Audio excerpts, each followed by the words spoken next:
Good evening, ladies and gentlemen. My name is Jay, and you're very welcome to this lovely new week, new edition, Monday edition of Comfort Today Stay for the personality today. I hope you're all keeping fantastic. I don't know, I keep changing around to that all the time. Isn't it fun? But guys, how are you keeping? How has the last couple of days been since I've seen you? Very welcome to the stream. And Nano the Dad's number one in today's chat. So big muscle flexing, welcome to you. And also big thank you as well. Big muscle flexing, thank you for the for the subscription, so much appreciate on that. Enjoy the ad-free content, of course, including the badges, the upgradable badges that will occur over time, and all of the lovely unicorn emotes that can occur at the same time as well, such as some of these, so you can use these as much as you want, including animated ones as well, being part of the growing unicorn family. So thank you so much for the support, and of course the ad-free content on top of that, and also being able to go on the voice chats anytime that we do voice chats. You'll be eligible to be able to do that too over through our Discord. So thank you so much. And to Dub as well. Dub second in the chats and getting into second subscription as well. Thank you so much as always, Dub. For that too. Sorry, just catching my breath at the same time, talking too fast, I think. But thank you so much, Dub. As just you know the deal at this stage, Dub, because you've been here long enough. Same applies to you. But Dub as well has the max level. I think that's the max, or one of the max leveled unicorn badges actually. No, wait. Almost. He's getting there. He's almost there. I'm just having a look at the details there. Just another 2. I think he's off. Still has to get the one with the sword through it as well. So yeah, but they upgrade over time. But on the way, those unicorns getting bigger, getting shinier as time goes on, and Biceps getting into coveted 3rd position, 1, 2, and 3 in the chat tonight. Big muscle flexing, welcome to you. Pensword, hello, my lovely bartender author to be. How are you keeping? Teddy in Texas, is he still in Texas? I can't remember. Did you move yet, Teddy? Love a muscle flex. Wait, what will Handsome play today? You know what?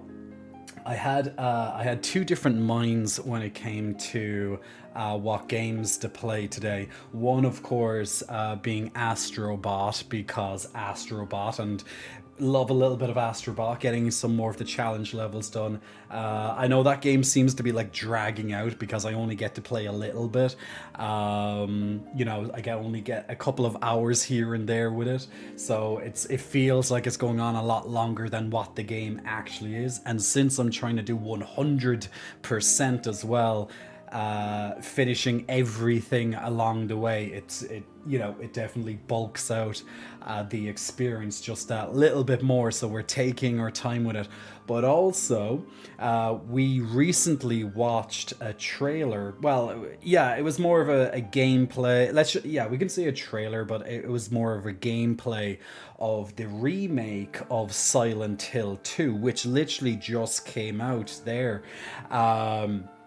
And it's been getting, from what I can see so far, I actually listened to, without spoiling it for myself, I only listened to reviews. I listened to 3 different reviews without actually looking at, realistically, much of the action. Now, in all fairness, generally speaking, reviewers do a kind of a more spoiler-free type thing, where they don't show you too much sometimes, but other times then...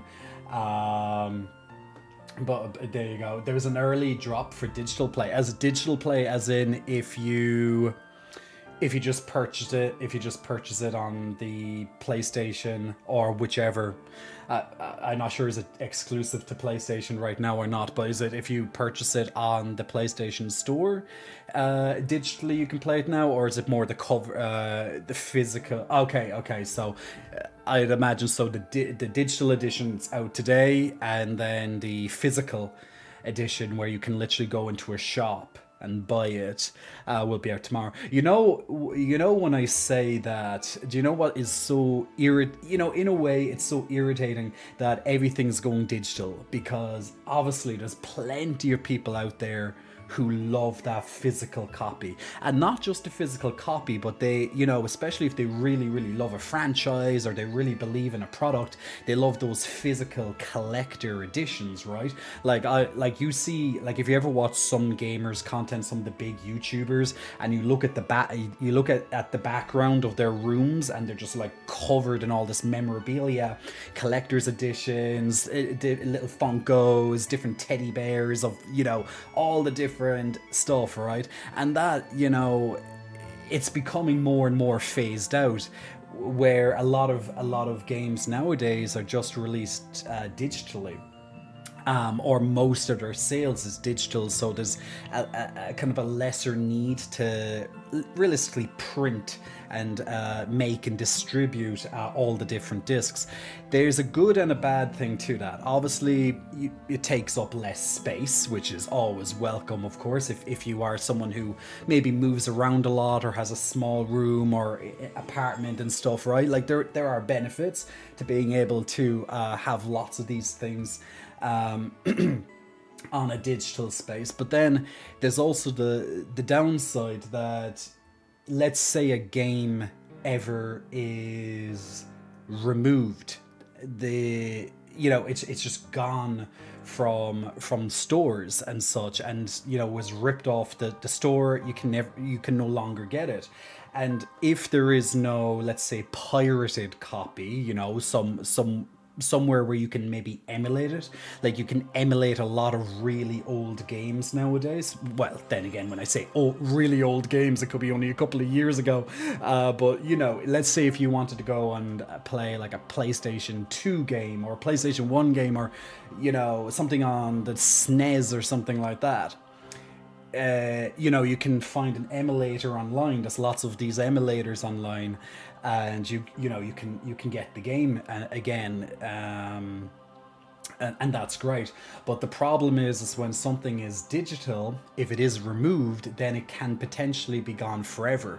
Now, I remember hearing when lots of, especially Nintendo side, when they wipe out a lot of their categories in over the last couple of years, particularly like older titles, it puts people into a state of panic, because there could be some potentially brilliant games that people really have a lot of fondness from. Now, they may not be, let's say, successful. Sometimes, at least, they may not be successful from a financial perspective, but they have, let's say, this really intense cult following. I'm sure there's all these movies or games that you have played or watched, right, that it has a cult following. It didn't really bring in huge numbers into the cinema, but like it grew in popularity because it was just amazing for, let's say, a smaller subset of people, the cult following, as they call it. And this can definitely be evident not only for movies and such, but also for games. So the problem is that if everything goes digital, and if they remove it from stores, and if it's not backed up in one way or another, then that creative piece of media is lost to the annals of time, right? And it, and it's just really weird when that happens. Like the museum Pex went to yesterday, super nostalgic. Yeah, exactly. So Pex Lova sent on. Now, I'm sure he's not going to mind me showing you these photos, because it's just a museum. So Pexlova sent me on some photos yesterday. He went to a museum full of VHS videotapes. So for people who may not be old enough, they're not old like myself, to notice, like if you grew up in the 80s or 90s or whatnot, you'll definitely remember VHS. VHS simply was the format that you could buy a lot of TV series. You'd have these box sets, for example, or you'd have movies that would be in cassette form, right? This was before the days of CDs, DVDs, really, and even when DVDs came out, these would have still lasted for many years after that, because a lot of people would have still had a cassette player. Now I don't know if you're around, if you were around during this time, but what a time to be alive. So he went to this museum, and as you can see, you have the old Nintendo 64, and I think that's a SNES next to it. A Sega Mega Drive. Oh my god. Damn, a Sega Mega Drive there, that brings me back, Jesus God. So there's a Sega Mega Drive, kind of tucked away there in the corner. You can just see it just there, the little black, and then you have the Nintendo 64, easily identified by the iconic controller. Now I say iconic because it's very easily recognizable, but it absolutely destroyed my thumbs when I was younger, particularly when you're playing. I remember, for example, when there's so many different games that would have destroyed my thumbs, but one in particular, I remembered. Remember if you ever played Mario 64? Now Mario 64, and I'll get to the chats in just a moment, and also thank you so much for the subscriptions. I'll shout them out in just a moment as well. I just want to finish my thought process before I get too distracted. But can you remember in Mario 64? When there was a couple of mechanics, particularly when you were spinning Bowser. What in the Bowser fights, you'd have to get behind Bowser, so you'd be like trying to circle around him, right? And then you have to grab onto his tail. And then to spin Bowser while grabbing onto his tail, you have to really spin around with your thumb, and then off into the air he goes. And sometimes you're trying to do, it's just irritating. But there was lots of other games, like GoldenEye, for example, was another one, because with GoldenEye you had to have pretty much precision perfect aiming and awareness, particularly in the most difficult 007 difficulties, which is I think that was the most difficult 007 difficulty. I think that was the most difficult off the top of my head settings, and they were freaking tough, man, back in the day. Zelda Party, Mario Party, like so many different games, that literally destroyed my thumbs growing up. But yeah, so like back in the day, you have these cassettes, right? Even the games would be in these cassettes as well. So you see how chunky, how blocky. I'm just going to turn down the background music there a little bit. Can you see how blocky the cassettes are, the boxes are for the cassettes, right? Like the game might not even be that big. Like you can see the cartridges, like if you look at the cartridges of Nintendo 64, like they're not that big, but sometimes you'd get these big bulky cases. But obviously for videos and for video cassettes, they'd be quite bulky, and everyone would have this type of collection. Like it definitely looks that this is just another collection there of lots of, there's a bit of Chucky, I can see that there, a bit of Chucky and stuff like that. But the cool thing about these cassettes, although they were bulky, of course, and they did take up a lot of room, particularly if you start building a collection, like when you look at collections like this, not only do they bring back nostalgia, but they really can make this really cool collage, right? And they can really paint your wall, almost like wallpaper in a way. Like these could really substitute. Like if you had a blank wall or anything like that, you could just plaster these cassettes along on your shelves, and it would really, really bring out the quality of the wall. You'd be like, wow. But and that's lost a little bit. That's definitely lost a little bit nowadays.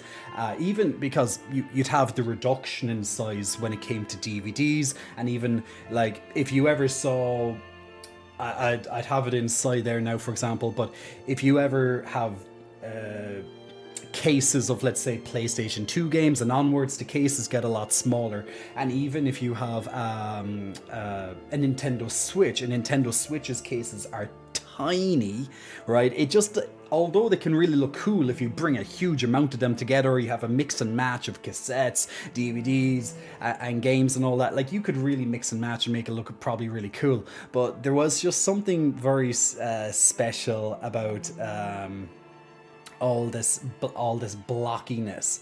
And up here in the background of this museum, can you believe that, guys? Imagine 20 plus years ago, 20, 30 years ago, if you said to people that these are going to be in a museum in like 20, 30 years time, they're going to make a museum of all this stuff, you'd be like, what? Like, it's just crazy how technology changes. But up here now, you'd have a couple of, there's a mix between VHS cassette players and then, of course, DVD players. It's strange. It is very strange. But yeah, so he went into this museum there the other day, and there you go. Yeah, so Nano's enjoying some of the Kingdom Hearts music in the background, just little different songs from different Kingdom Hearts games. So, beautiful. This track here, for example, I just want to turn up the track in the background for a second, just to appreciate it.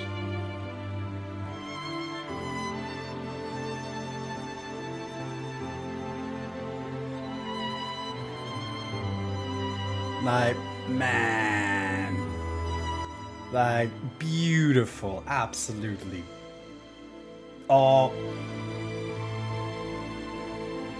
beautiful. I even, sometimes when you hear a piece of music so powerful like that, I almost feel guilty.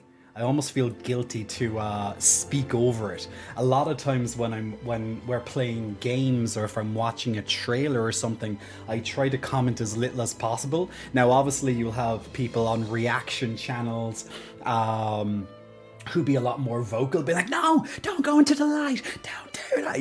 They're like, they take it to a next level. Obviously, some of that is definitely acted, projected. They may be feeling like that, but then obviously they amplify it, right? But I usually stay. I'll generally say a couple of words here and there, maybe like, "Oh no," or something. I wouldn't be shouting at my screen. I'm just not really that kind of person. But I could definitely do some acting on it. But I almost feel bad if I'm talking over a trailer or during a movie, listening to a really beautiful, composed piece. I just feel, I feel like I'm disturbing it. I just can't. That's why I just don't want to talk. Like, I feel guilty right now talking over that absolutely heart-wrenching, emotional, there you go, prime emotional soundtrack. And this is just a collection of different Kingdom Hearts titles. They're not all this emotional, but there are some amazing compositions in so many of these games, and that's one reason why I love the medium of gaming. It has definitely allowed a lot of artists to share their works and have this renewed appreciation by people who may not necessarily listen to this type of music. Like, there's a lot of classical, like, for example, a lot of let's say kids and stuff nowadays, maybe they may not like classical music so much. Like, I love classical music, but I got more so into classical music thanks to gaming. I've listened to so many amazing tracks, amazing scores, soundtracks, etc., that have a lot of really epic moments, not just those really those really thunderous drums, those kind of almost like those motivational, or the army is marching into Mordor type thing and it's triumphant, and it's cruising into some crescendo and it goes, I'm not on about these big monstrous anthems, although they're freaking cool when they're done right and used at the right moment. But also those really relaxing, calm, those ones that really give you some thought, make you ponder, bring you into a deep place for even just a moment, just to get lost in its symphony, you know. I'm sure there's lots of kids that, and even myself over the years, and so many people that may have not necessarily listened to classical music, just sat down listening to a piano or anything like that, but then they were introduced to it through the magic and power of the medium that is gaming. It is just another method. It is just another medium to tell a story. Which is fantastic. Now, it may not necessarily be the story may not be centerfold. It may be more focused mechanically on the gameplay and stuff, but it is just another medium to tell a story, and I love the power that gaming can bring. Gaming can bring, just like movies, cinema, and such like that, or theatre performances, etc. It has the power to really unite people that in general may not necessarily, that you may think that they wouldn't get along, or they come from completely different backgrounds, right? Like, for example, you could have someone on one side of the world in a completely different culture to this person. You'll have people in completely different professions, people of different income levels, etc., etc., etc., age groups, genders, whatever. And everyone can potentially be united because they love this game. And obviously, when you have conventions like Comic-Con and these kind of big gaming conventions too, it can really unite people from all different walks of life. And I just find that so powerful and fascinating about the gaming medium that it is. And of course, movies can have the same power as well. But there is just something when you're controlling the action, when you are potentially can control even the story, depending on the type of, if it's interactive, depending on the type of game it is, you can have huge inputs into the overall narrative. And, you could, the cool thing about those type of games, I'm just going to take Baldur's Gate 3 as a very simple and obvious example here, is that with Baldur's Gate 3, since there are literally thousands, probably tens of thousands different permutations of endings and choices throughout, which can change the outcomes and stuff of every single character. Like, you could definitely be like, yeah, I played Baldur's Gate 3 and I played as this character, and I got these characters, these ones died, and this is the ending I got. And then you talk to another person and they have something completely different. These really huge RPG, or in the case of Baldur's Gate 3C RPGs, these really have the power to really change people's experiences, right? And that's the fascinating things about games. On the flip side of that, when it comes to gaming and uniting people, people can also be united on the opposite side of the situation, right? Like, when things are not so good, when the player base is up in arms because they just nerfed your favorite class, or in a particular game, like if I was playing World of Warcraft or something, and let's say I was playing like a paladin, and then I look at the patch notes and it's like, the paladins have been nerfed meaning that their power has been decreased by 10%. I'd be like, oh my god, why did it make my character weaker, And then you could have the community who all play paladins or whatever, all be like, rah!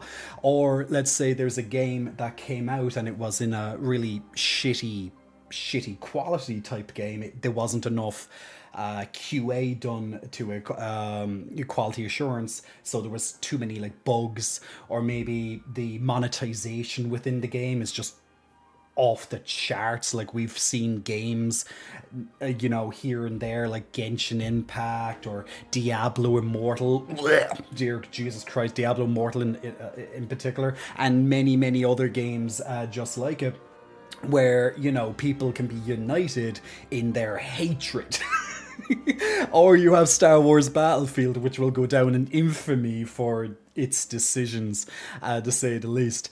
But you know, so people, gamers, and people across the world can 100% be united because of their love for the craft, for the love of the game or the franchise, etc. And they also can be completely divided, particularly when a game just does not come out to, let's say, the quality they'd expect. And you have the case nowadays that, you know, developers, studios, CEOs of these studios and stuff, they in their own way have become almost like rock stars in a way. You know how you'd see them and they'd be like, oh my god, it's blah blah, this developer. You know, they in the gaming space, they can become celebrities in that space. And that again is another very interesting observation, because when you really think of it, particularly if they're a developer, like they spend the majority of their life most likely behind their computer coding, or maybe they're an artist, etc., or maybe a bit of both. Who knows? But like they spend so much time like hidden away in the office and whatnot, and then they're pulled out into these like gaming awards and these type of ceremonies, and then they're given this limelight and they're not really exposed to this. Because just think of it, 20, 30 years ago, when you thought of a gamer, what's the stereotypical response that you probably would have got? Oh my god, you live in your parents' basement, or you're this, you know, you're completely pale, you're probably full of acne, glasses, completely unpopular in school. You know, they're the kind of outcasts, right? And that can still obviously be the case, obviously, but nowadays when you hear gamer, there's the stereotypes have fallen along the wayside because gaming has become more accessible to the masses, right? For good or for worse, you know. But I guess there's not so much negativity built up about it when you say, oh, you're a gamer. Like if I say, oh, I love computer games, I'm a gamer, like a lot of people are still to this day, a lot of people are surprised when they see that I'm a gamer. And I'm like, why? Just because I lift weights and stuff means I can't game? You know, you have that is like, they just find the parallels completely like non-existent, being like, okay, you do a lot of fitness, but in your spare time or even as part of your work, you spend a lot of time sitting down glued to a computer, you know, to a screen, playing maybe hundreds of hours of video games. I'm like, yeah, what's wrong with it? You know, it's like if you have this really demanding profession, this incredibly taxing job. Let's just say now you're like a brain surgeon. I'm just going to throw that out there. You're a brain surgeon, which, you know, would be a very demanding job, like extremely technical, a lot of brain to be able to do such an art in itself. And then you'd be like, yeah, I'm a brain surgeon by day, but at night I am this orc named, I don't know, fucking give me a fantasy orc name. I don't know. Rajbagaj. I am Orc Rajbagaj for the Horde. I'm just gonna be like, yeah. I feel called out. Will the orc is here. Love to spooge, yeah, love to spooge. By day I am brain surgeon. I earn this crazy amount of money. I literally have cut through so many different skulls this week alone. But by night, I am I'm no longer saving human beings. I am destroying those human beings as the orc named Love to Spooge. You know, and I have my clan, my guild of other orcs or other different creatures banding together to take down the dragons. You know, so it just, you know, it brings a lot of different people from all different walks of life together, or once again, as said, divide. Now, that's an interesting topic I didn't think we'd be going into right there. Stephen, I'm an orc named Stephen. Valaxis, I am Valaxis. Hashtag Spooter Clan. Yeah, there you go. Gertrude Mingledorf. It sounds more of a dwarf or something. I am Gertrude Mingledorf of the Hammer Iron Clan. You know, like lots of kind of dwarven stuff is usually insert tool and landscape, you know. I am Gertrude Mingledorf of the Scissors and Rock Clan or something like that, you know. It's just, you know, it's lots of this type of, it's these fantasy names where you just put two different nouns together and just, they make sense. They just do. Thunderhoof. Blah, blah, blah. All these different things. And then there's paper. Yeah. A member of House Hufflepuff. There we go. A little bit of Harry Potter right there. And Louise, Big Muscle Flexing, thank you so much for the 2 months on the Prime. Much appreciated for that subscription just a couple of moments ago. I did say I'm going to go back and announce these because I haven't been reading much of the chats there while I was going on my little spiel. And Benjamin, 6 months. Thank you so much for the 6 months sub there in total. Ben, much appreciated for the continued support on the channel. And we have RevNet as well. RevNet, Big Muscle Flexing, thank you RevNet for the support. 23 months right there. And what I would say to all three of you, just to knock it all out in one go, almost like killing two birds with one stone, but this time it's three birds with one stone. Thank you so much for the support, and as always, enjoy any additional benefits such as the ever-evolving and growing unicorns that you are as they go pumping out and changing their colours, and also, of course, all the lovely different animated emotes and the static emotes, and of course the ad-free content, which is, you know, always good, because you know what? I was on YouTube. I watched a lot of YouTube this weekend in the background, more so than anything. But there was one particular video I was watching, and it was about a 2-hour video. Okay, I like to listen to YouTube on my second screen quite a lot. It's not that often that I put my full attention to it, but when I do, I do. But there was one particular video over 2 hours. I probably, because I don't use YouTube Premium, and normally my ad blocker normally works, but it doesn't always. They've been clamping down a lot on ad blockers, as you may have noticed, on YouTube. And in one video, okay, without fail, I must have got the same ad at least 10 times from Audible.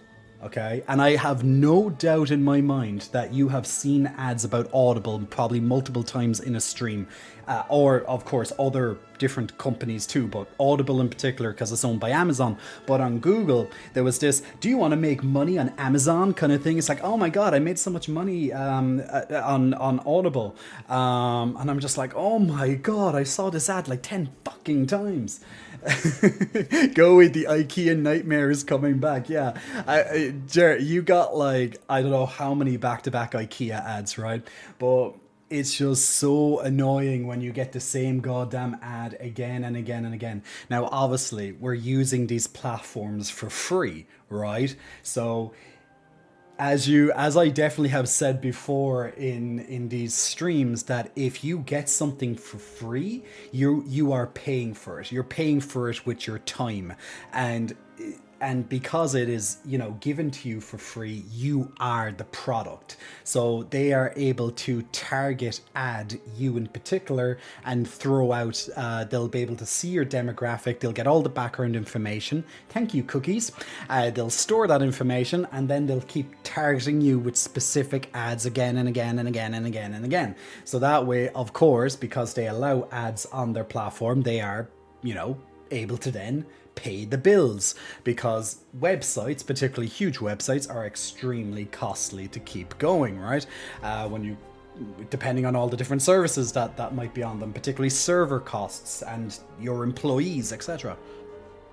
So obviously, there's a reason why we get so many ads, but it's still a pain in the ass when, yeah, like like it is a pain in the ass when you get like a 2 minute ad break, or maybe even more sometimes, and you're literally, okay, it's bad enough you're getting maybe a 2 minute ad break, but if you were watching regular TV, I'm very sure in your own local country, if you were watching regular TV, you'll get, about 2 minutes of ads. Now, I do know because I've been in America before. I remember sitting through a movie. I was watching a movie with one of my friends, and every about 15 or so minutes, we'd be getting like 5 minutes of ads. And I'm like, what the fuck is this? And anytime I sit down, potentially if you're watching a bit of the USA news, because of, I'll be doing that now, for example, looking into when that election occurs next month. Dear God, it's next month. When that election occurs next month, I'll be hovering in and out to check like what the results currently are or whatever. And yourself, if you ever looked at American news in particular, it may be different depending where you live, your own local news, but there's so much ads, every about 15 minutes you'd be going, and we're going through to our sponsors, we're just going to take a little break. Then you have like 5 minutes of ads. Whereas, like, for example, where I live, we'd get about 2 minutes of ads every about 30 minutes. It's more tolerable. It's more tolerable. Now, it really depends on the time slot and stuff, and when they, throw in. But yeah, we also, as Dub rightfully says, for example, where I live, I have a TV license where, well, I don't particularly need to pay it, but if whoever is the owner of the property, if you have a screen in your house, like, this is how ridiculous this is. Okay, for people who don't know, so once upon a time, to pay the state broadcaster, so in my country it would be RTE. If you're living in the UK, for example, it would be the BBC. And maybe if you pay a TV license in your country, it's generally to the state broadcaster, so they can give you free television. It's not free, you're paying for it with the TV license. Yeah. So they got so obviously a lot of people eventually, as time and technology progressed, a lot of people stopped watching TV or disconnected their cable TV because they no longer watch it. They're on their laptops, they're streaming Netflix, Amazon Prime, whatever. They're streaming, or maybe they're playing computer games instead, or maybe they just literally have just no time whatsoever to realistically watch anything outside of maybe the very odd movie or series here and there, like very rarely. But what it came down to, and this is where the greediness comes in and just the lunacy of it, is that eventually they had to update the policy from if you have a TV, because a lot of people started to not have TVs in their property, or they'd disconnect them before the TV license inspector came. Yeah, there's a TV license inspector. They come to your house. You don't have to let them in though. But they got to the state that they would start asking you, oh, do you have a laptop in the house? Do you have a screen in your house? Right? Even one of these. Do you have a phone? You're probably there on the phone. No, actually, no, I don't have a phone. Or else you're answering the door to the TV license inspector, a phone in one hand, as you do, you're just holding it in your hand. And then they're like, do you have a phone? No. Because anything that literally is a screen is technically under you have to pay the TV license for. So it's just a way to catch you, because you can technically watch TV on your phone, you can technically watch TV on your laptop, etc., etc. It has the capability. So you'd be paying then for any screen in your house, and this will be an annual charge. So you're charged every year.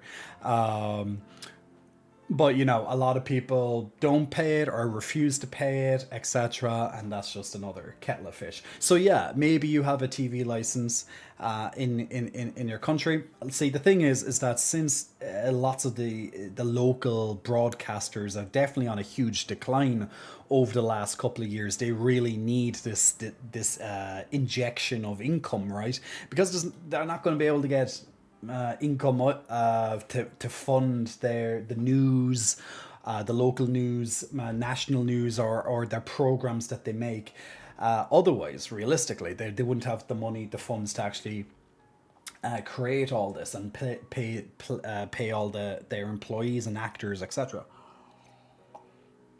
So they are dependent on it. So, but yeah, if you're in a country that doesn't, it's because you know, usually lots of them will be privately owned, and yeah, more so than publicly owned.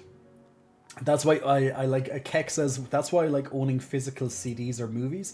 It helps when they decide to revoke your digital ownership. I just rip the movies and CDs to keep on a hard drive. Yeah, and that's what a lot of people they do. They burn their CDs back in the day, and people still do. So you can keep it even if they revoke licenses. Because going just right back to the digital, when we were talking about digital services having like movies and games and stuff, a lot of them have moved completely digital or mostly digital nowadays as physical sales have fallen. And that, you know, that's why I was saying earlier, it's a sad thing that will may, you know, very likely become the norm eventually. And you know, it could be sooner rather than later that physical will just be completely gone. And the problem, as mentioned earlier as well, is if they do that, if they remove it from the library, you can't get access to it. But they have another way nowadays too, and that of course is that when you buy something, particularly digitally, you don't own the property, right? You own the license, and they can revoke that license at any time. So you no long. So although you paid money for the game, you don't own it. You own the license to play it, which they can remove. So that's part of the struggle, right? It's just like if you're watching a subscription based platform. I'm just going to use Netflix again because everybody pretty much knows Netflix. Like the moment you cancel your subscription, and once that subscription then elapses, right, runs out, you lose access to your library. Now, unless you started to record the screen or whatnot. And like going back to VHS, by the way, one thing that I used to always do when I was younger, I used to record. So on lots of the VHS, it was a recording device as well. So you could put in, for example, a blank tape, a blank cassette tape into the recorder, and then anything you see on TV, you could just press record, and then you know you'd be able to get the whole movie on it. And that was a great way of being able to do it, you know, back then. I used to always do it. What I used to particularly do is that if there was a particular episode of a TV series that I loved, or maybe even particular music videos, I would constantly just be recording them, and then if I got bored, I just record over them, so you can go back and record over them, which had its own problems because sometimes your stuff will get recorded over and then you want to kill someone for it. Happens so many times. Um, but like I'm sure if any of you remember, you definitely remember doing stuff with that, and then you start, you know, noting down. You'll have a little bit of I'll say like a card or paper that comes with the cassette player, and then you can just write down whatever is on the cassette. I don't know, like I'm just going to say Friends because I love the series Friends, so I could be like set Friends, you know, episode 1 to 5 or something. But then again, you could you can cleverly do that to mask maybe other things too.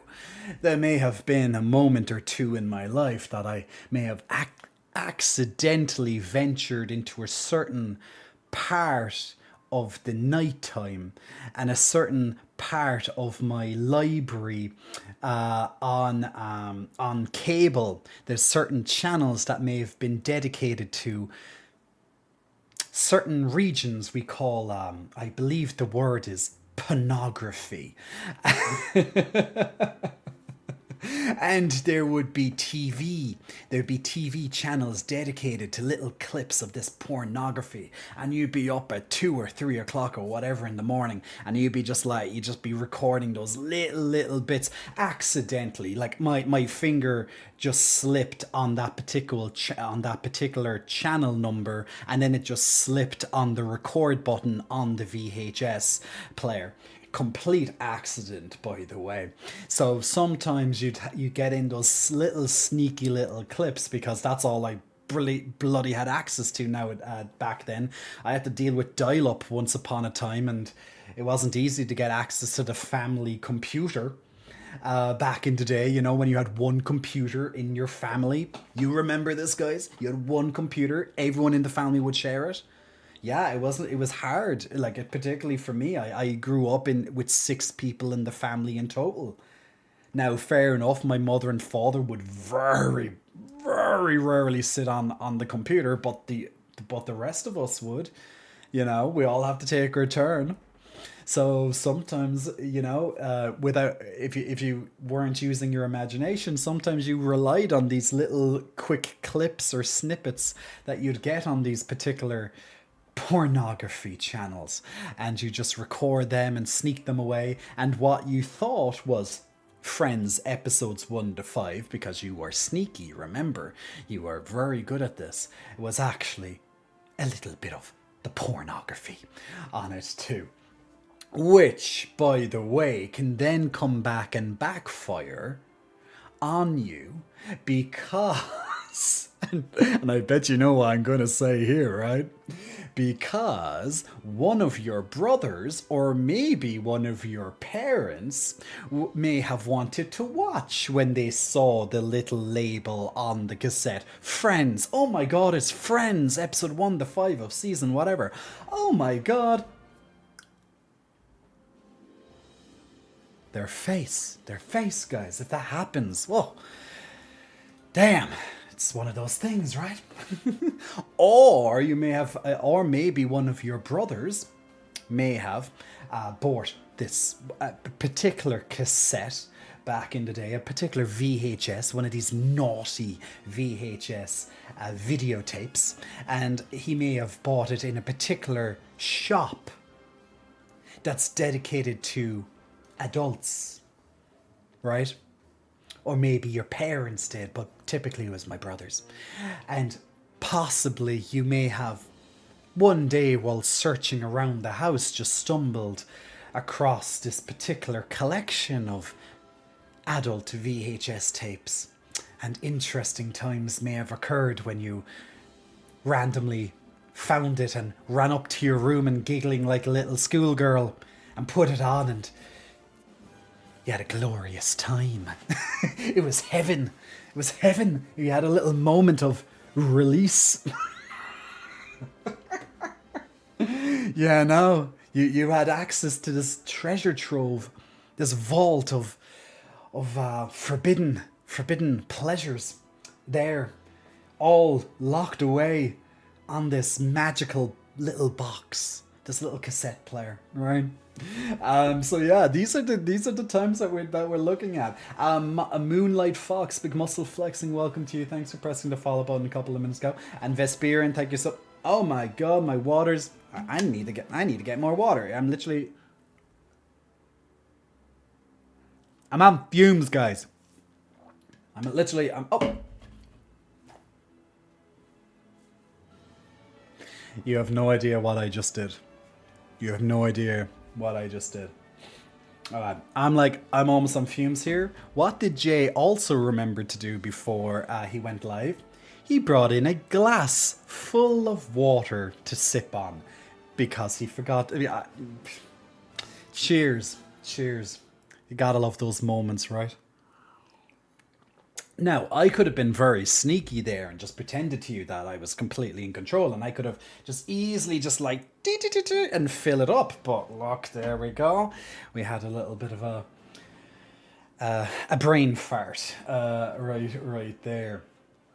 Prime, you said next to Kingdom Hearts, I really enjoy the music from some of the FF games and Near Automata. Boom, amazing. Some of the music from FF14 Endwalker actually made me feel emotions I thought I'd buried long ago. You know what? I'm gonna have to go and listen to a bit of this because I have not realistically listened to Final Fantasy XIV music outside of the very odd kind of dancey tracks that I've heard. And I think I saw a trailer or two that would have definitely featured, some of their music. But realistically, I have no idea about Final Fantasy XIV music. But we had Gamon, by the way, welcome. I saw you in the chats there a little earlier. Hope your job is going okay, by the way. I know you're very busy with your job nowadays, so you're not always able to be around. But I know Gamon here is a big FF14, Final Fantasy 14 player, so without a doubt, I'm very sure he has listened to a plethora of different sound tracks over the years, and anyone else here as well. It might still be a while before I get the Diablo Bussy DLC.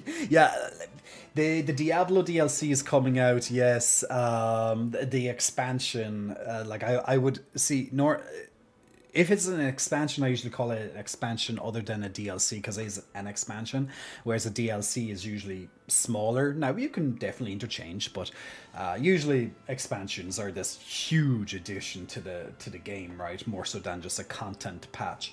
Now, content patches, depending on the game that you're playing, can be absolutely huge. Yep, doing good. Gamon is good. Gamon is good. So there's an expansion coming out. I love the unicorns. Hey Salami, how are you? So there's an expansion coming out for Diablo this week, tomorrow, as Dub rightfully said. And it's probably going to be something I'm not going to be looking at all because I don't really give a shit about it anymore. The thing is, last year we dedicated a couple of weeks and they were amazing for viewership. We had hundreds of people at any one moment over the course of a night, thousands upon thousands of people watching every single stream while Diablo was being streamed, because when it came out it was extremely successful, huge success for Blizzard at the time. While people were still like all, shiny, they're like, oh my god, everything's new and woo. And I was the same. I noticed there was some issues, but as I got into it more and more, especially in the end game side of things, the cracks became a lot more noticeable with Diablo 4. And I completely lost any interest in playing it. Final Fantasy 16 was out at the same time. It was coming out just after Diablo, like about 3 weeks, I believe, after Diablo or thereabouts. Final Fantasy 16 came out, and my attention eventually, was diverted to Final Fantasy 16. And although Final Fantasy 16 was a spectacle and, gorgeous, amazing music and all that, the game, the story was mid, and the gameplay was exceptionally mid for me, and that just made me just not want to look at that. However, I did go back and have a look at Diablo again on screen, but by the time I got back to Diablo after Final Fantasy 16 was done, I had a quick look at the first season that was released of Diablo, which was, I believe, the start of August last year.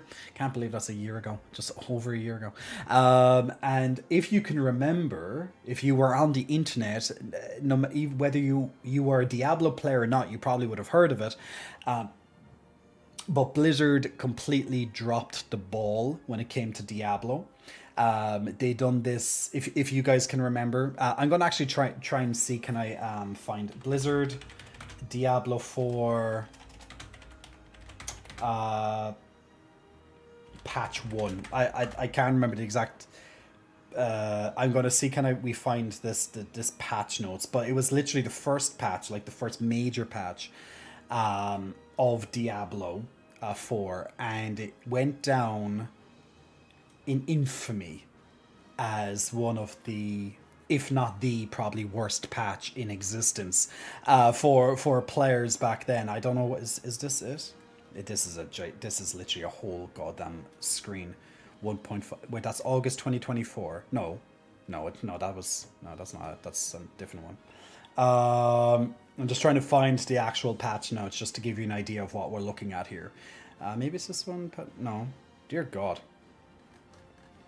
But it went down in infamy because it was absolutely diabolical. Literally, it was like the worst patch to ever come. And the reason why I say that is because there was literally very little good news in the patch. It was more like, we are going taking everything you love and then slashing the shit out of it. And anything that's overpowered, like, everyone felt worse. It's one of those, like, it kind of brought a lesson, I suppose, to developers all over the world, not just the players, but developers all over the world, and particularly Blizzard developers, that the patch was so bad that I don't think it will ever happen again. That if it's a patch that has a lot of negatives to it, like there's a lot of nerfs decreasing the power of characters and things in the game, it has to be balanced somewhat by buffs, by increases to power, or some other gameplay mechanics, right? But that patch, there, it was, it's like nerf. It was just nerf across it. Like, the entire game balance was been changing because there was not enough time in the cooker during the testing for Diablo 4, obviously, because they missed the mark so much that yeah, it just went down in infamy as one part. And the worst thing is, one of the worst things is I can't frickin' find that patch right now. But look, either way, not a big deal. But it was bad. Yeah, a lot of people were crying out for a refund. But anyway, in saying that,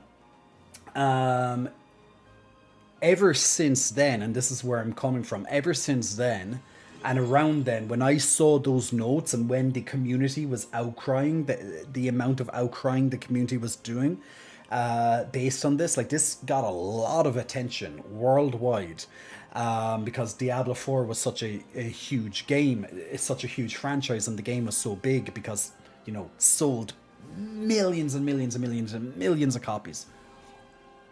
So it had a huge player base and a lot of people interested in it, and Twitter, etc., flooded with all this hatred, which is funnily enough because 1 year on, they now are bringing out an expansion to Diablo 4 called the Vessel of Hatred, which is focused on Mephisto, one of the lords, one of the the primal evils, I believe they're called. Trying to remember Diablo lore off the top of my head. But yeah, so it's one of those things, and the thing is that a game that they released a couple of years before that, you may have heard of it. It's just a little game. No one may have ever heard of this game called Warcraft. They brought out Warcraft 3. Warcraft 3. Just a little game. No one really knows of Warcraft 3. It was one of those kind of it wasn't even a AAA game. It was an indie game. No one really knows of this particular Warcraft. But the thing is, it wasn't Warcraft 3. It was a remastered version of Warcraft. It was called Warcraft 3 Reforged.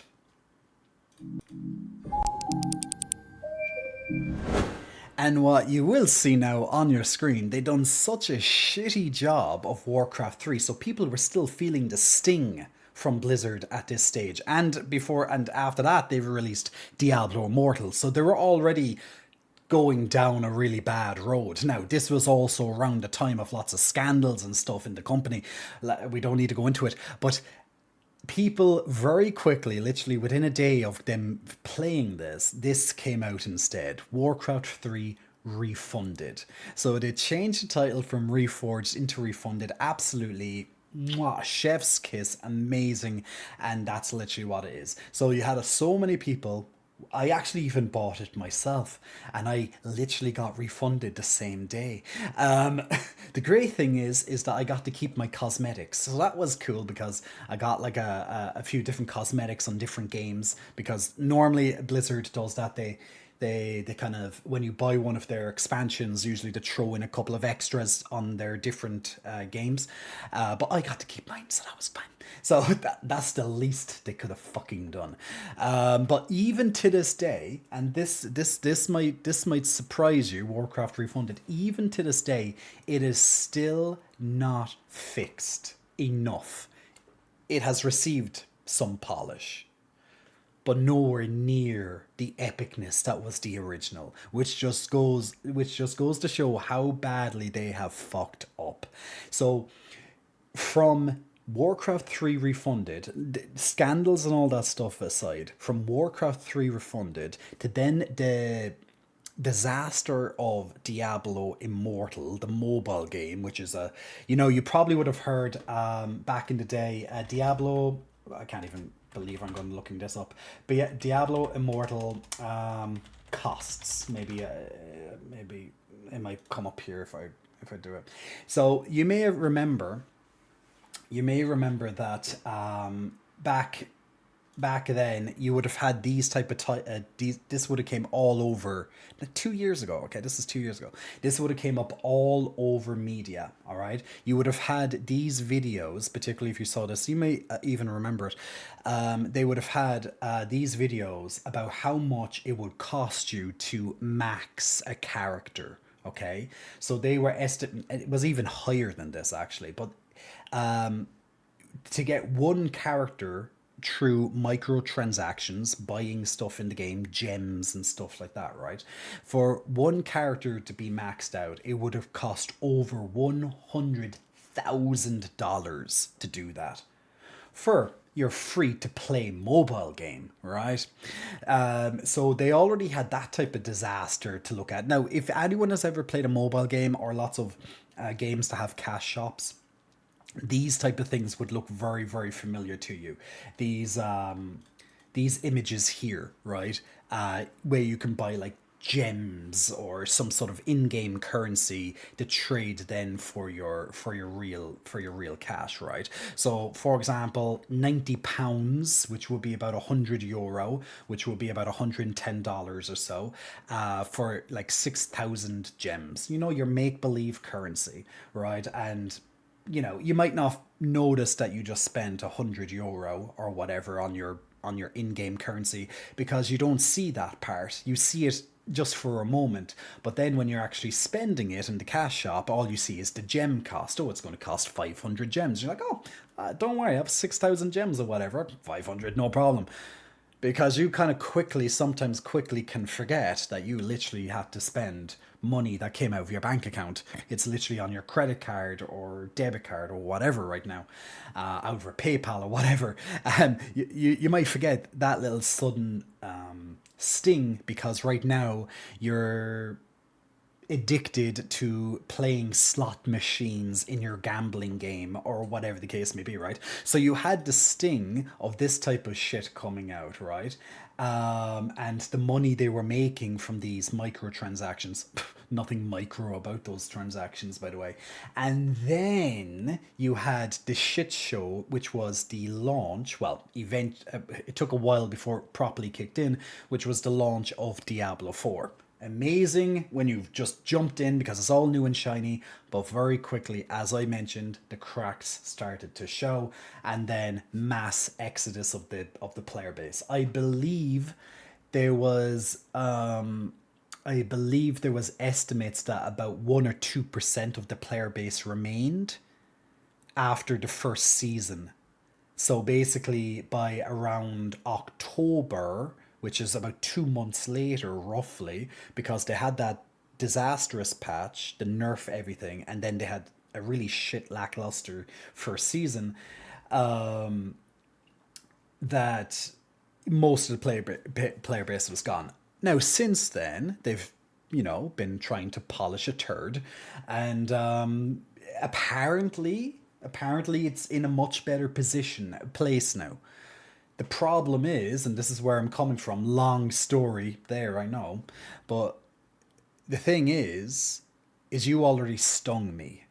You already stung the customer. And it's very, very difficult to get a customer back after they feel like they lost trust in you, right? So although Diablo 4, the expansion's coming out tomorrow, I couldn't give a flying fuck, honestly, about it.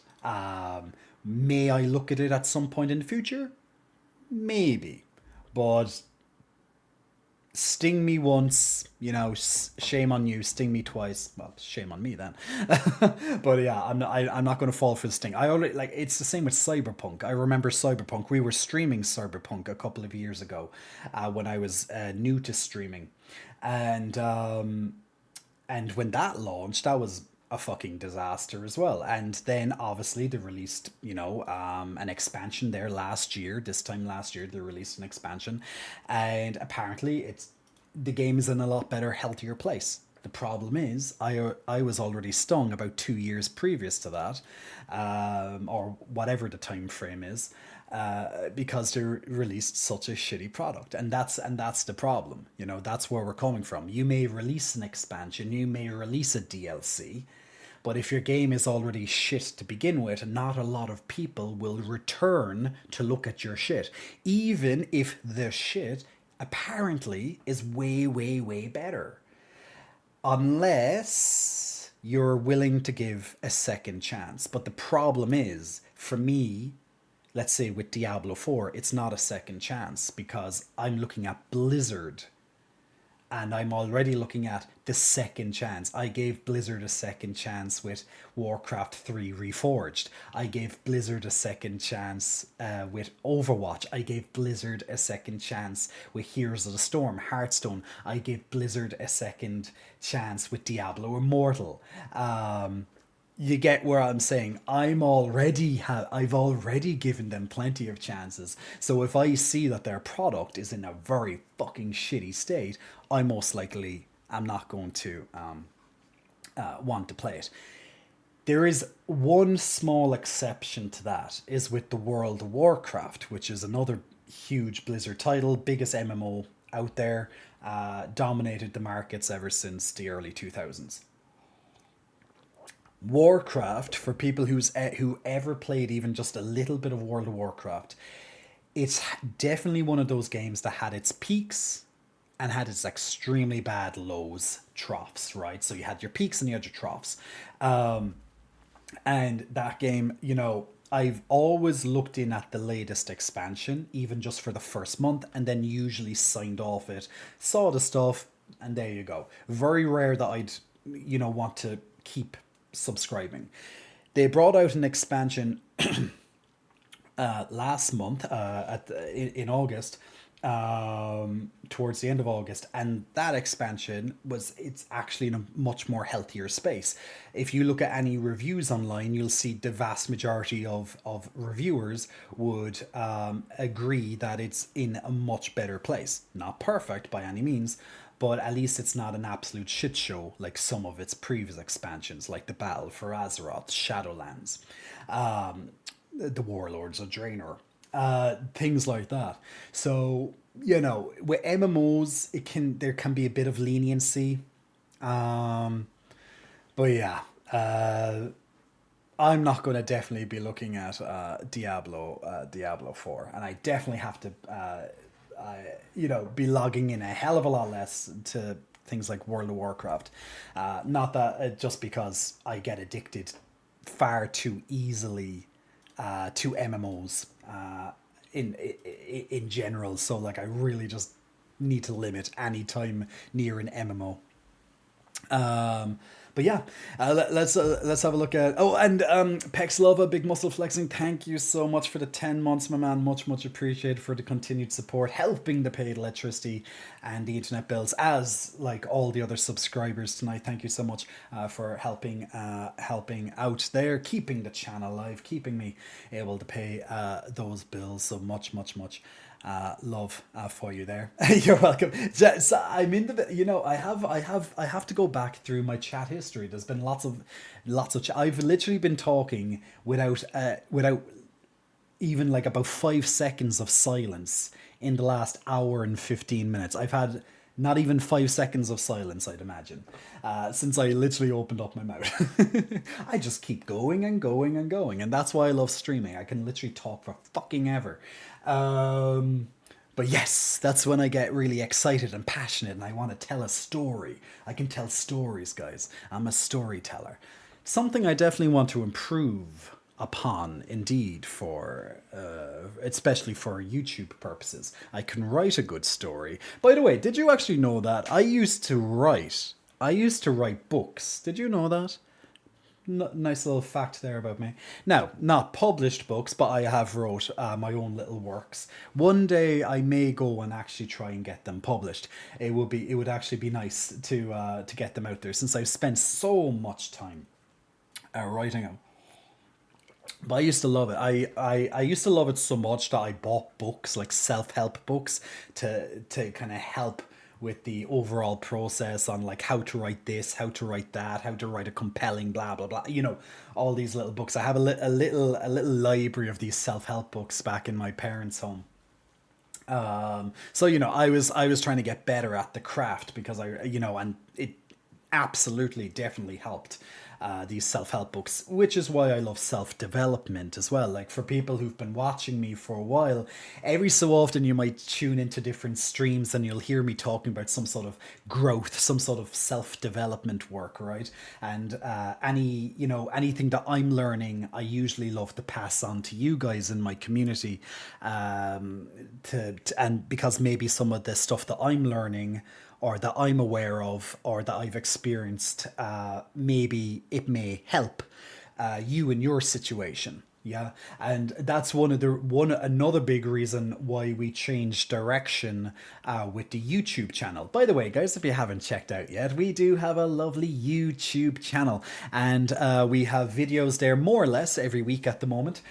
There's two new videos they're in the pipeline. They're created, so, well, they just need to be edited a little bit more, and we'll get them out to you one by one.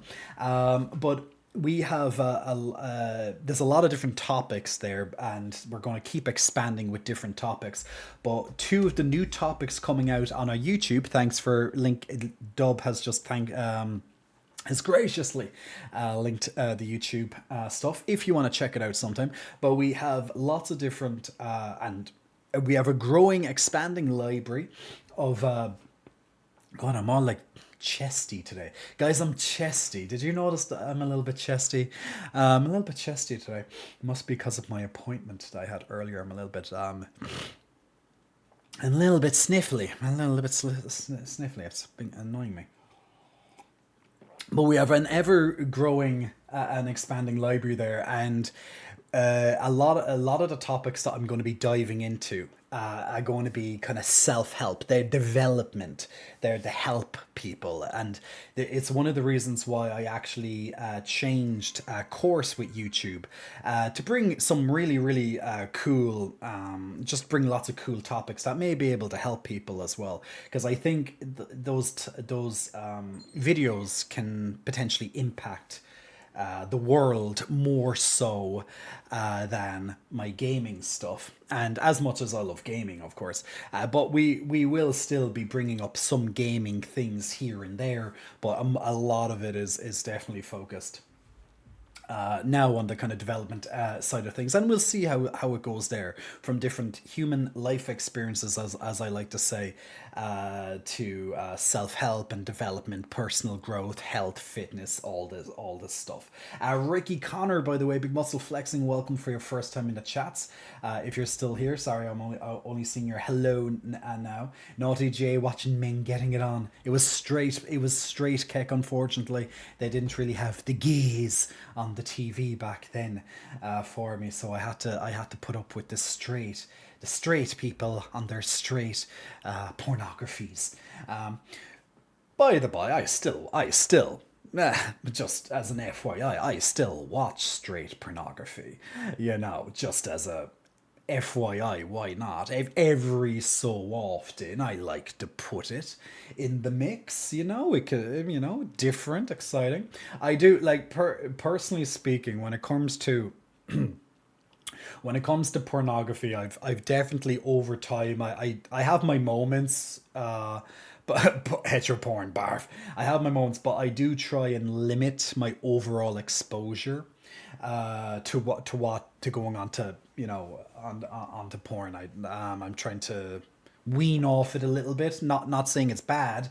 Like if you have an addiction, that, by the way, we only one of our videos on YouTube, we dived into the topic of porn addiction, and I literally said it just like that, porn addiction. We literally dived into porn addiction as a topic, so that's the type of stuff that we've been covering, different addictions and stuff like that, and also a lot of self-help, as I say, top tips to help with this and that, etc. And there's things coming up about health in one of the next videos, talking about health and tips for certain things there.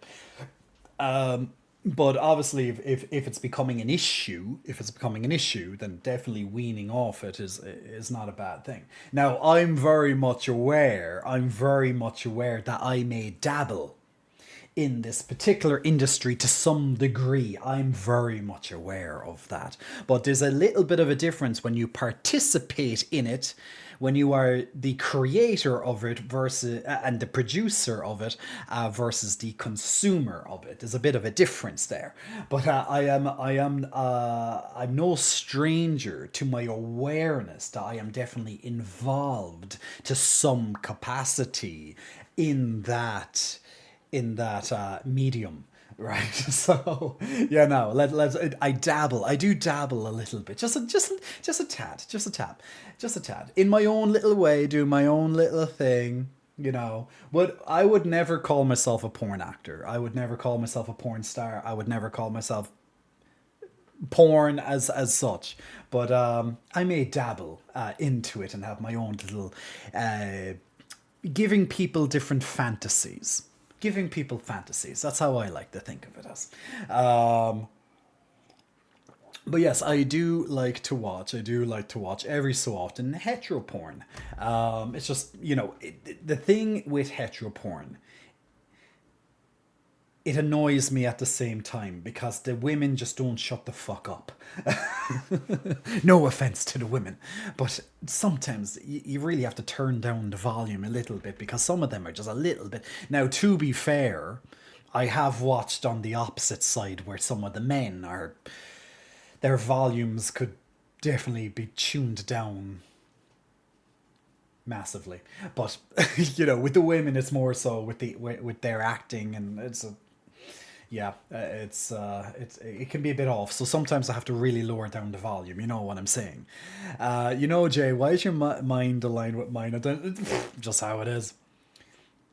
I'm not sure. Armand Rizzo, I'm not too sure who that is. I'm gonna bring him up, and I see that there's some YouTube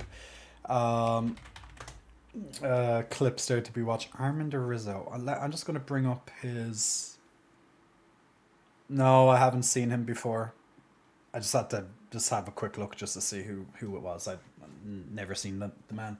But maybe he is very vocal. Guy could use a muzzle. Maybe he has. Maybe in certain videos he has. Who knows? It's interesting seeing you here with your Twitter nearby, says Ricky. Well, look, Twitter, I have two different Twitters. I have one Twitter, which can be quite fleshy to say the least. It definitely does a lot of promotions for certain content, and then I have another Twitter, which is also focused on a completely different content. So how I like to put it as for people who've ever seen me on any of my different things is that I like to say that I showcase different sides of myself depending. I have X and I have XXX. Yeah, I like to show different sides of me. So you get to you get to see the intelligent side of me. Guys, just please be nice, okay? I'm not a himbo all the time. I do like to showcase that I have some smarts, and I suppose that's where I bring it out with different topics here over here on Twitch and definitely on YouTube. I'd put that more so there. I showcase my writing along with, of course, Dub, who plays a huge part there. So I get to show my writing, I get to show my presenting skills, and I also get that kind of side of things, right? The intellectual side. So I like to show that I can show that part. Then obviously on Twitter, for example, or X or XXX as Pex, you're so fast, man. You're so fast. You're so good. I have that other side because there is a part of me that really does enjoy showing myself, and I don't think that's necessarily a bad thing, right? I have, there's it really goes down to what you're comfortable with at the end of the day. If I listened to everybody, I would get nowhere. Let that sink in. Just like when Elon Musk brought in the sink literally into Twitter's headquarters when he was about to buy it. But let that sink in, all right? If you listen to everybody, you're going to get nowhere, all right? You can't listen to everybody. You decide what you want to do with your life, whatever it is. Whatever your hobbies are, whatever your goals are, that's you and for you alone. People may have your best interests, or what they believe are your best interests, to heart. So they may not necessarily be in a bad, they might not necessarily trying to piss you off, or be negative when they're like, you shouldn't do that, or why are you doing that? Like, they may honestly feel, they might be trying to help you. So sometimes you have to recognize, is it like a helping hand? Are people concerned? Because obviously if someone loves you, they're going to be concerned. They just want what they feel might be best for you. Maybe you're going down a bad path, or they believe that maybe that's not the best thing to spend your time with. So you have to recognize when it's honestly coming from a place of love and concern. But then you have obviously the other side of it where people just don't want you to be different, right? They like you the way you are, and if you go off and you're trying to open up a business, or if you're going to go on a completely different hobby, or you're going to go on a different path than them, you're going to move out of the town, you're going to move out of the city, you're going moving out of the country, you're literally getting away from them, not necessarily them, but you're trying to make a life change. There'll be people be like, you shouldn't do that, because it could be for selfish purposes, right? So sometimes we as humans, we need to be selfish. We do. We need to, and selfish isn't necessarily a bad thing. This is like, I don't see selfish as a bad thing, depending on the context. Sometimes we have to do stuff for ourselves. Well, arguably, we should always do stuff for ourselves. Obviously, we should have selflessness where we're helping other people, but we should be looking out for ourselves and doing things for ourselves. So if I do things for myself, which may include staying at home on a Saturday night instead of going out and getting pissed with my friends, is that me being selfish? That I'm doing my own thing that doesn't include you? Maybe, maybe not. It's that type of thing. Or maybe I'm going to try and open up a business or something, or whatever. See, sometimes people have this perception of you or this view of you, and they don't want you to change. So if you listen to everybody, you'll never get anything done. If I listened to everyone, I wouldn't be here right now. I'd be probably in my previous job, right? 9 to 5, earning average at best money, Not that I'm earning crazy money or anything right now, but average at best money, extremely unsatisfied, very, very unhappy, and I wouldn't be able to bring this version of me right now to you guys. And also trying and experiencing different things along the way. Like, what is worse? Me trying something like this, doing content creation online, trying different things, opening up business, etc. Is that, I could have not taken that risk, all right? I could have listened to people, or else I actually could have went with it. What's the worst that could happen if I didn't succeed? I just can go backwards. It's not like I can't go back to a 9 to 5 job or go back to the corporate life or anything like that. It would very, very not be what I want. But if I never take that risk to try something different, get out of my comfort zone, I'm going to be stuck in the same place. And that's one reason, and this is just a bit of advice, and from my own experience, is that I don't want to stay in the same place. I don't want to stay in my comfort zone. I like taking risks. It's intimidating. It's scary at times, taking risks. But I think it's worse if you never have taken that risk, because you'll never know. You'll never know what could have been, you know? Even if you fuck up, even if you lost a lot of money, whatever the case may be, at least you tried.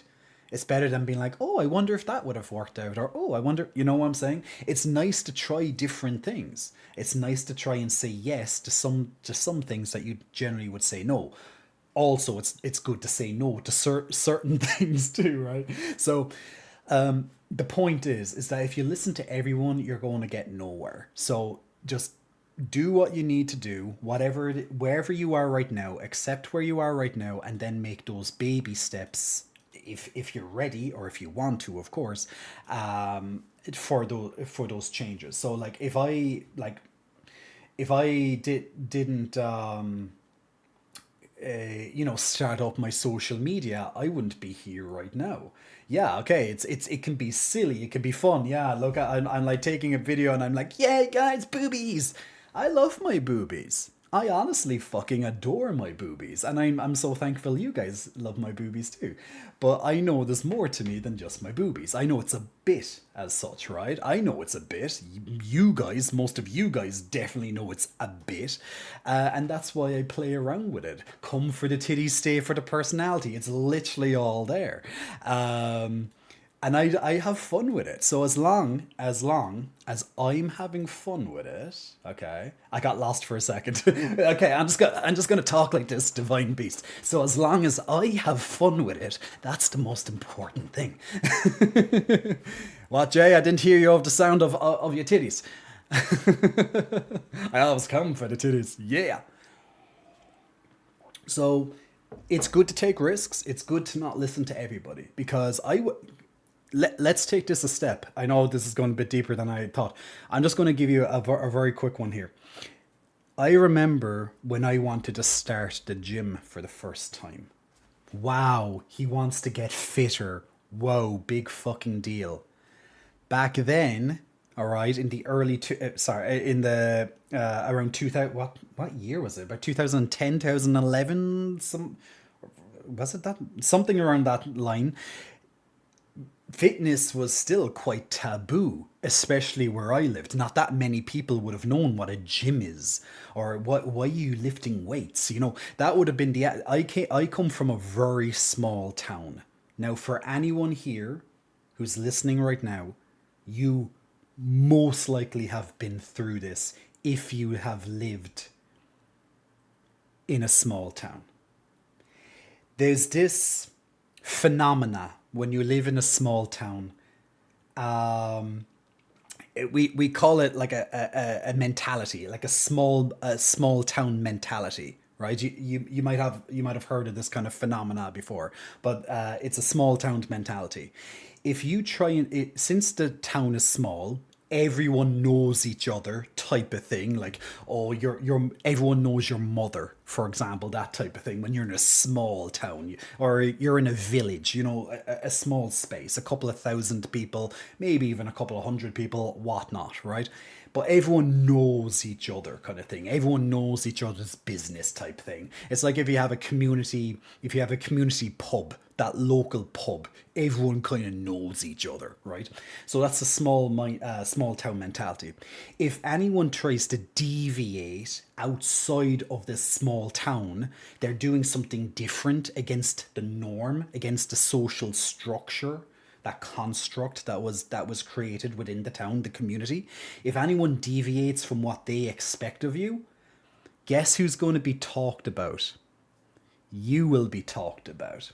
So guess what happened when one of the only fucking people in the town back then, decided to go to the gym. I know, right now you're like, okay, you went to the gym. You know, yeah, nowadays that's the kind of mentality. It's like, yeah, you go to the gym, well done for you. Woo!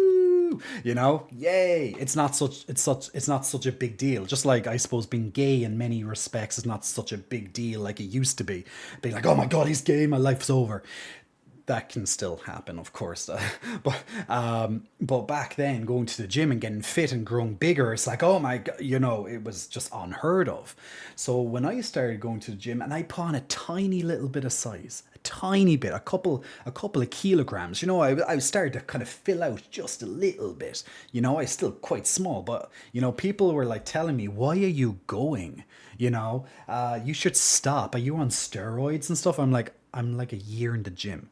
I've never even fucking touched a steroid in my life. At this stage, like, I never even thought of it.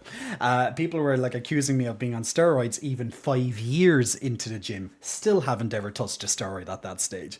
I've tried 2 or 3 times in my life. I've tried different compounds to see what their effects would be and if I actually liked them on myself. I'm not on anything for quite a while, to say the least, or tried anything in quite a while, to say the least. But even back then, when I was way smaller than what I am now, and I'm smaller than what I used to be, but even way, way, way smaller, people were still telling me, am I on steroids? People were still fucking being like, why are you going to the gym? Why are you wasting all your time in the gym? Why do you go for 2 hours a day in the gym? It's like, oh my god, you're going to the gym again and you're not coming out with us? It's that type of mentality. So not only did I have it from my family, like my parents in particular, oh my god, trying to drill it into my parents' head that I want to get fit.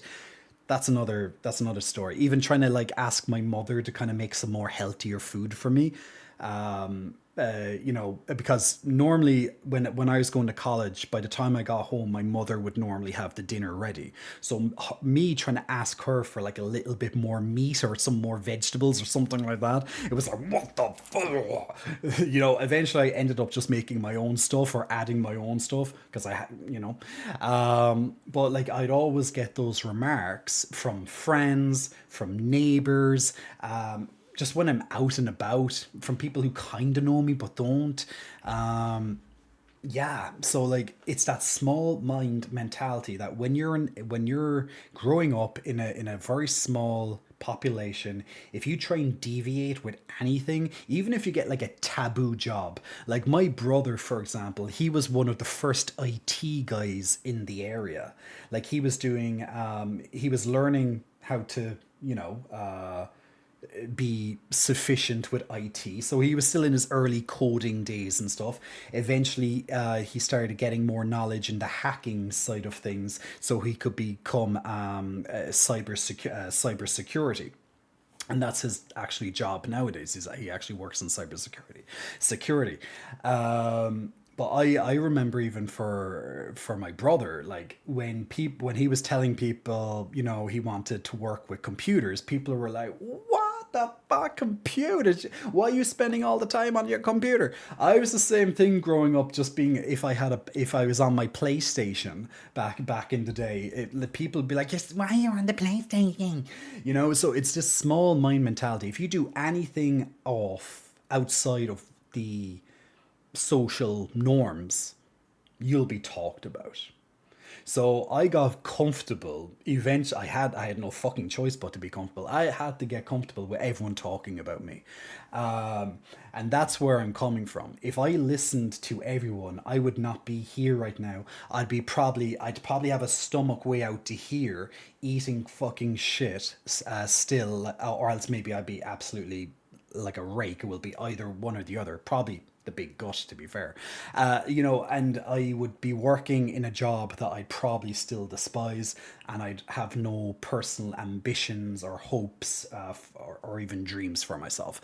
And that's what can happen if you keep listening to everybody else instead of deciding what you want for yourself. And that's why I'm like, I don't give a fucking shit if I get topless on social media. I don't give a fucking shit if you see me naked with whatever. I don't give a fucking shit. And that's the mentality. And now, I'm not going to sit here and pretend that I don't care what people think. There are certain people I do give a shit about their opinions of me for various reasons, right? We're always gonna, whether it's because we're trying to impress someone or we're trying to do someone proud or we put them on a pedestal or whatever, there will be people out there that you'll value their opinion a little bit more than, well, probably everybody else, right? Now, you may or may not, give a shit to some extent, but, you'll value their input. You'll value their input more than others. But I think one thing I definitely learned, and if I could go back and tell myself this in my early 20s in particular, or else even before that, to just don't give a fucking shit of what people think of you. I think my 20s would have actually been a lot more successful. Like I feel like I wasted my 20s. Maybe some of us, if you're out of your 20s or maybe you're in your 20s right now and you feel like you're wasting them, I was the king of wasting my 20s. I literally look back at my 20s and I feel like I waste them. When I say waste, I don't mean that it was completely all, I didn't get any experiences in life. I don't mean it that way. But, if I knew what I knew now, and I obviously, this is the paradox of it, if you knew what you knew now, but if I listened to my curiosity and allowed myself to kind of take on or do different things, I probably would be in a very different place than what I am right now. But see, that's hindsight, That's the beauty and curse, I suppose, of hindsight, being able to look back and be able to and be like, oh, so yeah, so anyway, going right back. So yeah, it's like I have these different sides of myself that I like to show on social media. I like being authentic. I like showing my intellect on my YouTube videos and different conversations that we have here. I love helping people. I fucking adore helping people. It's one reason why I love, like, one reason it's always stuck with me. It took me such a long time to figure it out that I love helping people. And that's why sometimes I still feel guilty when I charge people for my help, because it's my time and obviously I need money. But like if I'm helping people, I'd love to be able to help people even on a grander scale, if I could. But sometimes that involves a lot of money and be more amplified that my message gets out there. But if I have ever helped you in any way, if I made you smile or laugh or horny or gave you some great advice or anything like that, even if I even just touched you, guys, if I touched you for 1 second, guys, I'm I'm doing it. I'm doing what I was set out to do. You know how what I feel because I'm helping people and I love it. And what I honestly feel like with my YouTube channel now, this direction that we're trying to do is I think that I can help people a lot more by giving my experiences, putting out my skills and stuff there by talking about different stuff that I think actually matters in society. So if anything ever resonated with you, what I said or what I did, on any scale, any level, then I've yeah, I've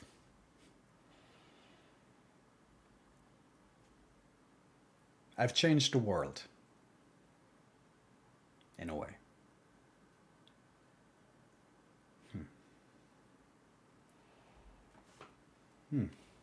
Yeah. Sorry.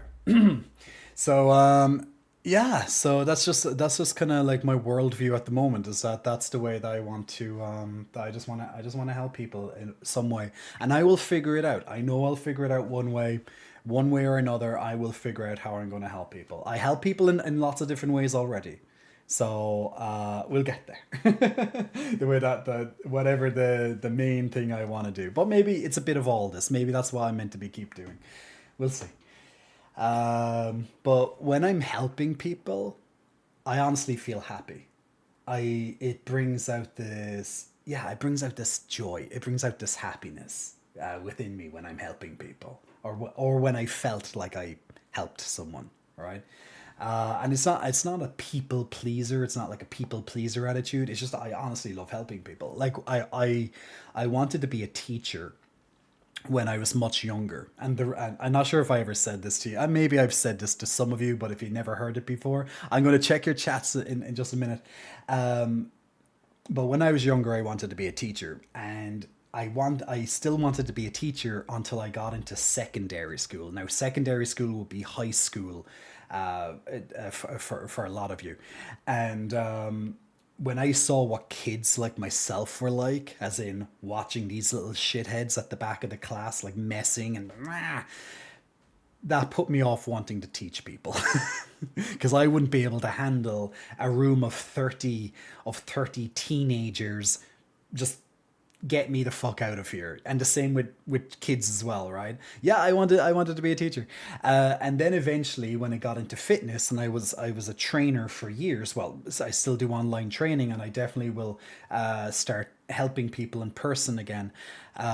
Maybe even do like a part-time type thing in person, because I really really do love helping people. So I might even just do maybe a part-time type job, or just a couple of hours here and there in person, training people and stuff. Um, uh, when I got into the health and fitness side of things, I found I can actually be a teacher. I can teach people fitness. I can teach people healthy habits. I'm someone who absorbs information.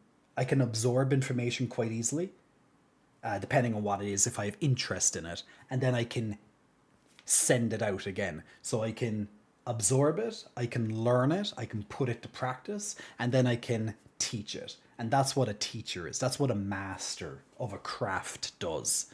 Obviously, does master is another step to it. Is, it's a higher step, but so, and even with my YouTube videos now, and even I suppose to an extent with my YouTube videos now, with the direction that we're trying to do, and also with Twitch, is that when I'm talking about certain topics that that I have knowledge on, if I'm talking about facts, or talking about something I heard, or my own personal experiences, I'm once again teaching people. I'm teaching people about whatever topic it is. So I'm still doing it because I absolutely love helping people and teaching people, because I love learning. I have so much curiosity. I love learning.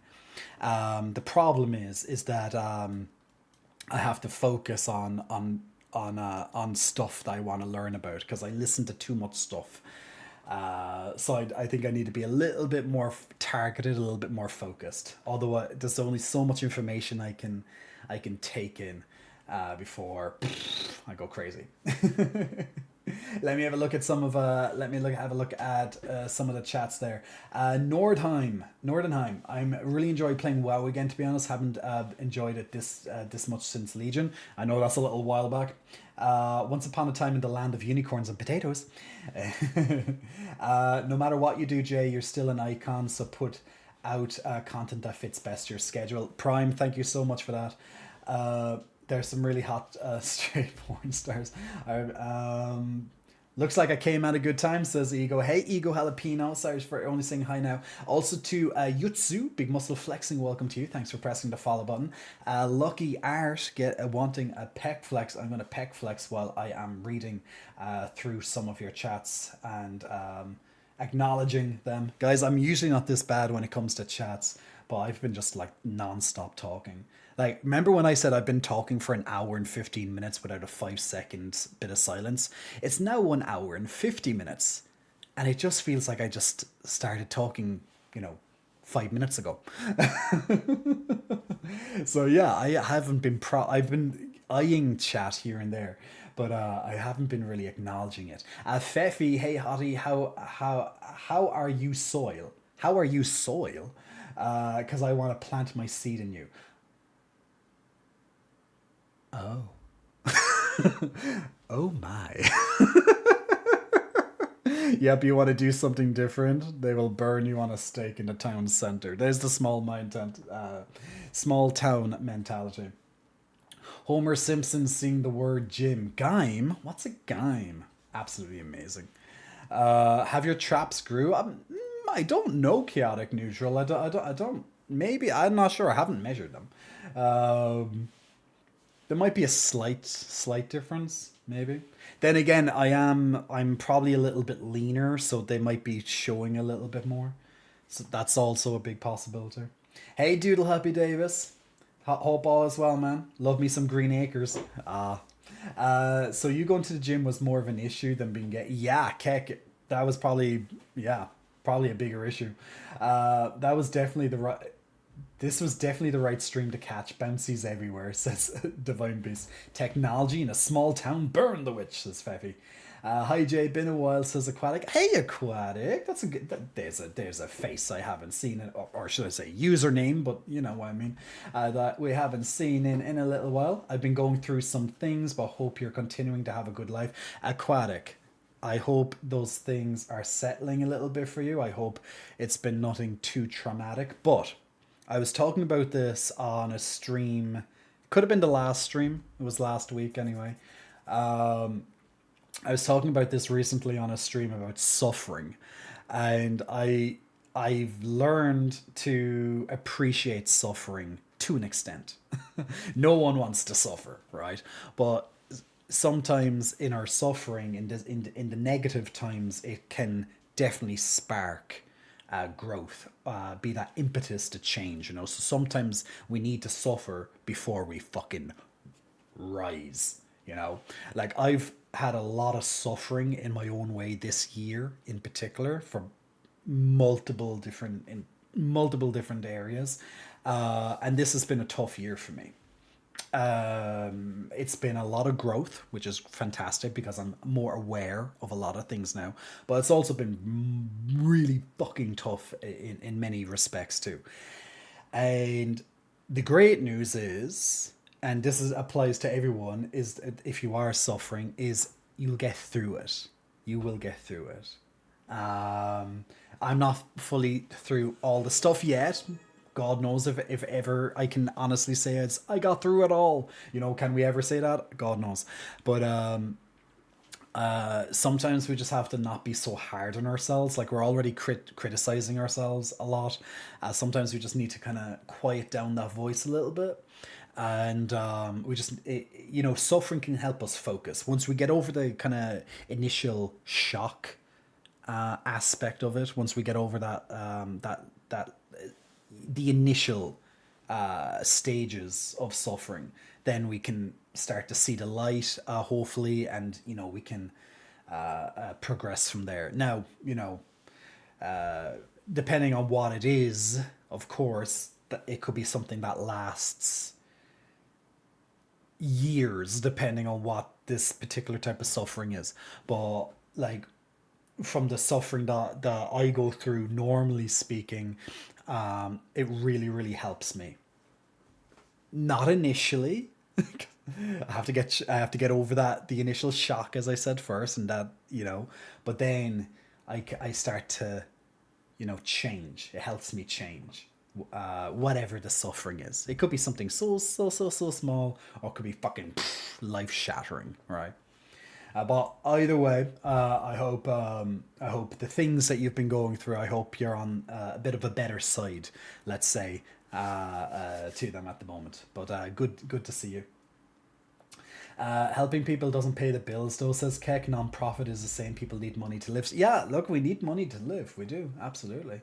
Like all those charities that we may love or that we may respect, like the people that might work in them might be doing it voluntarily, but realistically for the charity to remain they need some sort of income, right, from whether it's from different schemes or they're going out and collecting money in one way or another.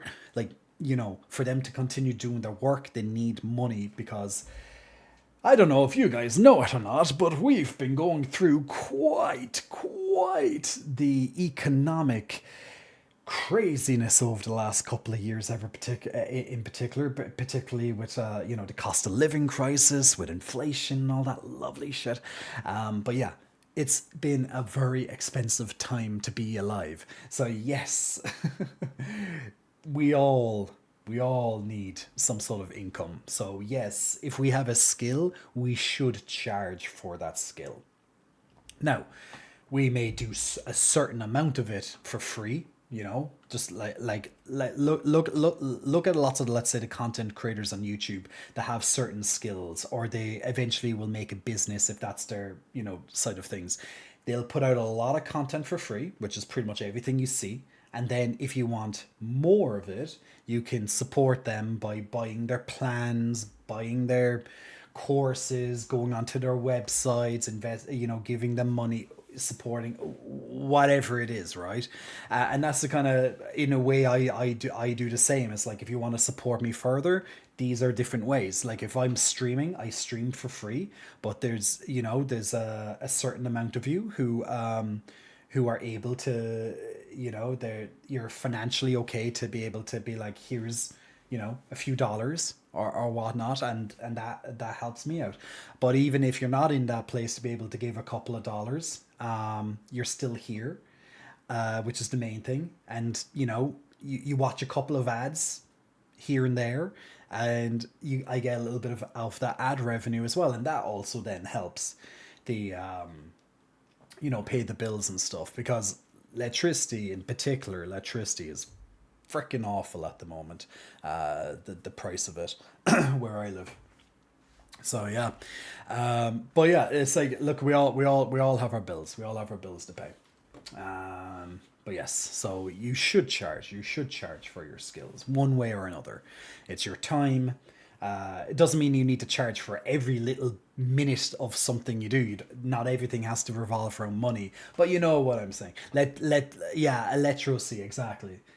My plan is to learn German in the next 3 years, says Keck, and go to Germany to redo my bachelor's. Ooh, what also helps is that Germany just recently passed a law in June that people can hold dual citizenship. Oh, okay, cool. So I don't have to give up my passport to live in Europe. Ah, that's good. Well, you can even just go to Germany and not speak German. Just so you know, the vast majority of Germany speaks English, and extremely well, might I add. So the great thing about Europe, there's certain countries that speak incredible English, as well as being, proficient in their own language. Should I say proficient in English and also excel in their own language, or maybe a bit of both.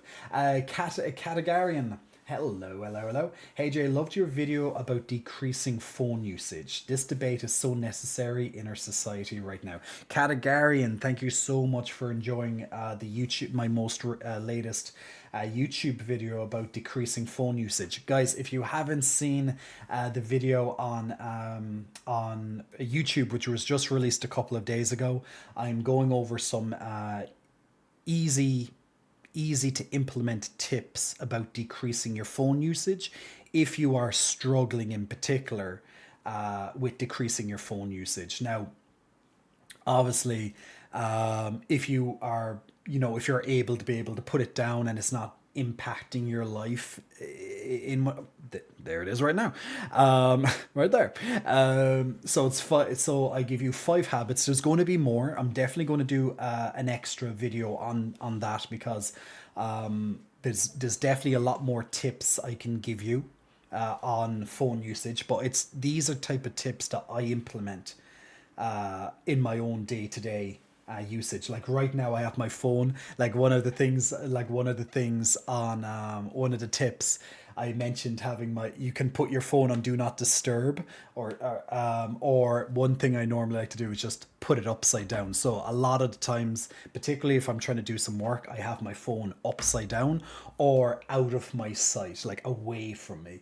It if I'm with friends, nearly 100% of the time, my phone is actually upside down. Um, that's just the way I like to do it and see it instead of getting distracted by even little notifications and stuff. Um, but yeah, so sometimes it's either out of my vision or else I turn it upside down. Now, it doesn't mean that I can't look at it. I can, of course, if I want to, but it's kind of breaking that impulse, and that's what the video is about. It's helping to break a couple of those impulses and just doing very very simple to follow tips. So there's five different tips that I have on that YouTube video. If you find that your phone usage is a bit of a struggle, implementing even just one of those tips might help you so much. Like I'm sure, like especially in this day and age, or addiction to phones. Do I need to say more? It's on a mass scale, like the addiction to phones, and it might even be an addiction as such. We just become very reliant on it, and that's that's society. Like a lot of stuff is online now, so yes, we're going to be looking at screens, we're going to be looking at phones. So if we can decrease our phone, our screen usage, or our phone usage, device usage, just even a little bit, even a couple of minutes extra a day, that's going to really help our mental health. It's going to help us turn off a little bit, even if it's only 30 minutes. If you can give yourself an extra 30 minutes a day to get shit done, to not be looking at your screen, man, you're going to just think of how much shit is going to get done for you. If you're having a hard time with it. So if you think something like that is useful for you, feel free to check out the YouTube channel, the Dub. Thank you, Dub, for just linking it there. And Categarian, thank you so much for enjoying that video. As I said, I will have a follow-up video on the phone usage, because there's even more tips that I had wrote down, and there's even more that I didn't write down that I will get to, because I have my script and I have my bullet points and the things I need to get to and stuff. And the video would be far too long if I added in like 10 tips. So I definitely will go back and add in more tips, because it's something that's been one of my own things that have been nagging me, over the last couple of years, and I started to do something about it. There's nothing wrong with using your phone. That's not what the video is about. It's not there to be like, you're an evil person. It's nothing about that at all. It's just some tips to kind of help you reduce it. It's not being like, don't ever use your phone. It's not that extreme. So it's not a long video. So yeah, check them out. And you can always use the timestamps. I do this on every video pretty much. I put timestamps so you can jump from tips quickly if you need to, and you can easily go back and review them. And obviously, if you do find any of that information helpful, guys, you can always share it. In your own communities, or to maybe a friend that's struggling with phone usage, as a little bit, hey, I found a video that might help you, feel free, because that also helps me out a lot. But hey, maybe we'll get an extra subscriber or two, and slowly grow, because I really want to keep delivering some, good quality videos. And thanks to Dub and thanks to Pex Lover a lot. For helping in the creation of these videos too, because we all help out as a little team.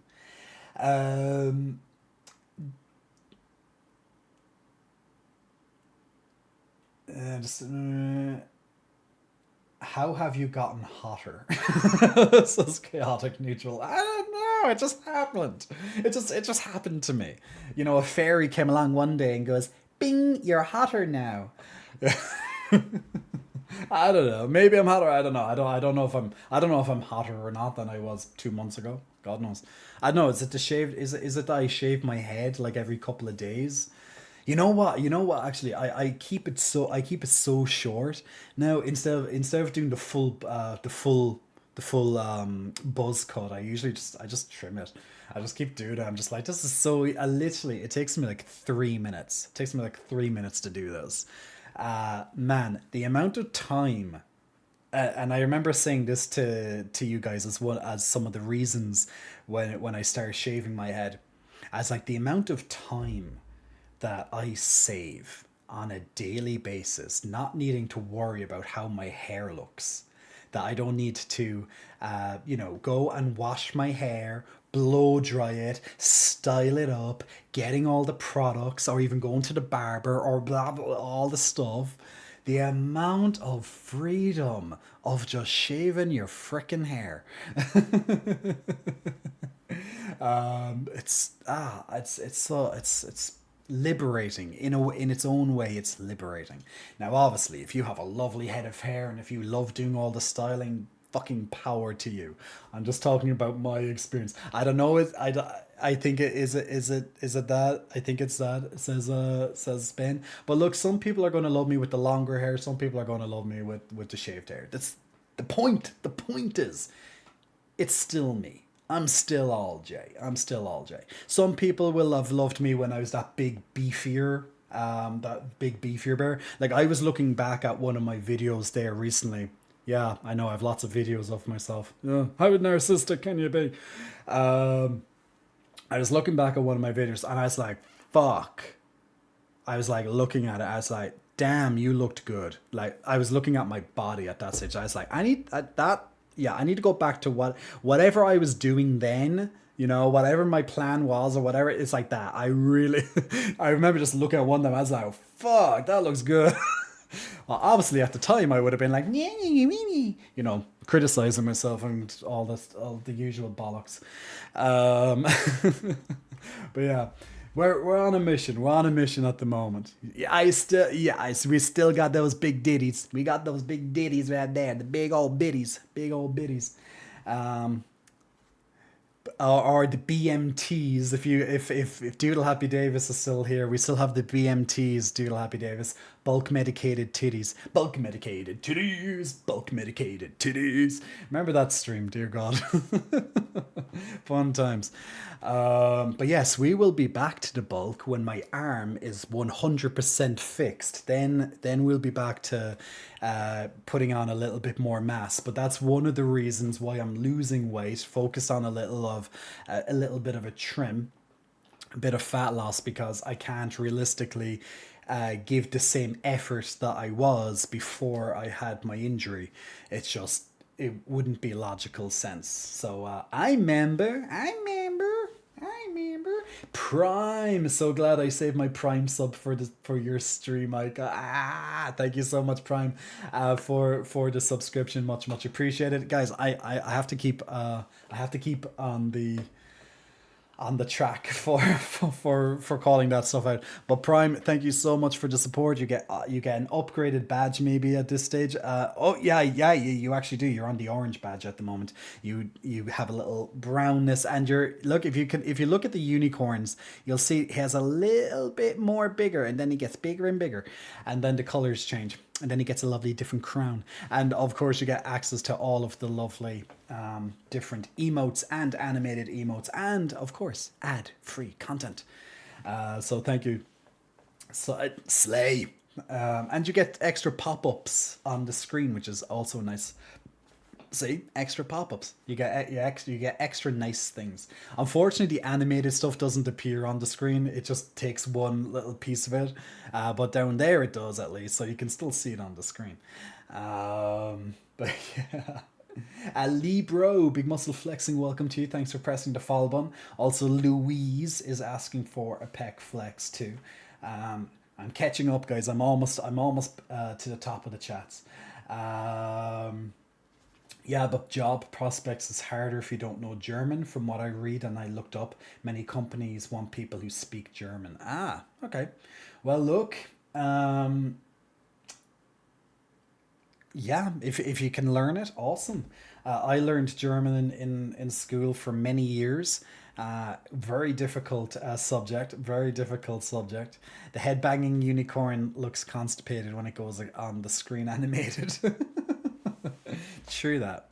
But yeah, German is a very difficult language. But look, if you put your focus into it,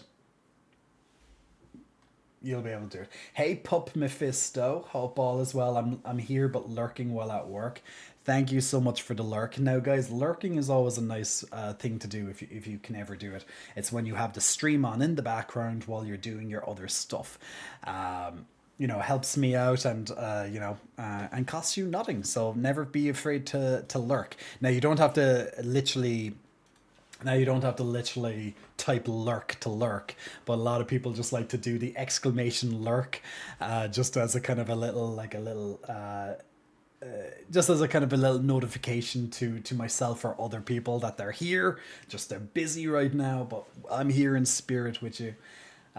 Something so common on Twitch that a lot of people do. I love doing it as well. Like I was doing it for about 3 weeks straight. I was lurking in the background on when I was watching the World of Warcraft. 2 weeks. World of Warcraft Race to World First. I just had it in the background. I'd go back every so often, just have a quick look, and then go back to what I'm doing again.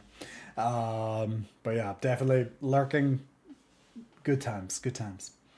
Categarian, don't know if you follow him, but Dr. K. I love Dr. K. Oh my god, I literally, Categarian, I literally was just watching a video yesterday with Dr. K. He was on, do you know the podcast Diary of a CEO, Stephen Bartlett? If you don't, great podcast. But he was literally one of the most recent. I think he was the most recent guests that he had on, and he's been on the show before. But I've watched quite a bit of Dr. K on various different podcasts. Great, he's a really really good guy. But I definitely enjoy a bit of Dr. K. Really really solid advice, and highly intelligent. I love his story, and he literally for people who don't know, I'm just going to spend a moment on Dr. K. For people who don't know, Dr. K like pretty much was a gamer, right? He was like me, just a big gamer, and he was addicted to games. Like he will say all this. He was addicted to gaming for most of his life. Had no really career, job prospects, etc. Wasn't doing great in school. He was just focused on gaming, right? And then eventually he started he got into the psychology side of things. He now does he now helps people with addictions. That's his kind of focus, is addictions. He also wanted to be a monk. He went to be a monk. He has teachings in there, and then he kind of brought all this stuff kind of back from India. He once upon a time he went to India, and I remember him saying that the monk, the teacher there, was like, you have nothing to give up right now, like, because one part of it is that you have to like sacrifice and give up your life type thing. And he was like, yeah, I want to give up my life, because at that point, before he had his career like he has now, he didn't really have a life, so there was nothing to really give up. So they told him like to come back when you actually have a life, like when you have a career and all that. So that,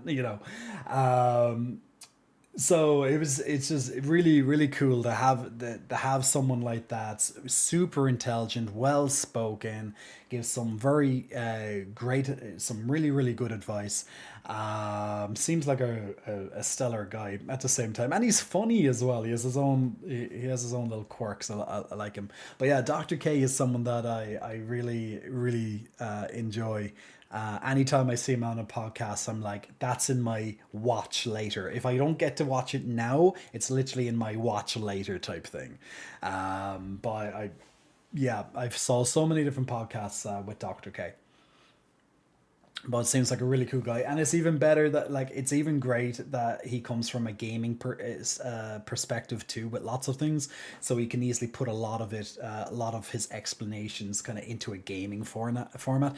That's something I should do as well, like gamify a couple of things. It might really help. Like, I have so much information when it comes to games. I have such a huge background when it comes to games. I could definitely put in. I was always, you know what? I was always thinking of a way to help gamers more, and I was thinking even in fitness to kind of gamify the fitness and just make even more. You're leveling up as such, and I kind of did a little bit of that with my fitness website, which, by the way, is getting some extra things added to it. I'm working little by little in the background for it. But if you do need help with your fitness side of things, if you need help with workout, it's all there, jcotts.com. But we have a level system there, but I'd like to even gamify it a bit more if I can. But that it was one thing that I thought was an easy way to kind of differentiate the different abilities of stuff on the website. Was, oh, if you're level 1, this is kind of where you should be focused. If you're level 2, this is where you should be focused at. So yeah, it's kind of cool that when someone has such a huge gaming background, and then you see them, completely changing their life around while still being able to enjoy video games when he can. But now he helps people the way he does. Great. Does live stream on Twitch, talks a lot about it, and he said that our mind needs this idle time, and today we don't have that anymore with so many content. That's what I love about your video. It's 100% scientific and correct. Awesome. Thank you, Categarian. That's Categarian's recommendation about the YouTube channel, particularly that the video that we're talking about there about phone usage. So thank you so much for that, Categarian. That means a lot to me. It really does. That it has impacted you, and even more so that, like, you can you can testify, I suppose, that it, it's factual based, because it's based on science, and that's literally what I try and put as much science into these videos. And same with Dub, when he's writing the videos as well. We use a lot of science, a lot of factual stuff, but there's the video over there if you want that direct link. Oh, and of course, click on it, and then it goes on to an ad, because of course it does. But yeah, Jay's so cute either way. Hey Jay, sent you some links for some of the OST for Final Fantasy 14 based on the talk earlier. Thank you. I see it over there on my messages. Thank you, Prime. I'll have a look. I will.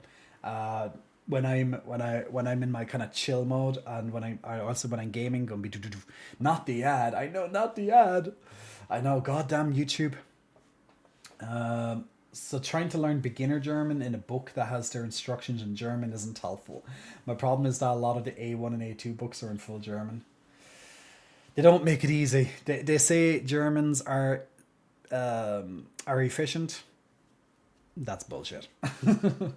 I love how JB home watching self-help videos and in-depth psychological discussions, and I watch 7-hour videos of whether Jason Voorhees is scared of water or not. Different worlds, man. Look, man, there you go. What kind of monk? I'm not 100% sure what kind of monk. But yeah, it's he wanted to be a monk. That's all I can say. But yeah, like, it's just, that's the kind of stuff I look at on YouTube. Most of my YouTube is literally psychology. Along the line, it's psychology, fitness, various health stuff. We have there's lots of gaming. Like, if I just opened a new fresh YouTube tab there, and it's like literally the first two videos are gaming. The next two are playlists, music playlists, and then I have two financial videos popping up to me because I'm looking at a lot of financial knowledge recently because I'm looking a lot into investing and stuff like saving and putting just little bits of money into stocks and stuff like that. I know the crazy world of stocks, but I've been gathering lots of knowledge and just trying to like make sure that I'm making like strategic choices. So I'm just listening to people who seem to have a lot of knowledge. There, I even booked a phone call about pension, to talk about a pension. Uh, so yeah, with a company here in Ireland. So I'm just like there trying to just take care of stuff for the future, just little by little, and just like going, oh look, like I've always been saving here and there, but like the thing is that this year has been extremely expensive for me, like with lots of different things, and it kind of made me wake up being like, okay, you just lost a lot of money this year. Lost because of expenses that came out of fucking nowhere, almost bills and fucking the crisis that we have when it comes to just costs, the cost of living and stuff. Just like fucking things drained my finances. I also bought a car. So that was a huge drain. But in all fairness, it's a nice car and good quality. It's a BMW and it's second hand. So there you go. Actually, speaking of that, hi or D99, by the way. I forgot to say hey. I laughed at your comment, but I forgot to say hey. And Titan Trex, big muscle flexing. Welcome to you, Titan Trex. Thanks for pressing the follow button. I was going to say there about what was shit. What was I going to say? Yeah, this is what happens when I look at the chat and when I'm about to say something. I was talking about money. BMW, car. Yes, car. Yes, now I remember. And then I remember German. Because, yeah. So, BMW. So, one, and the funny thing is, this has appeared in multiple financial videos from people who are giving financial advice. Generally, people who are, you know, uh, experienced and they have a high following in the finance side of things. I've watched a couple of videos there over the last while, and even in videos I watched today, two of these particular people mentioned this point again, and it was talking about cars and how cars, as an example, cars are one of our biggest financial drains, right? So if you have a car, it's a huge financial drain, and they were talking more so in how it's a financial drain, not just because of its the day to day usage of it. It's more so focused on, now obviously if you need a car is different, but it was more focused on that people love staying in finance. They love getting their car on finance, or they buy new cars, so they always have like huge loans. They're always in debt, and they're on about, you're never going to be able to invest or save money while you have debt. So they're on about like paying off your credit cards and making sure that you don't have huge loans and stuff like that, if possible. Like focus on getting rid of this debt first, and then you can, all this spare money, the money that was going to pay off the debt, is now going into your savings and investments, etc. So they, one of their biggest points, and I actually think this was really solid advice. Luckily this is something I've already been doing because yeah, because I guess my father drilled this into my head many, many years ago.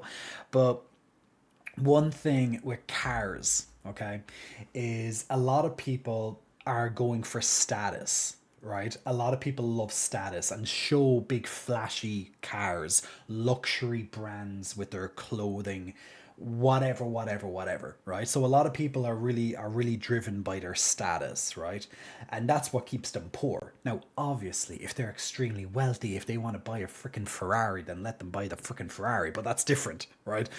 We're on about, let's say, middle class, working class people, except, or even lesser than that, if you're dividing everything into classes, people who realistically shouldn't be putting all their money into a new car or buying all the luxury goods realistically, because people can easily portray on social media and stuff that they have lots of money because they're always out on holidays, they have all this expensive stuff, but we don't see the other side where they could be literally crippled most of the year in debt, or when they come back from the holiday, they're literally paying it off with everything they have. They're not eating blah, blah, blah, blah, blah, right? So don't let status and appearances fool you. Now, there are obviously people out there who have a lot of fucking money and can easily splurge it.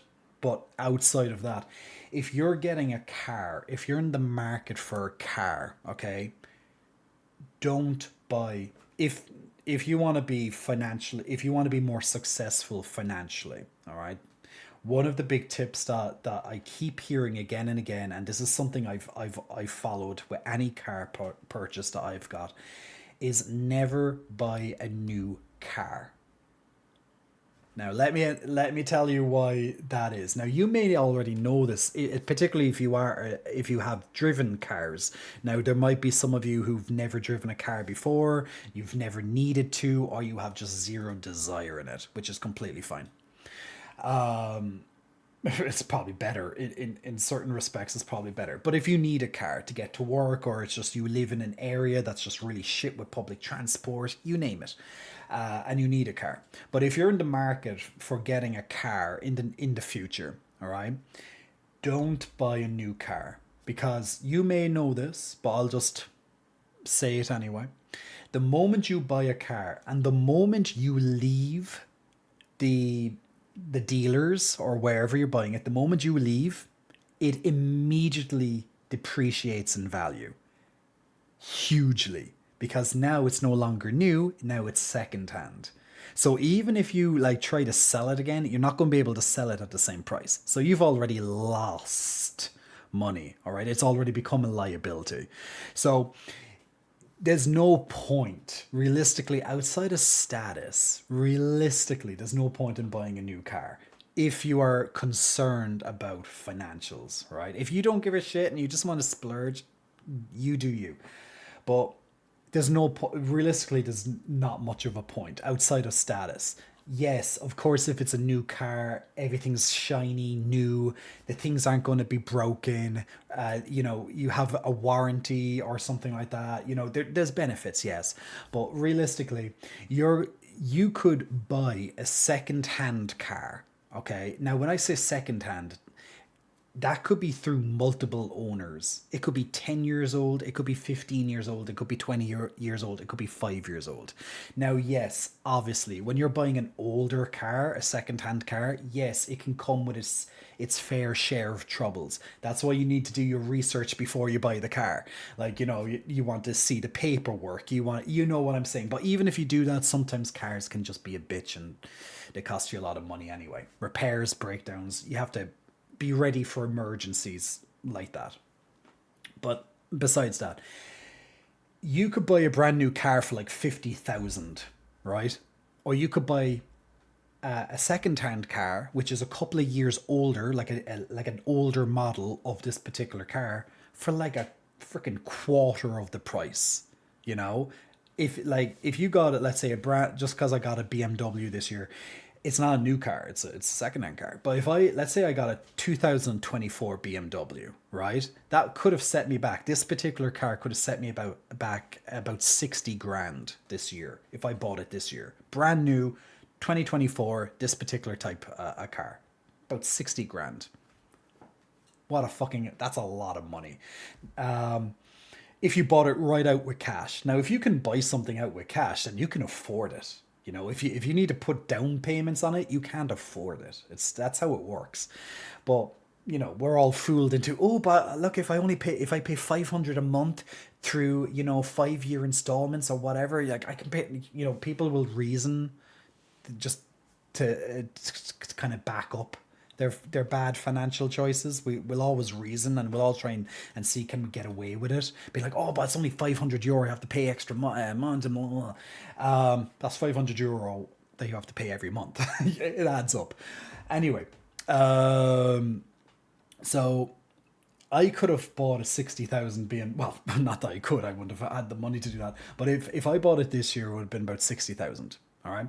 I bought an older car, which is still in really good condition. Yes, it has a lot of mileage on it because, it's an older car, etc. And I freaking hope that nothing too bad will go wrong with it. Like, things will happen, wear and tear will happen, and it has.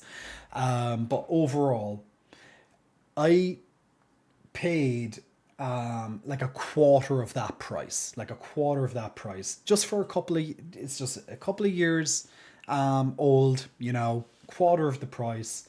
Um, and it gets me, it does exactly what I wanted to do. It's comfortable, it's reliable, it's safe, it gets me from A to B. And I spent a quarter of that price. Well, less than that, but let's just say a quarter of the price, right? So like it really really saves you a lot of money, because then I can sell that on, because it's already a second hand car, and it's still, BMWs can hold their value quite well even when they're older. I can, if I keep that car for a year or two, I could probably sell it on for more or less a very similar cost, because costs of cars have been increasing the whole time. So, and they might potentially be the same price, if not more expensive than when I bought it, if I sell it in 1 or 2 years' time. I don't know that yet, but I could probably get a similar cost. However, if I bought a brand new BMW 2024 car and sold it in 2 years, there's no fucking way I'm going to get 60 grand for it. Not a fucking hope in the world. I'd probably get maybe 25 grand for it. So I paid 60 grand just to get back 25 grand. That's not a good deal. However, if you take a moment to think about it, buy a second-hand car that holds its value quite well. You keep it for a year or two, or maybe you keep it for as long as you frickin' can. There's no need to upgrade a car every 2 years or whatever. You might be able to get a very similar cost to what you paid for it. That makes sense. That's financial sense. That's what smart people do. That's what rich people do, And when I say like rich, I'm not on about like super rich multi-billionaires, multi-millionaires, whatever. It's about people who aren't they're people who can live comfortably. They're living fine. They're not, they're rich in their own way. They're wealthy in their own way. The cost of their living, they make more money than the cost of their living. Therefore, they're rich in their own way, right? So yeah, new car exclama, yeah, new cars are rip off. So guys, if you're in the market for a new car, please, for the love of God. Now, I'm not telling you what to do. I'm just giving you my own experience, and this is proven financial advice. Unless you're doing it for status or whatever the case may be, or maybe you have a lot of money, so money's not a concern to you. More power to you, by the way. You do what you want to do with your money. But from a financial perspective, it's absolutely idiotic to buy a brand new car, even if you're buying it on finance. Because if you're buying it on finance, you're locked into a contract for X amount of years, and if you want to buy the car in the end, you still have to pay a lump sum towards it. You're literally renting the car when you buy it on finance, because you don't own the car. It's on finance. So you can't sell the car. You're literally giving X amount, $100, euro, whatever. Let's just say 500 for the sake of it. You're giving 500 euro a month for something you don't even earn. It's for something you can't even, that's not even yours, that you can't even sell because it's not yours. So you're literally paying rent as if you're paying rent to a landlord. You're paying rent to get the car so you can use it for your status. Or you can literally buy a car second hand. Maybe you need to get a loan for it, but the loan, at least you'll own it. When you get a loan, you own the car. You have to still pay back the loan.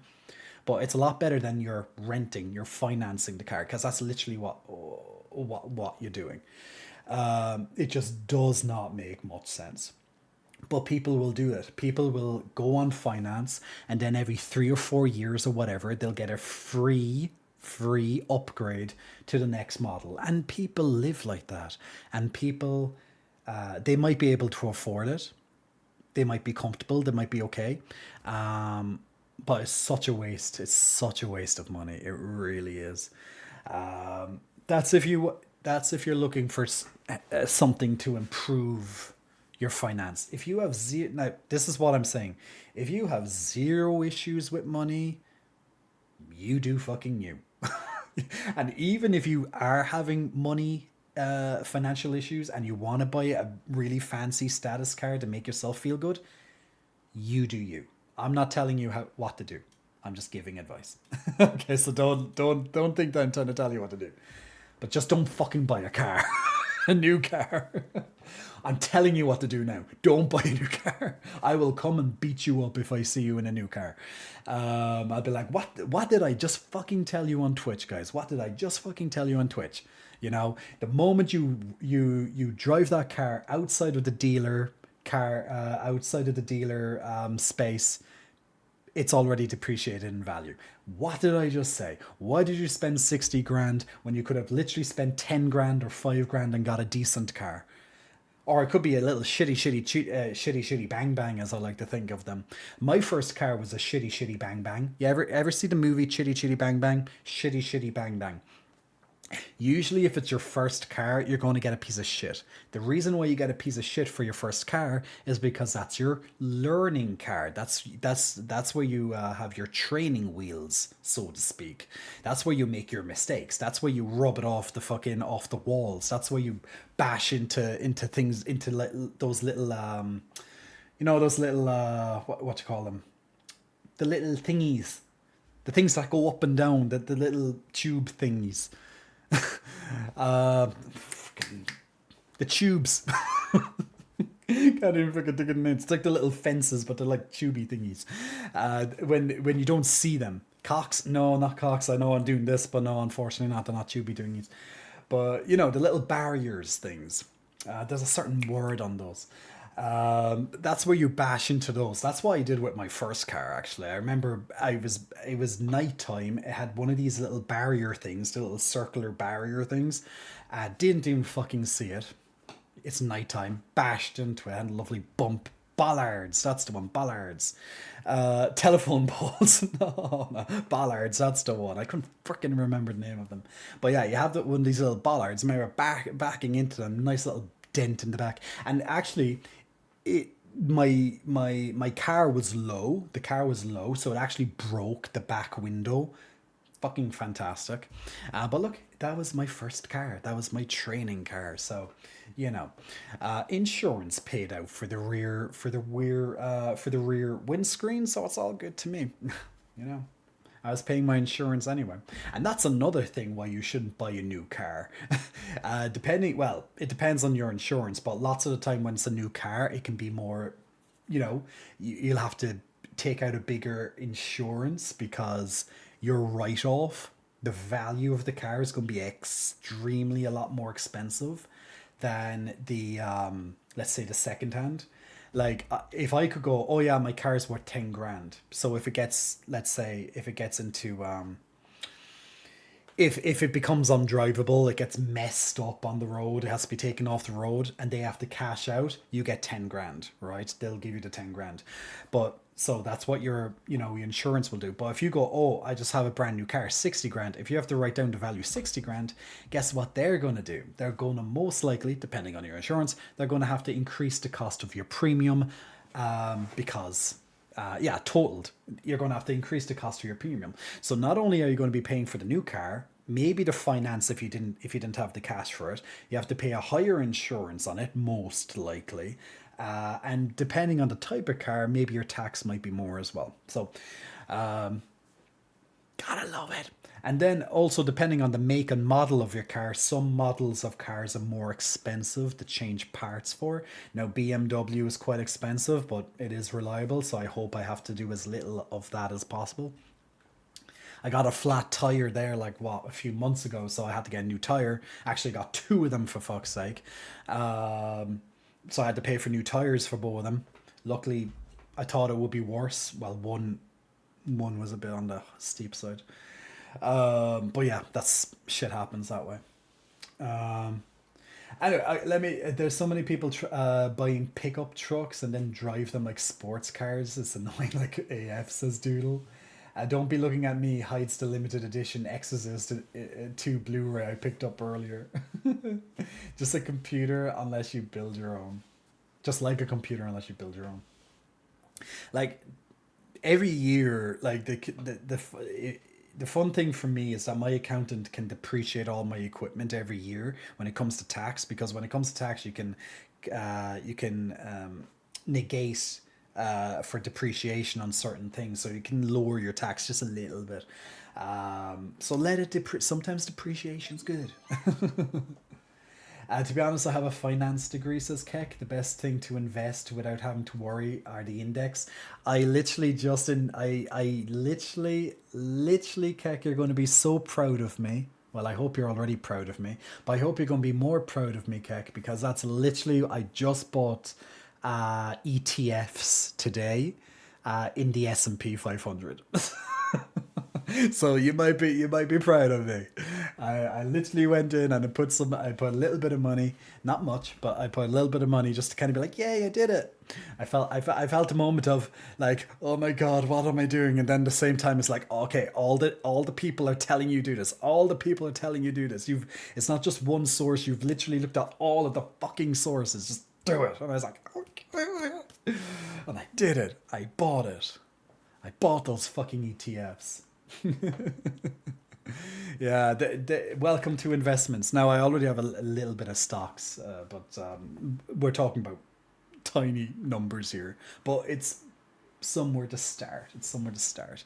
But for people who don't know, ETFs are exchange traded funds.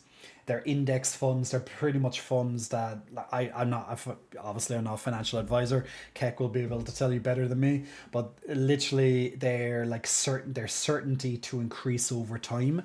Like the annual return on an ETF, if you're looking into investing in index funds or stocks and stuff, like the average return on ETFs is about 10%. But over the last like 10 years or so, it's been like 13.6% or something, but that's unusually high. But the average return expectancy on an ETF is like 10% or something like that. So yeah, so the thing is though, I also had to look into tax implications, and in Ireland we have a fucking bitch of a tax on ETFs, so I'm gonna have to figure out how to get around that as time goes on. Right now, I don't have to worry because, well, I just started and I haven't made a profit, and it's gonna, the point is with ETFs, the point is it's like putting money into a savings account. That's how I was kind of told that it's been told, that's how I was told to kind of treat it. You keep it in there like it's a savings account as long as possible, so the money compounds over the years, 20 years, 30 years, you name it, and you slowly make money out of thin air as such, right? You're making your money work. So that's the benefit of buying index funds or bonds or stocks. Now, yes, it comes with a risk. You could lose your money, but from what I got told, and Keck, maybe you can back me up here, or you can give your perspective on it, is that ETFs, they don't lose money as such. They're reliable to give you a return every year, because the S&P 500 is the top 500 companies that are in, let's just say it's like in a league. Let's say if you're like playing, if you're like soccer, if you're like football, soccer, do you know, if you have, when you have these leagues, when you have all the different teams going against each other, and usually in the league they're like, the number from the best to the worst, like whatever the best team in the league is, or maybe like if you look at League of Legends or something like that, and you have your leagues, and you can see who the top team is in the league. Like, think of that, but there's like 500 of them. That's like what the S&P 500 is. It's a list of all those best companies, and if you don't do good, you get kicked out of it, and another company will kind of take your place. And since it's like all of these companies, that's why there's always a return on investment, because you're leveraging like the best companies as such. But the major difference between individual stocks, like let's say if I bought stock in A very popular stock at the moment would be Nvidia, for example, because Nvidia went through some. I wish. The thing is, I have Nvidia products. I knew about Nvidia for fucking years as a gamer.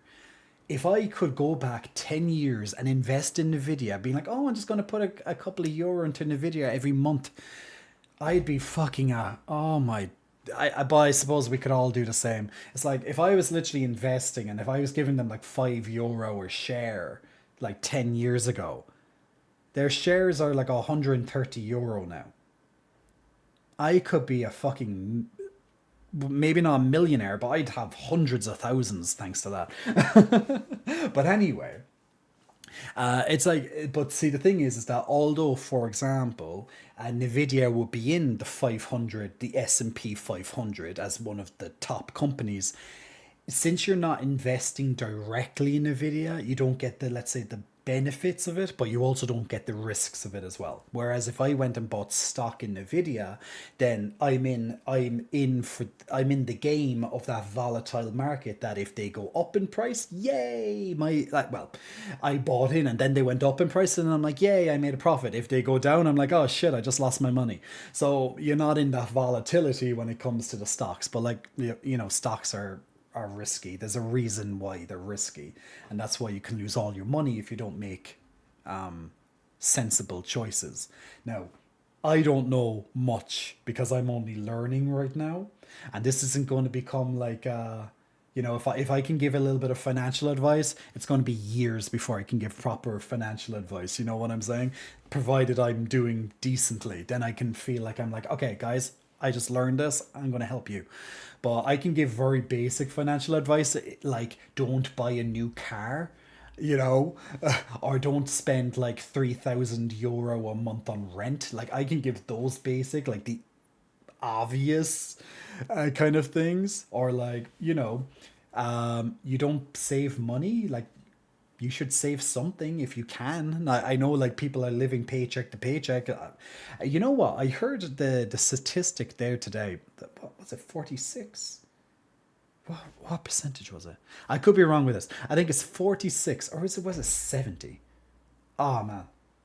It was a large percentage. I think it was 46. I could be wrong, but like 40. It was focused on Americans. It's like 46% of Americans, right? This is the statistic.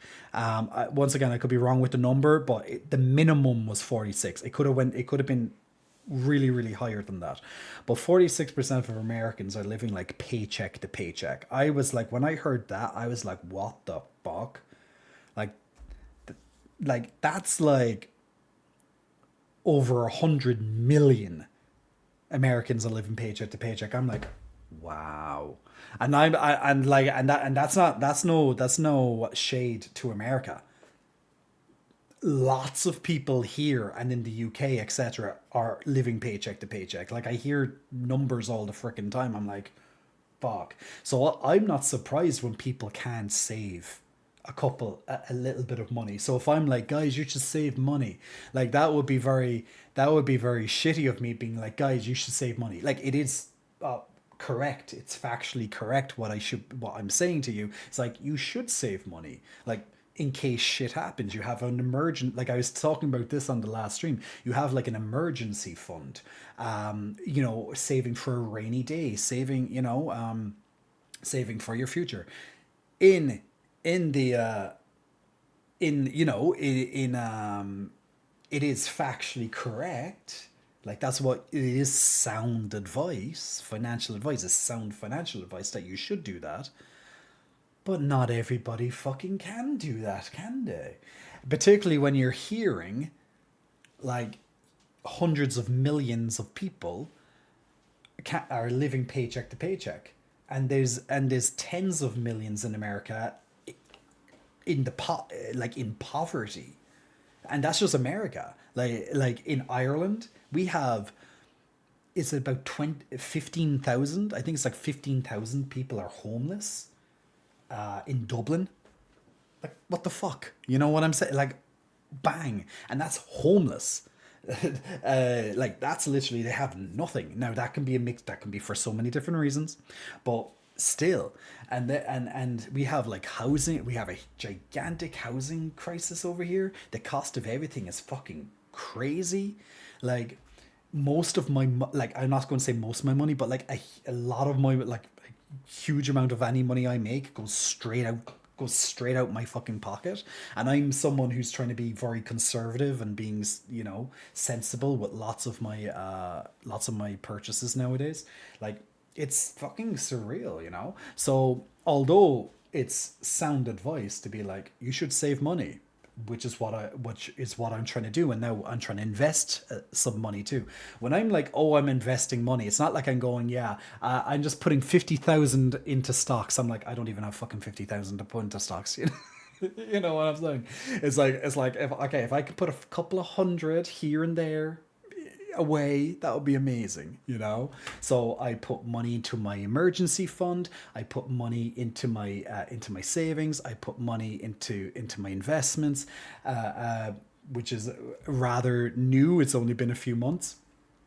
And then I put money away for tax, and then I have a little bit of money for myself, and then and after all my bills. So like I'm trying to save as much as I realistically can, putting them into my different areas. And I was talking about that on the last stream, is that ideally when it comes to budgeting, and now this is an ideal scenario, once again, not everyone can do this, particularly because right now it's freaking crazy in the world and has been for years. It's just getting worse, unfortunately, in certain ways. Inflation is going down, but that doesn't mean everything's better. Is that in an ideal world, you can budget, well, you should still budget anyway. That's the responsible thing to do. So you can see how much money you have every month and where it's all going, because then that can give you an idea of where you can maybe make some changes, right? Like it's sound advice, but not everyone will be able to save even if they budget. Like they might save like a percentage or two, but still that's a percentage or two. Like if you could only save like €50 or $50, whatever, a month, it's $50 a month. It adds up over time. If you put into investments, that will add up over time, etc., etc. Right? But like ideally you'd have a couple of different savings or investment pots, and you'd be adding into those as often as possible. You might not be able to do it every month, depends on how the month went, but ideally, once again I'm talking about ideal scenarios, is you'll have a little bit every single month that you can put into whatever categories you're doing. Like I have a little bit of money. I'm still trying to figure out how much money I should give myself. I'm still trying to figure that. It's just more like, yeah, that's always a hard one. I'm like, okay, if I can put this into like my investments, if I can put this into my emergency fund, if I can put this into like kind of longer term savings, if I can put this into my my pension or my retirement, if I can put this into my saving up for my yearly tax, if I can so I'm like, okay, how, like, it's trying to divide all those little fucking numbers. You're like, how much is left for me? Where's the fun? Why can't I go out to restaurants? Why can't I go on holidays? It's like, because you're trying to fucking save and invest, you fucker. You're trying to be responsible. I'm like, why is being an adult so fucking annoying? I just want to go and play video games. I really just want to play video games. I really do. Guys, you know what I should do? Is I should just like play video games and just don't give a shit about investing and saving, and just like ride out life without a care in the world. Doesn't that sound better? But then I don't have money to pay for my video games. But yeah. I think just live below your means. That's what I'm trying to do. I'm trying to live below my means to the best of my ability. That's what I've really been trying to focus on over the last while. Because this year, as I said, has been fucking expensive, and it's been suffering in other ways. It's been a big challenging year. But I'm still here, and I still am quite positive. Even with all the shit, I'm still quite positive, and I'm still getting through it. So if I can get through it, you can fucking get through it. If you're going through shit. I don't tell you everything. I tell you a lot of things. I don't tell you everything. One day, I'm sure little by little it will all come out. Little by little. The next thing, the next thing. So don't, that's, you may have noticed this a little bit. Um, I've been posting less on social media and stuff. It's because my mind is just not there. I post here and there, but like for example, I know social media, but I need to post on social media. I just don't as much as I should. Like I looked there and it scared me. I think looked at yesterday. My last post on Instagram. Now I mean the public Instagram. My last post was the 21st of September. That's 3 weeks ago, almost. I'm like, what the fuck? I can't, I shouldn't let it slip like that, but I'm just not in the like, I just don't want to post often. I'm just like I have my own shit that I'm trying to figure out, but I should realistically be able to post whatever I'm doing, and then just get on with everything else. But you know this, okay? I'll give you a hint, and this is quite accurate. It may not be the most accurate thing, but if you notice that I haven't posted on something in a while, TikTok aside, but if I haven't posted on something in a while, I'm going through stuff. Okay, that's the easiest indicator that I'm going through stuff, is if I'm not posting. If I'm posting a lot, then everything's fine. If I'm not posting, there's something not quite right at the moment. I can try I'll be posting on certain things, but if something completely slips, like really slips on one of my platforms, that's your indicator that I'm going through shit. Whatever it is, now it might be super serious, like fucking but it's something, right? Um, Came for the titty, stay for the personality. Well, what's the sad face for? The sad face for Immortal Ninja. That should be a good face. Poro sad. We don't want Poro sad. How about Poro be happy now with a muscle flex? But big muscle flex for your first time in the chats. Guys, the amount of different conversations we've been having tonight. Remember when I said I haven't taken 5 seconds of silence in an hour and 15 minutes? And then I said it was like an hour and 55 minutes. It's now 2 hours and 55 minutes. I haven't literally stayed silent 5 seconds. There was actually one moment when I had a little quick reflection, but outside of that, completely go. Share, bing, big smiles as sent your way. Is there anything I missed there? Is Cher asking for a sexy professor time? Let me catch up with some of those chats. Pup Mephisto also wanting me to hug. We have Invisibear. Invisibear's next to me. Pup wants me to hug a teddy bear, but we have the lovely, glorious Invisibear, who I've grabbed out of his little void. Don't worry, he is my translucent bear. He is just about invisible. Just about visible enough that you can see him, but he slips in and out of reality very quickly. So if you don't see him for large spaces of time, it's because, well, you just can't see him. But right now he's taken a moment out of his little schedule, his voyage through the void, to let you know that he is here, and he's getting some big hugs. He likes giving a bit of the side eye. He gives a bit of the side eye every so often. But look, right now he's smiling. You can see he's a little bit smiling. Right, enough with the serious chatting. Here comes Astrobot. The different conversations that we've been doing tonight. Damn, there's so many. You know what we need to do? We need to clip every single time I go on to a different topic and just make a video out of it. Be great. We'd have like 100 fucking YouTube videos extra so quickly by just like clipping each topic I go on to. Maybe touching them up a little bit, but man, the amount of conversations we have. But hey, this is what you guys get to experience. I'm just here waiting for some attention, says Chaotic. Chaotic, what attention do you want? I just want big titty Irishman to play video games with. That's all what Chaotic wants. The less effort put in them, the less fees, but you can earn more long term with S&P 500 and Nasdaq portfolios. The problem with those investment firms and banks, says Keck, is that you pay MER, or merchant exposure rate. That percentage they charge isn't only charged on what you earn, it's charged on the money you put in. So say you put 100k euros and they say the portfolio earns 5%, they charge a MER of 2%. You get charged a 2% on that 100k that you put in, and also 2% on the 5% you earn. So in 1 year you get 105k, you pay 2,100 euros, so your total earning is 102,900 euro. Yeah, that sucks if the fees are that way. But usually, it's just a balls, like the tax on, we call it capital gains tax, and there's also other taxes depending on the type of investment you have on.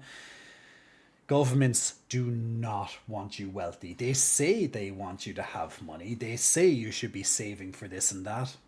But if they really did want that, then why are the taxes so fucking high? You know, I think the reason to that is that most governments still label cars as a luxury when taxing them, but cars should be tax free since they're mostly essential expenses. Yeah, tell that to governments. Tell that to my government, who just increased the cost of fuel just the other day. Tell that how essential the cars are when they just keep fucking putting more tax on. And you know what the hilarious thing when it comes to cars, you know how a lot of governments are really focused on carbon emissions and like, keeping carbon down, so like they're charging extra on like diesel and petrol and stuff. You know how they're like, I'm not going to say it's bullshit, but the bullshit part comes from is that they especially in Ireland, is that they try to give you incentives on switching to an electric car.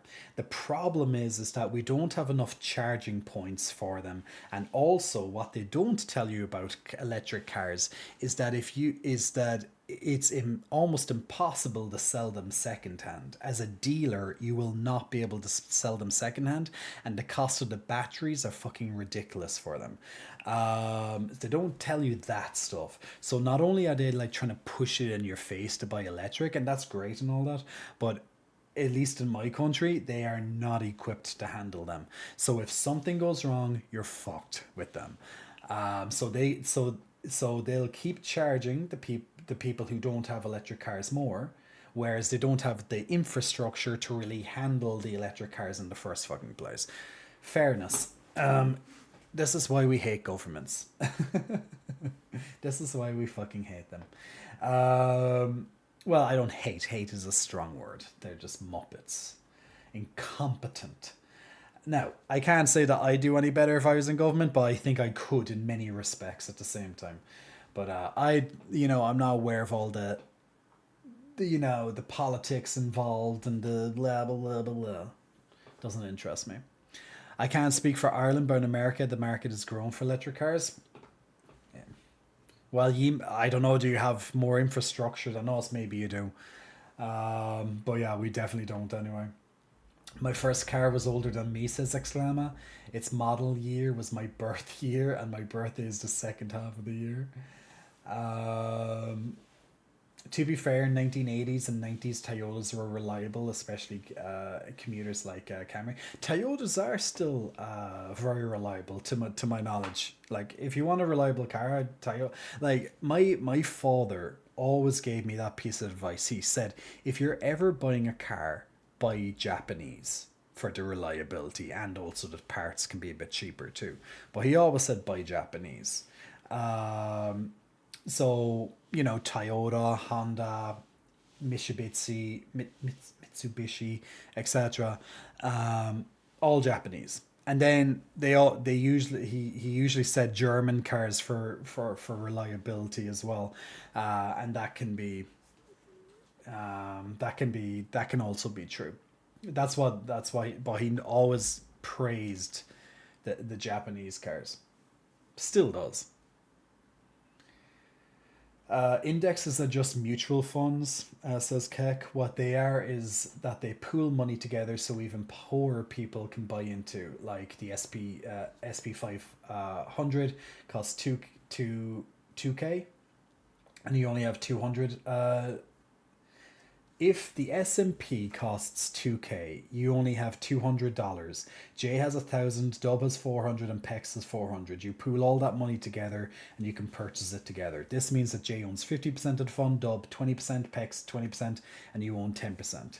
You all earn the same 5% growth, but the people that invested the most earn more relative to the amount that they put in. Yeah, that makes sense, because if you put 100k and someone put in 10k, then obviously the person who put in 100k would earn more on that growth because they put in more money. I own 400 pennies, says Pex. And Pex Lover owns 400 pennies after buying, I wonder how many limited edition DVD or VHS or something that you bought in the last month. That's why you have 400 pennies left. But he loves his limited editions and his stuff. Exorcist 2 was only £20. Okay, well, there you go, £20. Well, you could have had £20 and 400 pennies. Just saying. We all make choices, Pex. Bills took the rest. I just wanted something nice for Halloween. And you deserve to have something nice for Halloween. We all deserve something nice for Halloween. Speaking of Halloween, and we do need to play a scary game this month. And they just released, I actually haven't checked the review of, I don't even know if I'll play it. Doubt I will, because I thought it was already fine. But they just released Until Dawn. Again, the remaster of that. I have to look at a review for that and see what's changed. What are you going to be? I'm going to be myself. That's always scary enough. Trust me. Try being my head for 5 minutes. There's fucking Halloween every day. Trick or treat. We just don't know. Are you going to get a trick? Are you going to be treated? We just don't know.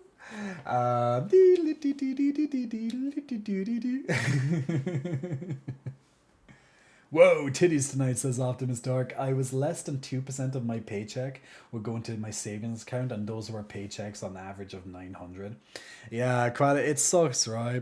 It's a costly game. Life right now. Victorious asking for a pack flex. Also for scary game, Corpse Party. You haven't seen my face. My head is big AF. What do you mean your head is big AF? You have a big head? Nothing wrong with a big head. There's more to squeeze. There's more brains inside that big head. You have more capacity to put stuff into your head. It's not a bad thing. 47% live paycheck to paycheck. Homelessness is between 150 to 300,000 people in Canada. Damn, man. But, Canada is a much bigger population than Ireland. So you probably still have less homeless than us, in relative terms. If you go from population to population size, we're probably more. And we're such a small island, How many people live in Canada? Dub, what's the estimation? What's the estimated population of Canada? Oh, Canada! Hey, Bonk, how are you, man? Man, the amount of topics, so many the last 3 hours. Minus slow comments or no comments. It's always my giveaway, says Pex. Now, enough with the serious chatting. We're here. Here comes Astrobot. I'm just. I already read that, didn't I? Context: I'm Japanese, says Aquatic. There's a reason we're popular among white men. Subaru, woo! I had a Subaru. I loved my Subaru, but I spent too much. If I could go back, I would have never bought it. It was more of my fun car, and I spent way too much fucking money keeping it, maintaining it, and running it. What a fucking waste of money. And that's one of my lessons when it comes to cars. 32 million, about 10% of America.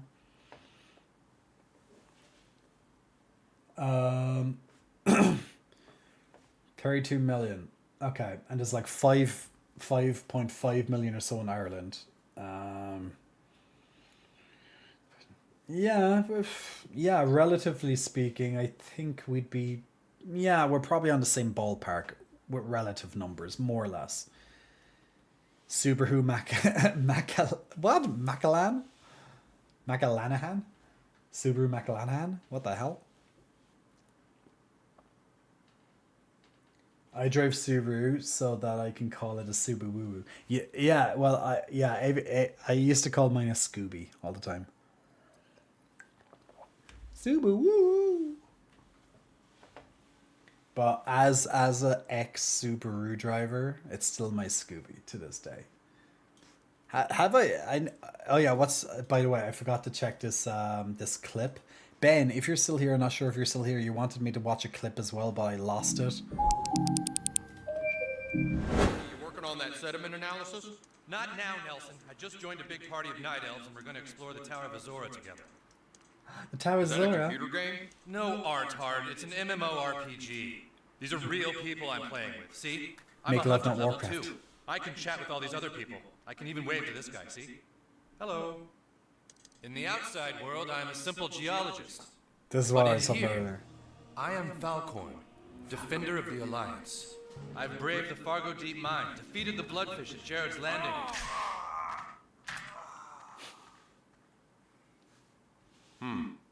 Looks like that guy just killed you. What? You know, I love this episode as well. It's one of my favorite episodes actually. They got it so spot on. Like obviously it's not, 100% logical. Well look, it's South Park. But yeah, absolutely. I actually want, you know what I want to do? After this stream ends, I want to go and watch this episode before I go to sleep. I'd love to get some pizza or something and just cuddle up and just watch this episode. Diane, it's like, take the sword of 1,000 shrewd son. And then you just had the Blizzard developers just watching him, and it's like, but they understood what was going on. Hey, Jorge, and I was like, George. I'm not sure how you pronounce your name. Is it Jorge, George? Depends on where you live, I suppose. Pronunciation. But I'm doing good. I hope you're doing good too, man. Have I played D&D before? I have. I've played D&D. Literally, I think it was on the last stream or the stream before this, or it was a recent stream anyway. We were talking about board games and games that I've played, board games similar to D&D or tabletop games that were similar to D&D when I was growing up. Good times, good times. But I only played like maybe 2 proper games of D&D in my life, so I don't know much about D&D, to be honest. But I'm aware of it, and I know, it is massive. Surprisingly, I have a couple of friends actually that regularly enough go to D&D nights with their friends.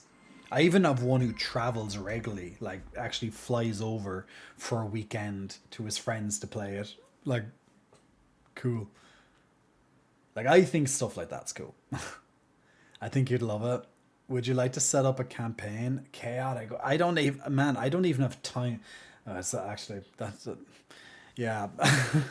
Do you know what we could probably do sometime? We could probably do a call where you have like multiple people and we could play it out. Could all go onto like the voice chat and just play it out. That'd be an interesting, even as a once-off stream. I'm not hearing an excuse. Unitson, Big Muscle Flexing, welcome to you. Thanks for pressing the follow button. I am going to be the barbarian Pextor. That's what we're going to do. Rolls a D12. You do love a bit of D12, don't you? You love a 12D. Don't you? We all. Num nums. Num nums. Pex got hungry now. But yes, guys, we have been talking literally non-stop for over 3 hours, which isn't a bad thing. It's a great thing because that means there was lots of topics. We've been going through lots of topics, and not only like various topics but they were in different categories as well, like completely different, from health to fitness to technology to finance, you name it. There's been so many goddamn topics. CM or inches? Dub. Feet. We like it in feet, Dub. I know, Dub's eyes been like, oh, now that's a very big one. I love a double D20 more. Me love double D20s too. Oh yeah. Don't get me excited. You know what though? I think, what time is it? Okay.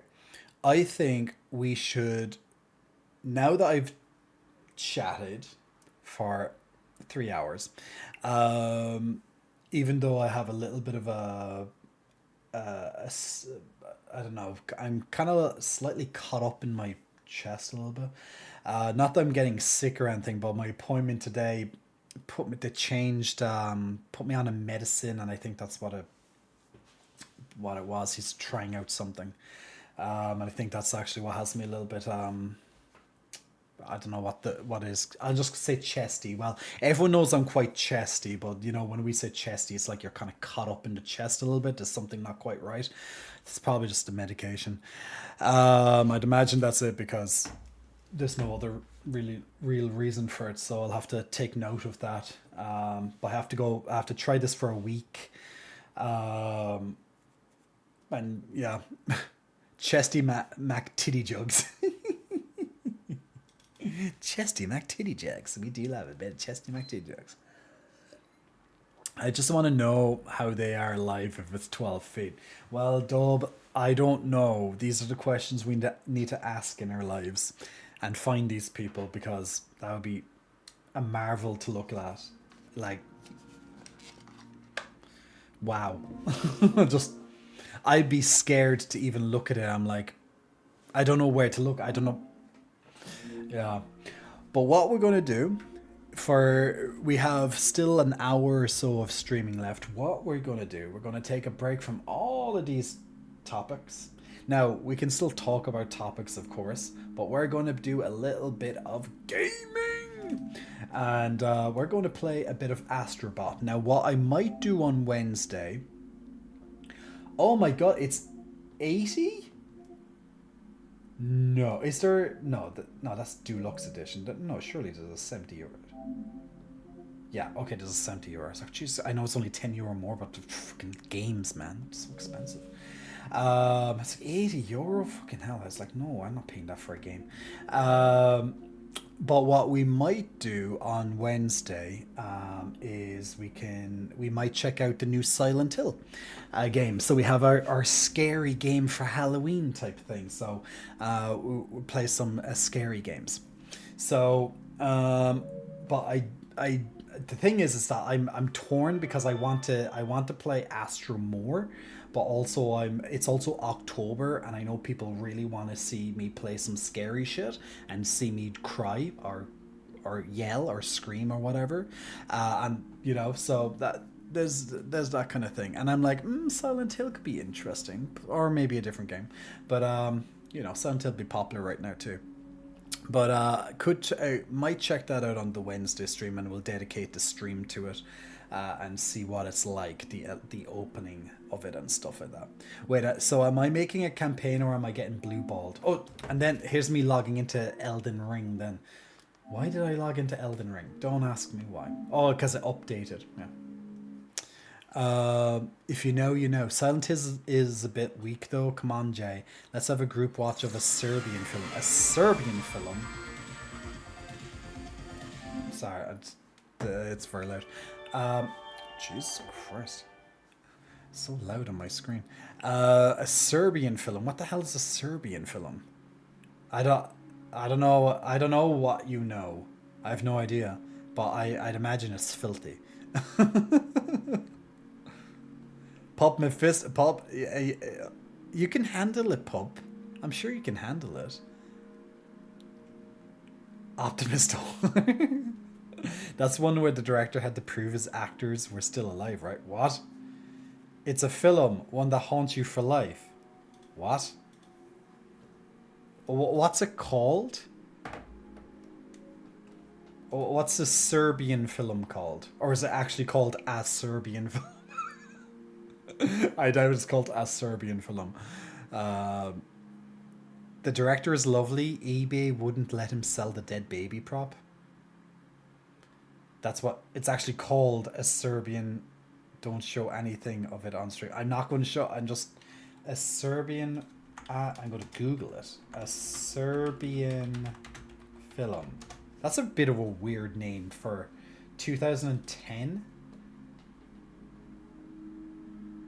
Will I watch a trailer? Am I allowed? That's not the worst thing that happens to the baby. Is the trailer okay? Or is it like, no, it's a trailer. It can't be bad. Like, it's a trailer. It'd be fine to, yeah, it'd be fine to stream a trailer, right? A Serbian documentary. It can be careful. Is a Serbian film legal? The movie has been banned in 46 countries. Labeled as exploitation trash by critics and caused a film festival director to almost face jail time. Okay, it's literally banned and okay, so I won't do it. The box office earned 1.5 million. And okay, so the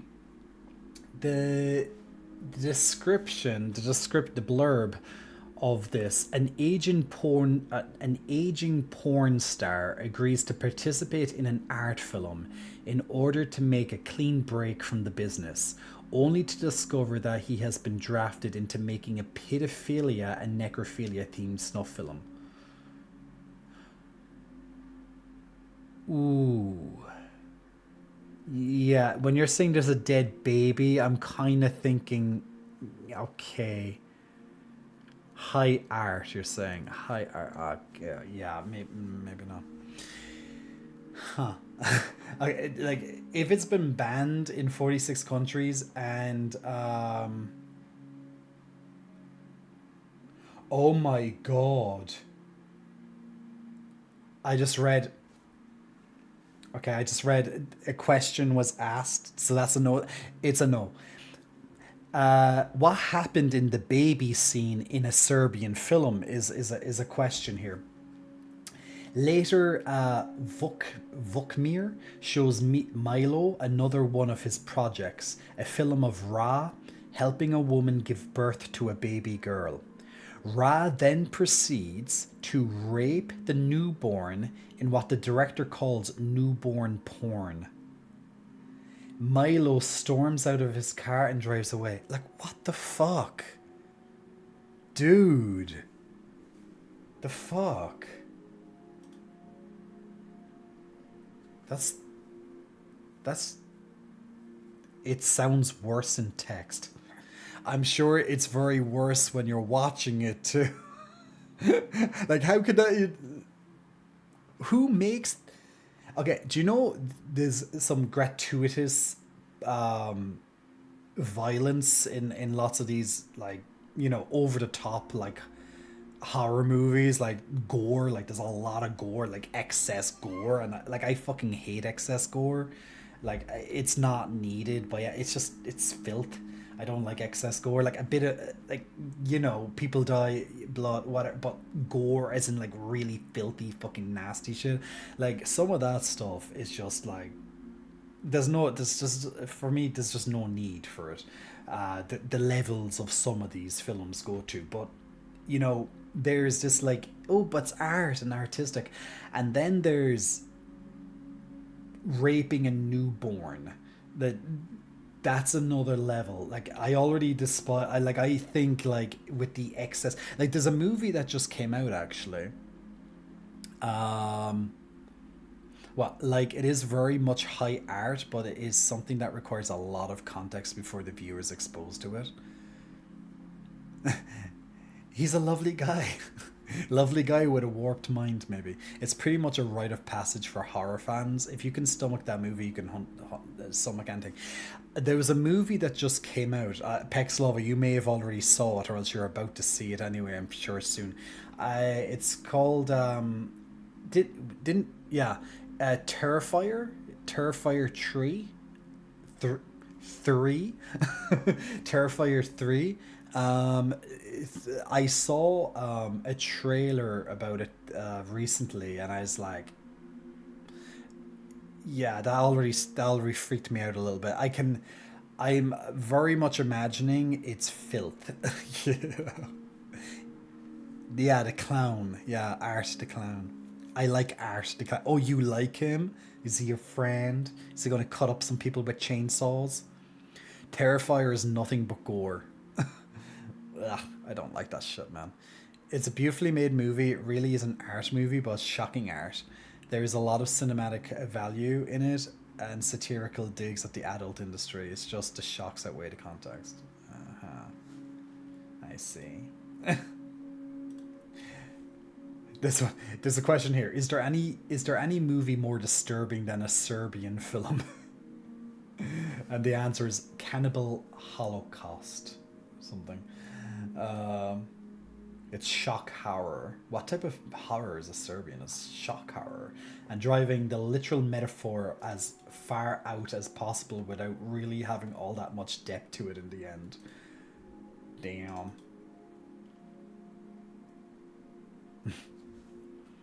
I looked up the Terrifier on YouTube and nearly vomited. Absolute gore porn trash.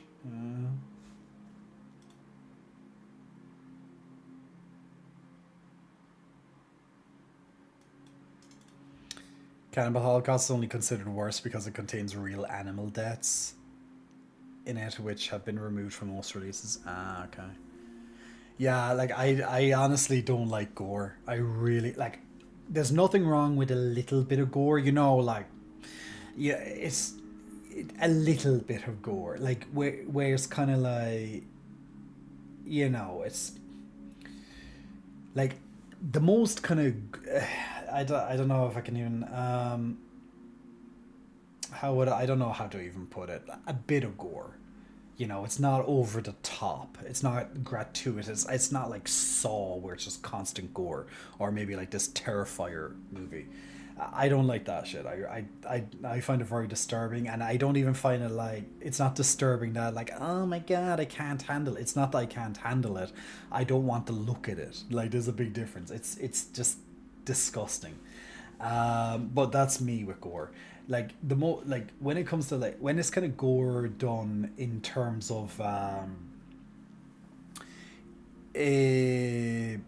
let's say now like it's over the top because it's Quentin Tarantino, but you know, like Quentin Tarantino movies, you know, he has a lot of gore in his, but it's gore, but it's like it's over the top. It's like it's stupid gore, you know, that kind of thing. It's kind of in a way comedic, maybe. I guess it's like, especially if you're watching something like Kill Bill or something like that, it can be, you know, there's the fucking body parts are flying everywhere, and blood is coming out like fountains. It's like, you know, and then it's just like you kind of get over it. Like, it's weird, but it's like meh, but meh. It's just one of those things. But obviously there's some parts in like Kill Bill, for example, that would be just like like I don't mind having a bit of like those kind of moments in movies where you're like, oh, that's a bit gross, or oh, you know, like I don't mind that. But when it's just like literally like I don't want to look at this, that's where I have a problem. That's why I don't like when it goes too far in that direction. And it's not like, oh, I'm a pussy or whatever. It's like I just find it disgusting. And if I ever was to date someone and that was their thing, as in like, oh yeah, let's put on like grotesque gore on the movie, I'd be like, fuck off. I'd be like, you're dumped. It's like, I'm not watching this with you ever again. I'm like, if you want to watch them, you do you, but do not include me. Has to be something a little lighter than that, a bit lighter. Kill Bill is only like that because it's paying homage to ninja movies in the 70s and 80s, which all had that kind of extremely silly. Yeah, like it's just, you know, it's you know, you wouldn't lose sleep. Like, I wouldn't lose sleep watching Kill Bill, for example, but I might lose sleep if it's something like really disturbingly fucking gross, you know, that kind of way. You don't put gore on because you want to see gore. Yeah, but you're okay, like if you're going watching a slasher movie, like, you know you're going to get gore. Now, there's a difference between a slasher movie and grotesque gore, because lots of slasher movies, they aren't even that bad. Like, There's a bit of gore, but most of the time they're not that gory, you know, like in comparison to, like, let's say now this Terrifier or whatever, you know, it's just all over the place. You like when it with Scream and stuff like that, it's like, oh no, he got like fucking his throat slit or fucking, you know, or just some disgusting moments, but it's not like gore all over the place, you know. 90% of slasher movies are just murder mystery movies. It's like Scooby Doo for adults, right? Like, you know, it's like Scooby Doo for adults with lots of blood and stuff. Let's see who, and then at the end you have the let's see who did it type thing, and or else kill the killer or whichever. Terrifier is over the top in a really grotesque way. Absolutely hate it, and I'm shocked that the scenes are on YouTube. The scenes are actually on YouTube. People actually put them up. Oh wow.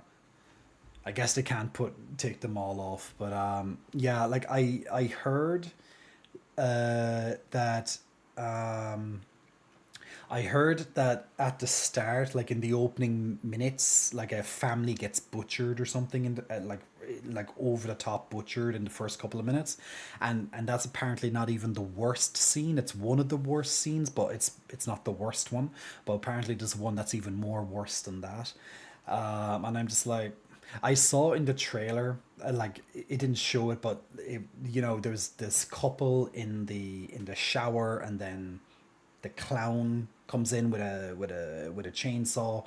So I can only imagine that's an absolute fucking nightmare to watch. But God knows when it's a whole family. I don't know, is that part of the family? Like, was that like the husband and wife, and then there was children involved? I have no idea. But I remember seeing in the trailer like that kind of thing. Then there was another like part that, you know, about the children, and he's dressed up as Santa Claus or something. But yeah, disturbing stuff. Yeah, the slasher formula was created by Agatha Christie, believe it or not. They were all based on 12 Little Indians. What? Really? For example, Halloween with Jamie Lee, including the new ones, are great. The Rob Zombie ones, especially two, were just gore for the sake of gore. Yeah, I just don't like. I don't like gore for the sake of gore. I actually told someone that we would not have a second day because they were into American Horror Story. You know what? I didn't. I only watched 2 seasons of American Horror Story.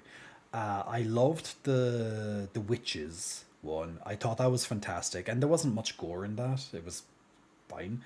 It was fascinating to me, that particular one, the witches one. Maybe that's the one that all the gays like, I don't know. And then I watched the one in the hotel, and I know Lady Gaga was like a vampire. It was about vampires and stuff, and I couldn't finish it because I thought, I just was like, this is gore and over the top weird fucking shit, like really disturbing shit. I was like, I can't watch this. You know, and that probably wasn't even the worst one. Oh, I watched the Asylum one as well. Sorry, I watched 3 seasons. I watched all of the Asylum one. I thought, you know, that I thought that was interesting.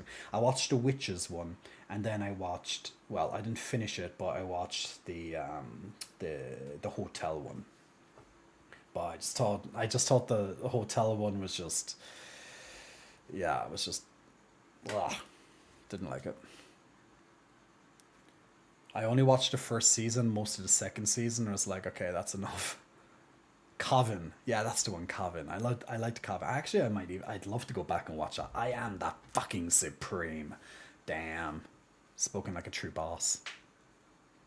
But I thought Coven was really good. I really liked that one.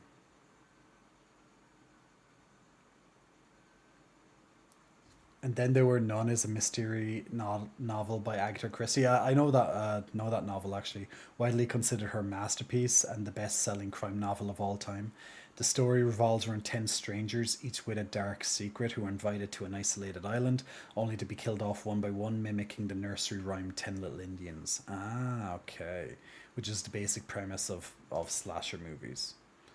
I don't actually like American Horror Story. Ryan Murphy's amazing and I love all his work, but AHS tends to start off well and totally falls apart by episode 5 every single time. I highly recommend that or Midnight Mass. Have you seen the Haunting on the Hill House series? I haven't seen it actually. Hotel wasn't that great, sadly. I want a third for Coven because they accidentally made a second season of it with the apocalypse. What do you mean they accidentally made a second season of it? Because it was very similar, or what do you mean? Actually, do they still make American Horror Story? AHS. I mean, there's 12 seasons? Really? Oh, okay. I guess they still do. Haven't heard of it in a while, I guess. That's probably why. Let me look at these seasons. Okay, so let me bring it up for you guys. Okay, so this is okay. It actually only 2024. Oh, there's two. Oh, okay. It was split. Okay. Yeah, the last one that I actually heard of, I think, was called Apocalypse. Didn't hear these ones. Damn, Coven was 2014. Now, I didn't watch it then. I watched it like only a few years ago. Probably during the pandemic or something like that, actually. I watched Asylum and I watched Coven. And did I watch Freak Show? I don't think I did. I may have watched a little bit of it. I'm trying to remember. But I definitely watched a bit of Hotel, and that's the last one that I watched. I think the last time I properly heard about it was during how do you pronounce that? Roanoke? I think that's when I last properly heard of it, but I did hear of Apocalypse. But I remember people were not liking Roanoke, I think it was.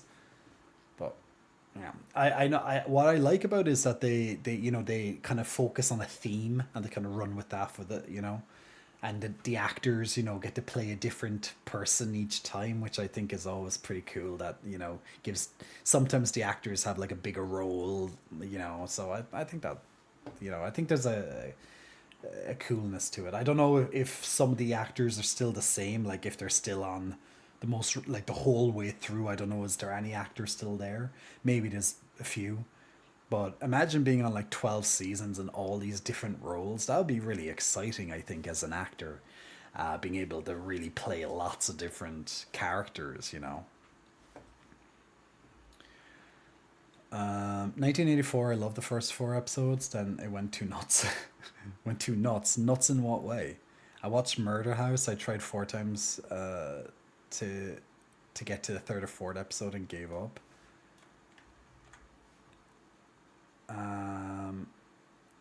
Couldn't get into it, suspects. The camp one. Did he just say that? Isn't it pronounced Roanoke? I have no idea. Like Roanoke. It's like Pokemon. Nokemon.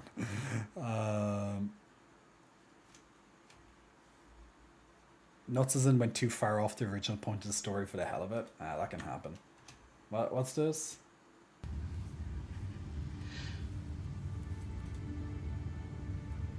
Oh, she's great.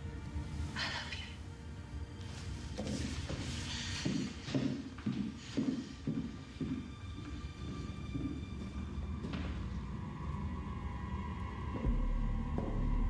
How did you think this would end? Prophecy is inevitable. Prophecy's Who's always going to win? Miss Supreme. Not on your own. You've been led by the hand, coddled the entire way.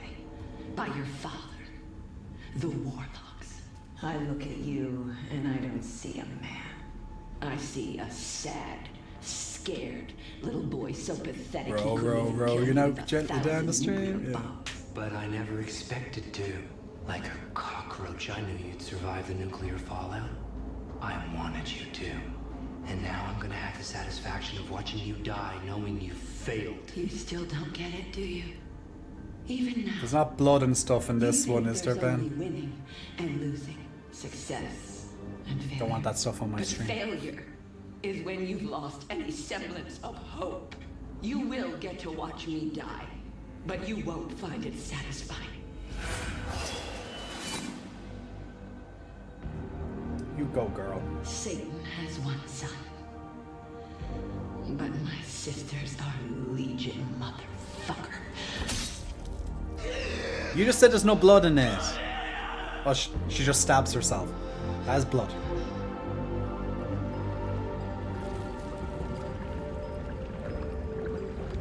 And you have a woman bathing in blood. Just nudity in a full gay sex scene.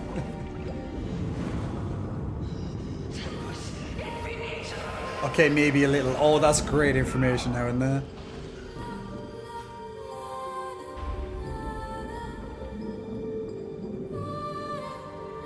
Yeah, it's I actually didn't think she did. I actually can't remember the scene. Why can't I remember the scene? Why can't I remember this scene? Oh, that's because it's an apocalypse. I was like, I don't remember this. Does she actually die? Boo. I like her. I like this actress. I forgot her name though. What's her actress? Season finale. I like her anyway. Well, she doesn't really die. She's just kind of like somewhat dead. You get a lot of ketchup in those little bags. Yeah, she fell and then and she broke all the ketchup that she stored. That's what it is.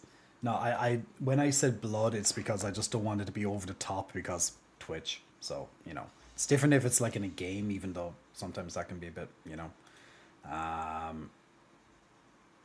But yeah. Not really, because a lot happens. Okay, a lot happens. We'll just keep it like that.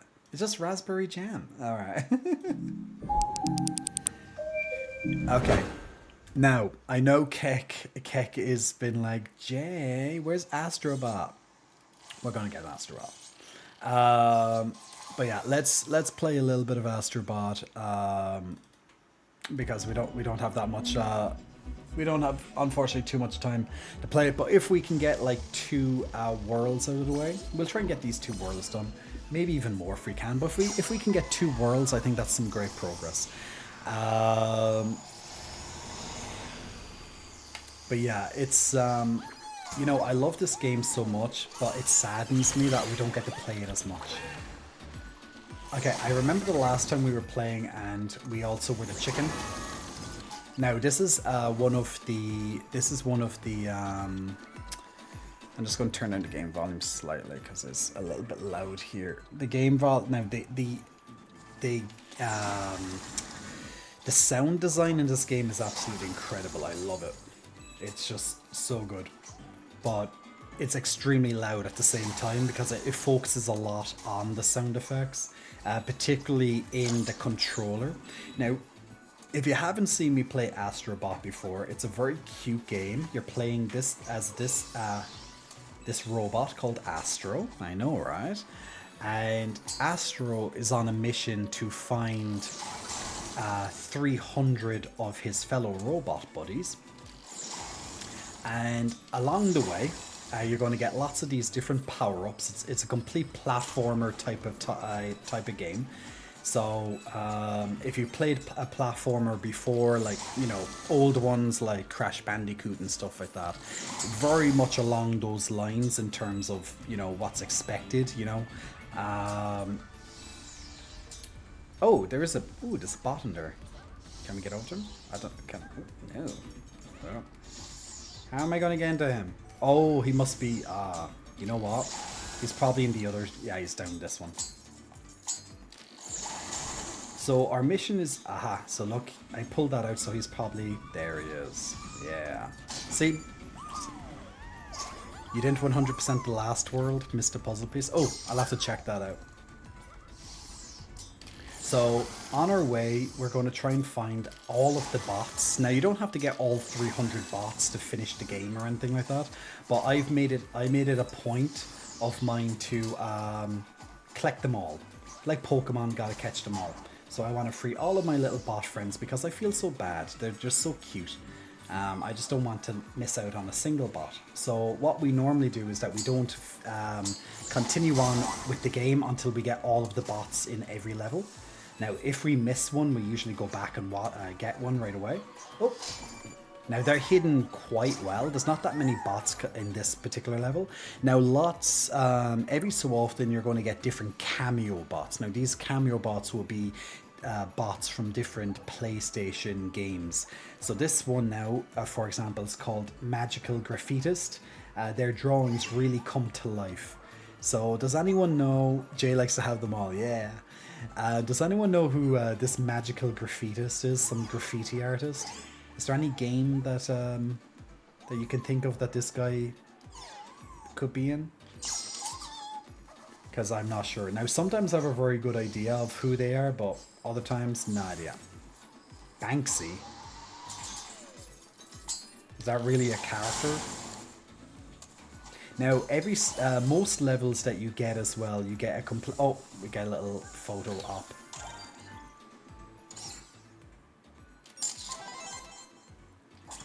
Oh, okay, now that I have the camera unlocked, I can actually take a photo as well.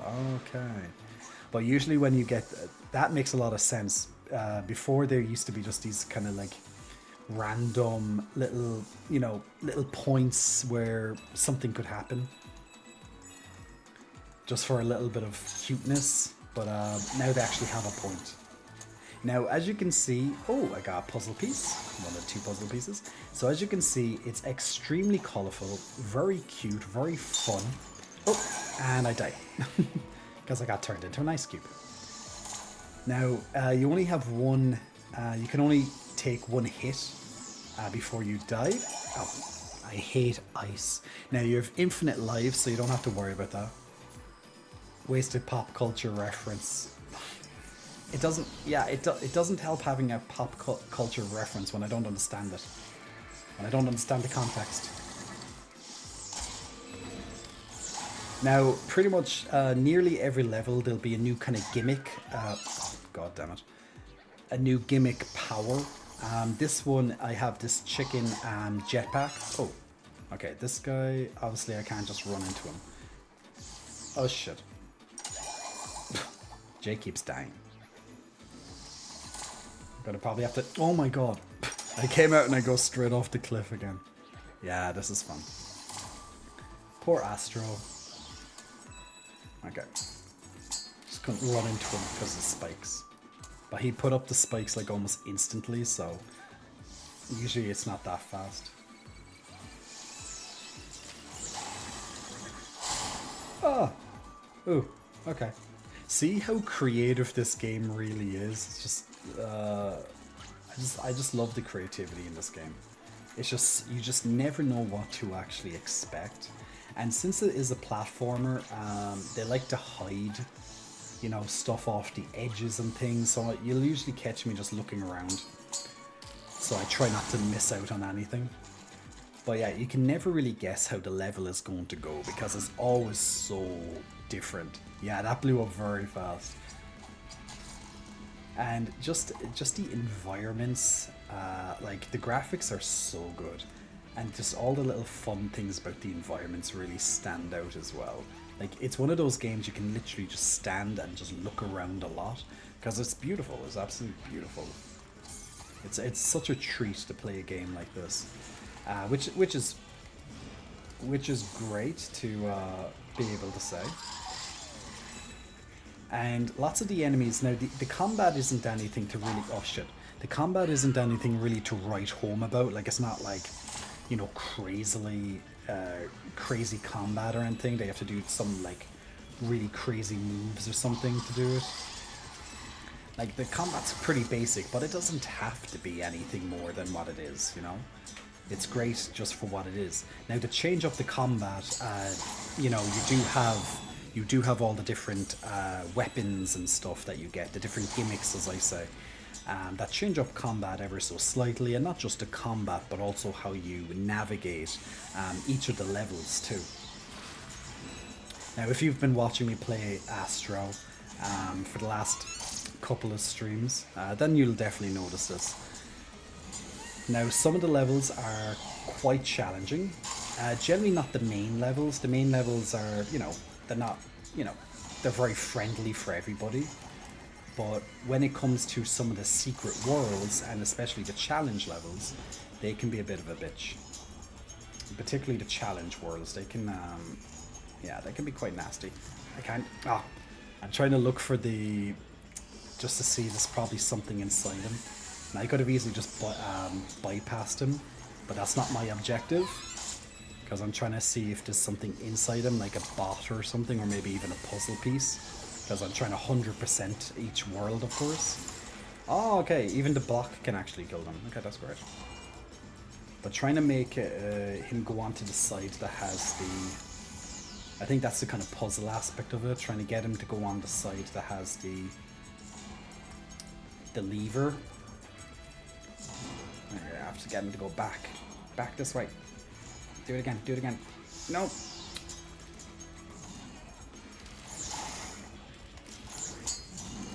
Oh, just got it. Oh, no, I got it, but I was pulling it before he moved. Bit tough to get this one, but I'd imagine there's something hidden inside him. Okay, he's faster than he looks. See, you're having to jump over him and dodge his projectile. And then you're just trying to be careful. Ugh. Like, even if you're jumping, his spike will still hit you.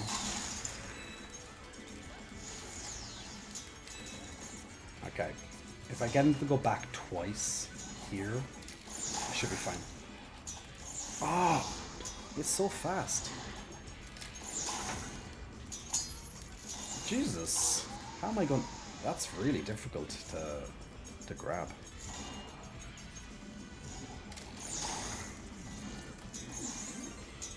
Ah, shit, I should have did it there.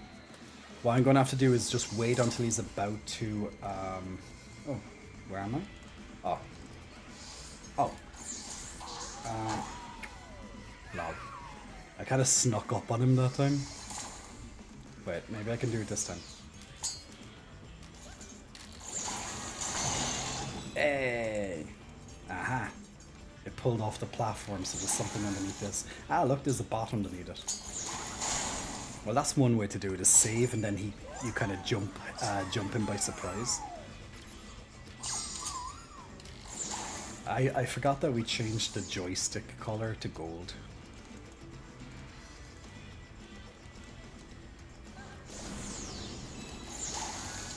Uh-oh. Ooh! How did I survive?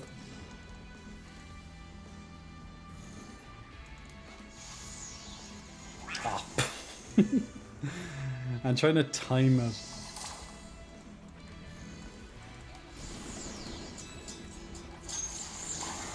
Oh no, I forgot to press square. No. Ah. Go. Grab it! Grab it! God damn it. Gotcha. It's not like hard, but it's just like, why is it not grabbing it? Or else you jump and you think you grabbed it, but you didn't grab it.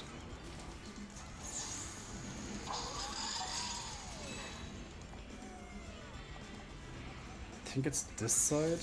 Yeah. See, technically that's meant to be harder than the other one, but I found that one easier. Oh, look, there's two. Oh, this. Okay. Well, it's only money, but there's obviously a way to get down there.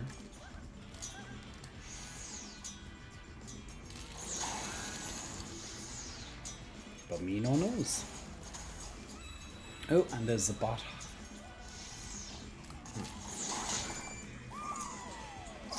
Okay, we have another cameo. Wormhole Survivor, 3 billion years from home.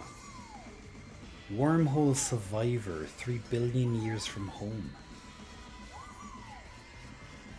We have Graffiti Guy and we have Wormhole Survivor. No idea who these are.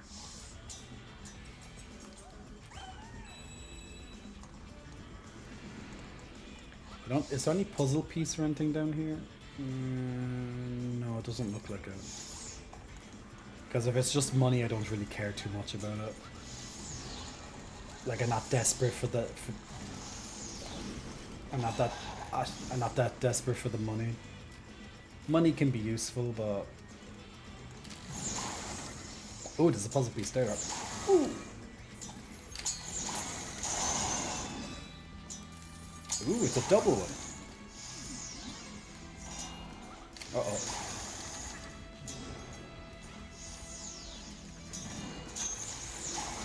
God damn it.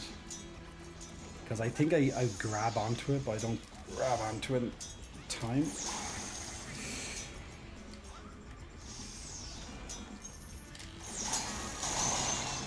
There we go. Yeah, 2 puzzle pieces. Wormhole Survivor is a VIP bot referencing the character Grant Moon from the series Farpoint. The other one was Graffiti Artist, or something like that.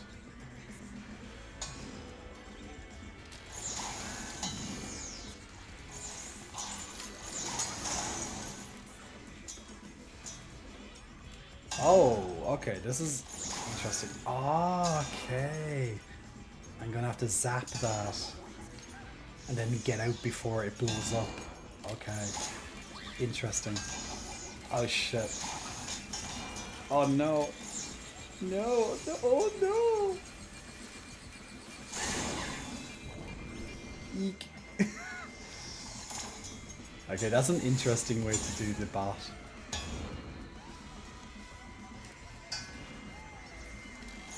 It's an interesting way to be like, yeah, you're in his insights now. See, you just don't know how these levels are going to go. That's why I really like it. You know what might be a smart? Jump when it's going to go back down. So you're going to use gravity on the jump. No, it didn't work. I should be still be able to do it this way. Oh no! Ah, I did it and then I fell into the lava.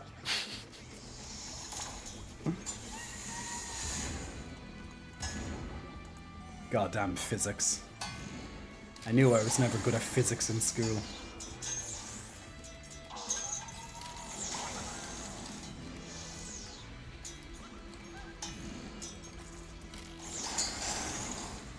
Alright, let's do it this time. Okay, do it again. Wait for the gravity. Now. No, fuck it, fuck it, fuck it. Yeah.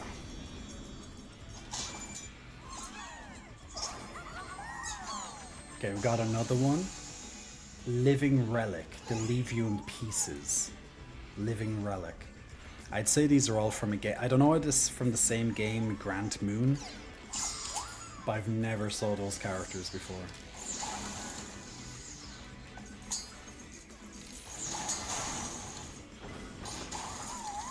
Yay! Alright, well at least that was an easy level to get 100% on, so that's good. See, can I get the extra 100 coins? Ah, little bastard. It's only 100 coins, but 100 coins is one cameo item in the gacha mechanic game. Okay, Danger Dojo. Danger Dojo.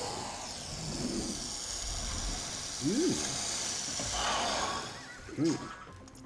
See how creative it is? You have one of those Chinese dragons, and then it's like your spaceship gets eaten by it. But how's Astro going to get home? But yeah, the creativity is... Can I go on the water? Oh, okay.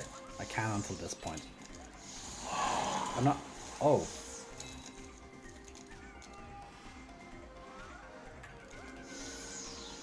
Okay. He doesn't jump out again, he's just there to give you a jump scare. Uh-oh. Ooh, almost fell off the side there. Oh, I like the. Oh! Oh, he almost aced the bot, the bastard. Living Relic is a VIP bot referencing the character Knack from the series Knack. There's a series Knack? I have no idea. I'd say these are like these are probably like characters that were only in like Japan or something.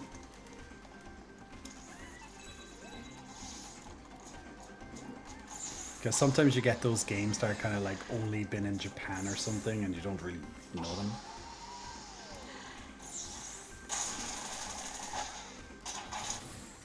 What's that? Oh, I have to cut down the bamboo. Man, this game. You just really don't know what's going to happen in any level. Like, you know, back in some old platformers, like most levels wouldn't take you too much by surprise. But this, you have no idea. You really don't. Ooh, how am I going to get this bot?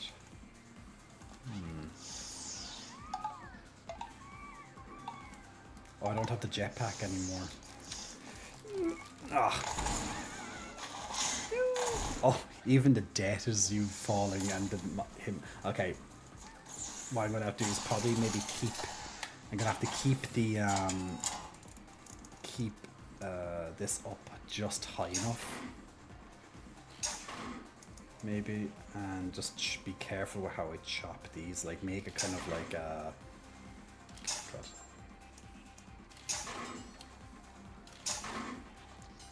Maybe that's enough. Just to make a kind of a platform that I can kind of keep raising to. Oh fuck! No! Don't eat my astrobot! No! It's my astrobot! All that work and then I just completely balls it up. Okay.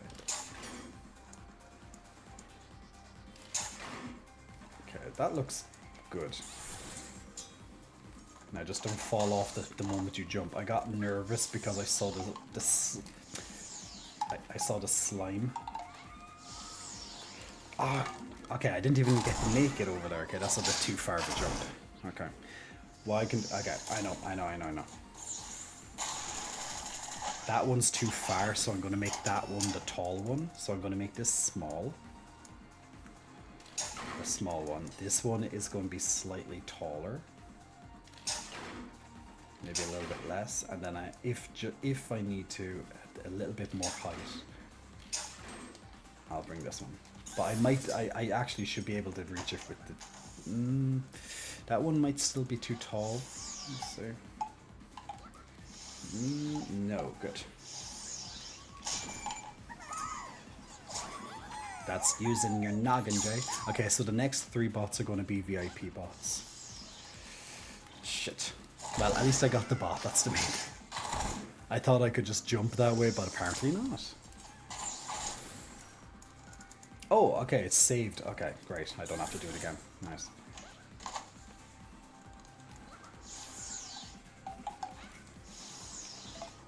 It's like, Jay, don't take the shortcuts. Just do it as the level's intended. Ah, he hit me with his lovely little slime. Now I could probably lower that one so it's easier to kind of jump off so the slime doesn't get me as I jump down, but it's fine. Ah, bunny! Okay, bunny stomps me. The good thing is that it's not like back, you know, with Crash and stuff when there was like a... when you had lives.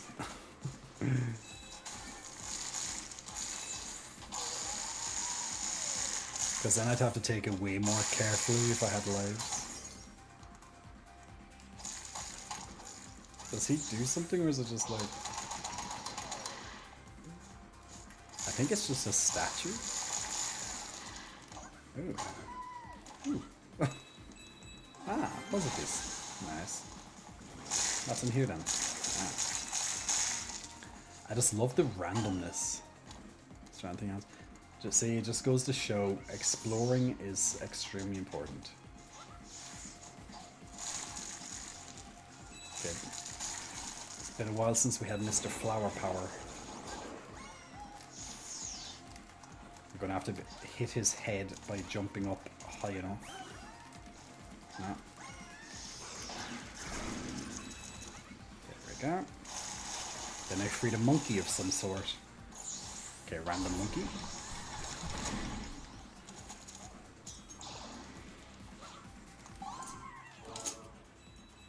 Alright, so far so good. Straightforward. Oh, what the fuck? Okay, I don't know what happened there, but I wasn't looking at the camera angle because I was looking to see did I miss anything back here. Okay, it looks like these monkeys did something. But aha, there's a trap. Strengthening. Oh, there's a bot there. I thought there was only VIP bots. Oh, it is. Okay, apparently he's a cameo. Ah, so they can jump out of the woodwork. Oh, there's another one in there.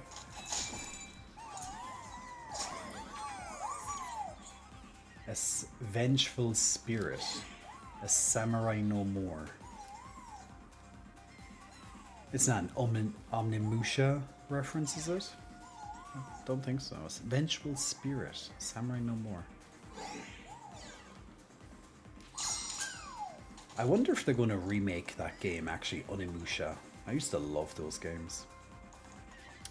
Very kind of like Resident Evil meets some sort of demon samurai kind of game. I can't remember, was it developed by Capcom as well, actually, or not? I'm trying to remember. Oh, god damn it.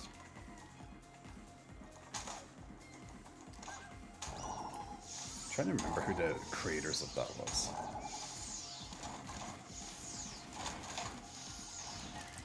Ooh.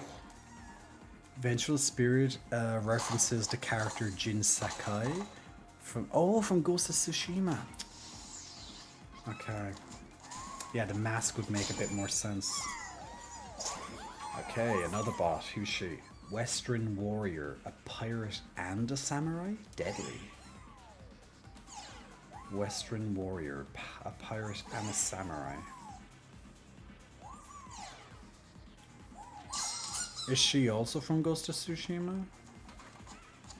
Ooh. Ooh, very hidden. Ooh, very hidden. Oh, what is this? Okay, that can bring you up here. Ah, very clever. So you could actually go do it that way if you wanted to. Oh, shit. Goddamn breaking. They love floor that you can break.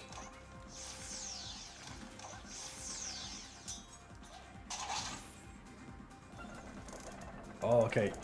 Ah! No. Oh, okay. No, no, no, no.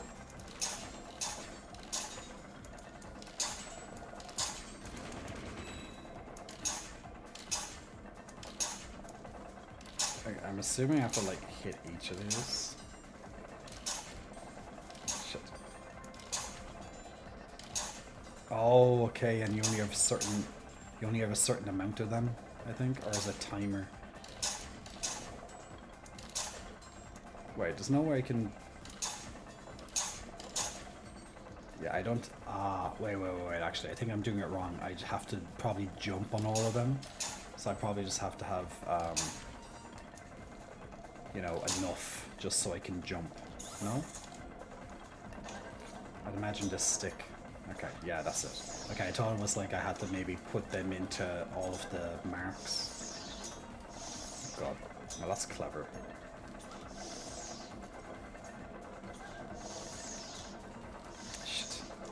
God damn it. It's like they move faster than you think. It's confusing me. God damn. William Adams from... Oh, Neo.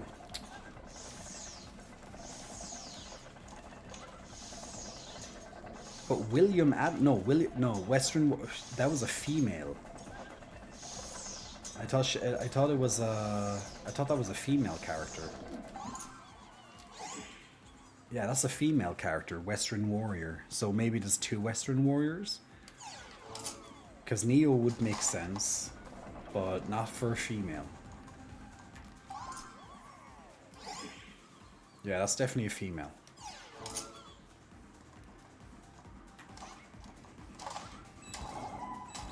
It's like, Jay, how dare you insinuate that bots have genders? It's like, yeah, leave me alone. I liked Neo, actually. The first Neo was good. The second one was good, too.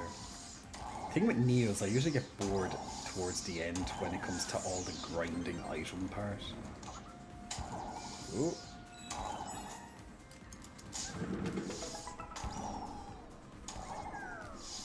We're doing it. I'm missing a puzzle piece, and I'm missing 1 bot. Oh, I almost missed this.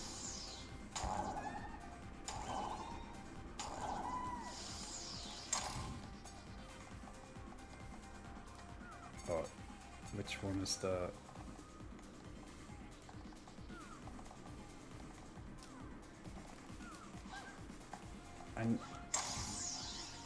Is it this one? Yeah. Because normally it's not like this. Normally you have to feel it with your controller, but this time they're making it different. I like that the bots are changing each time.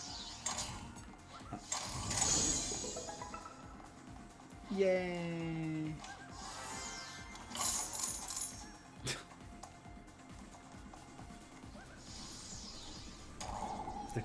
I know I keep repeating it, but the creativity in this game, man, such a pleasure. Like, it brings so much happiness. It's just a lot of joy. Like, I can't remember the last time I had this much joy. Like, I had a lot of joy when I was playing Final Fantasy 7, based 100% based on nostalgia. Ooh. Okay, this one's gonna be a bit interesting.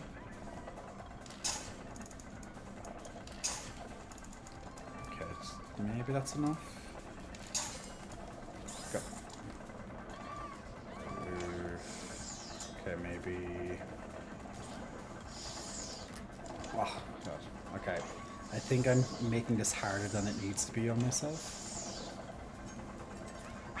Yeah. Based on my positioning, I should, yeah, put it on opposite sides.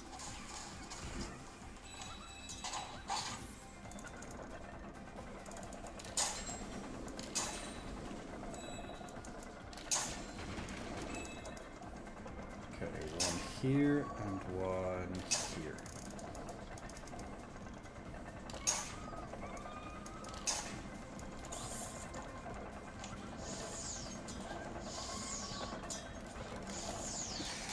Yeah. It's funny because JX's so cute. Demon Swordsman took up the gauntlet against a demon army. Okay, now this is Onimusha. This is Samanowski. Please tell me that I'm correct with Samanowski on this one, Benjamin. Demon Swordsman. This has to be an Onimusha reference.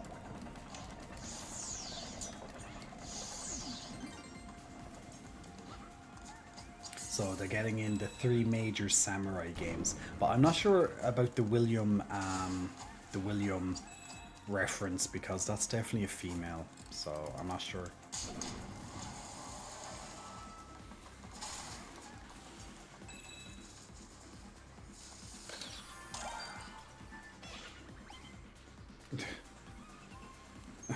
Lol, so cute.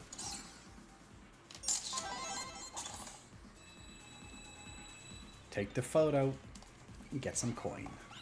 So that's okay, so they reward you with coin when you take a photo in the levels now, instead of just a little bit of random thing.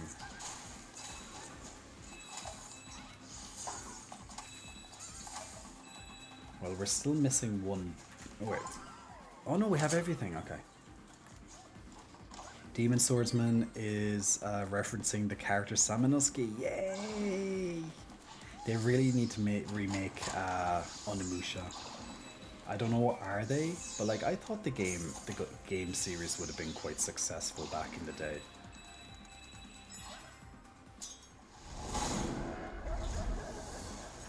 Ooh, I wonder what's going to happen here. Could be a chase scene. Oh, we have to fight him. Okay. Oh, oh. Okay, so this is going to be a little boss level. Okay. Mini boss type thing. Okay. On the top of the dojo. Me versus D. Go. No! Oh.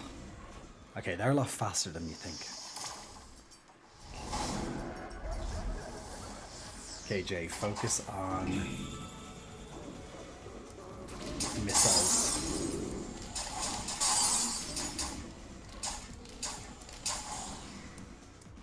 Where's he gone?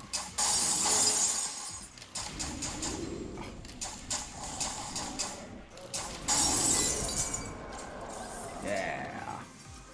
Easy peasy lemon squeezy. Alright.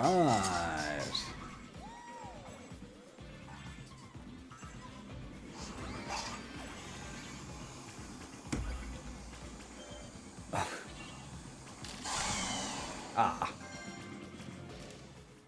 It tricked me. Okay, another lovely 5 bots rescued. So we have exactly 200 bots now rescued. 200 of our lovely friends. If I remember correctly, there's actually an item back here that I needed 200 for. I'm quite sure there is actually. So we're going back to the hub world where all of our lovely bots are waiting for us. These are all 200 bots that we have rescued to this point, plus the new ones. So it's nice having all 200 on your screen. I can't wait until it's 300. But like, look at this. And they'll go off and do all their different duties.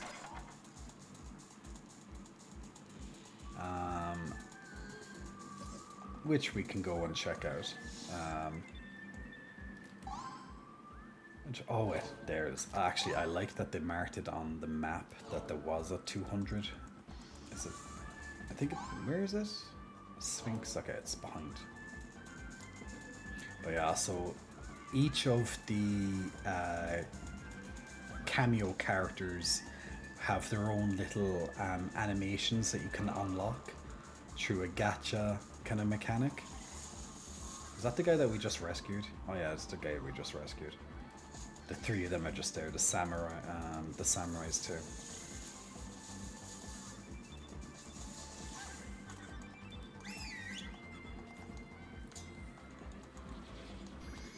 Okay, we need 90 of our random bots just to help them build a little bridge for us so we can run up it.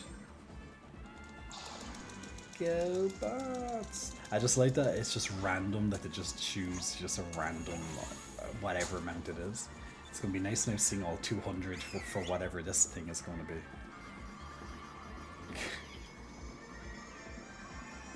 Are they going to do some sort of like ice thing?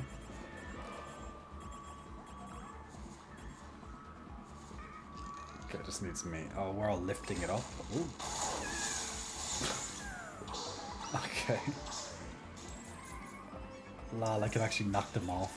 Oh, that's funny.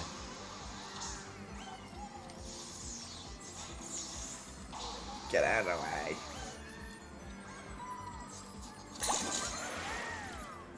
What? A leaping lapin, a true 3D platforming pioneer. Not sure what that's for, but okay. Well, that was the reward, so... Nice to see all my lovely little bot buddies helping me out. Thank you, bot buddies.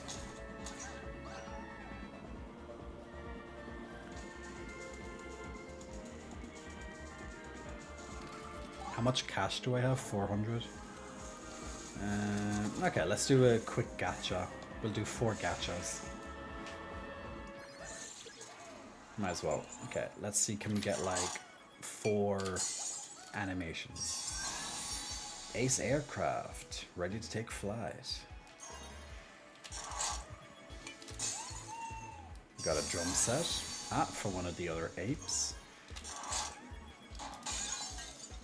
Oh, we got a color. We got a new color for our pad. And another color for our pad. Ooh, I actually like this. Okay, so we got 2 colors for our pads and 2 animations. Alright. At least we're getting through them. Leaping Lapin is a VIP bot referencing the character Robbit from the series Jumping Flash. Man, I have no idea who lots of these characters are. Like, they're from game series I've never heard of. Like, I don't know all the games, which is fair enough, but yeah, I literally don't have a clue of some of these characters. Like, I think I only knew like 2 characters out of the ones that we've unlocked so far tonight. I think there was like 6 or so that we've unlocked. Where was that one's fully done. This place, well, we don't have all of the characters yet, so we can't do that yet. Okay. There, we're missing a puzzle piece. Okay, I'll have to go back in and find that puzzle piece in this level, so... Oh no, I won't be... Oh no, I won't have the, I won't have the bird, will I? Oh, I already have the bird unlocked? Okay. Okay. Because we used her to find the secret level. Okay. So we're going to stay in this level just to get that, find that second puzzle piece. So it's and then we're going to do one more level after this, I'd say, and that's all we have time for tonight. So we completed 2 levels. We're just going to find wherever the puzzle piece is in this level. So we're just going to fly through it. Because we've already fully completed this level on the last time we played. But we had to finish it normally just to get the finishing. Then we had to finish, we had to find the secret level, which boots us out of it again. So in this, oh yeah, I forgot what the power up was in this level. So in the power up you inflate and then you can kind of float around the place. So there's a lot of verticality in this particular level. We also have a lovely Big Brother bot as well. Wait, we have to inflate those. Oh yeah.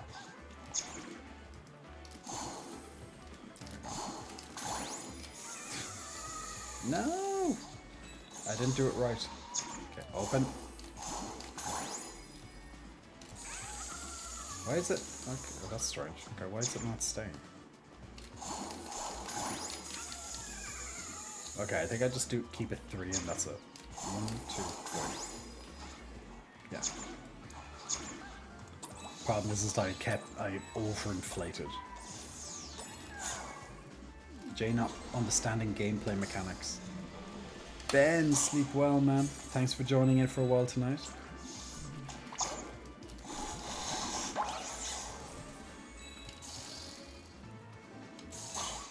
Even for lots of the enemy deaths, you know, it's quite creative. Depending on your power that you have available.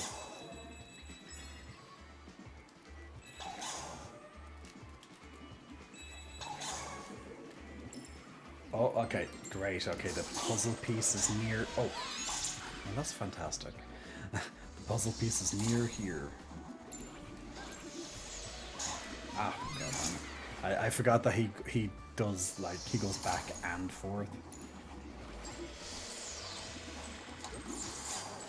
Oh, no.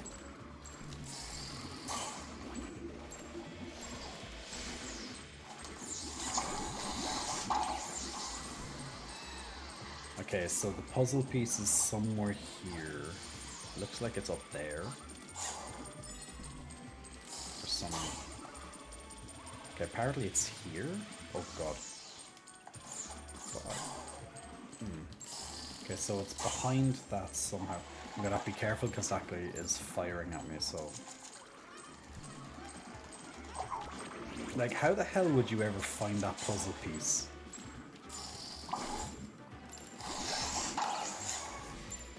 Like, it's not even obvious. I'm just trying to figure out how I get inside it.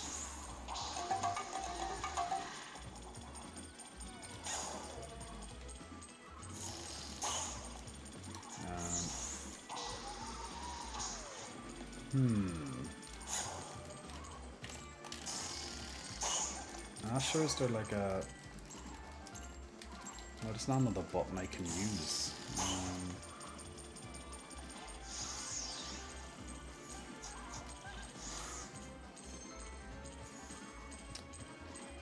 I'm not sure how you get inside this.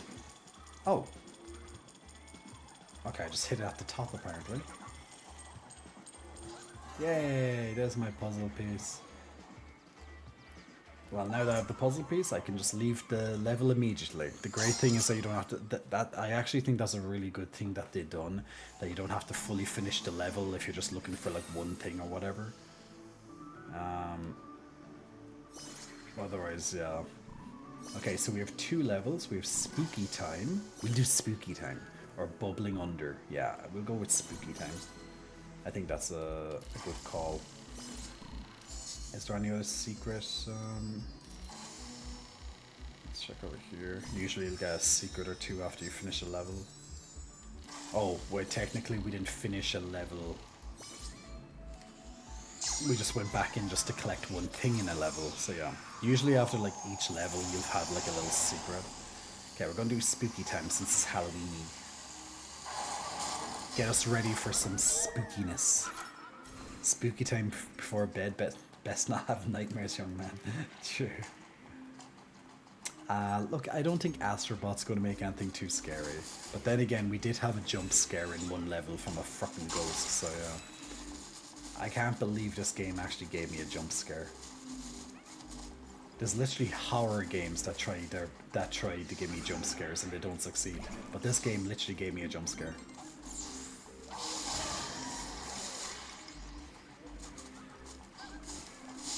I guess it's because it was so unexpected. It's just like a random ghost just appeared out of nowhere to scare the shit out of me.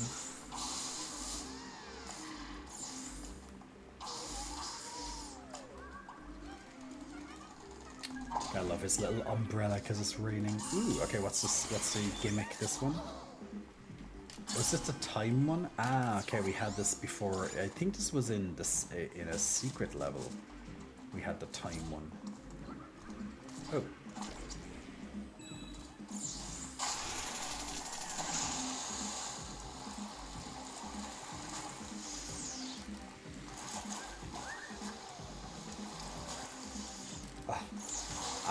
Okay, I'm gonna have to do the time because he keeps... There we go. Seems like a lot of effort just for a couple of coins.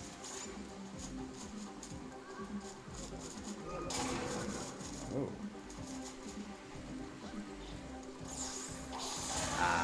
Okay, I gotta have to freeze time because the ghosts.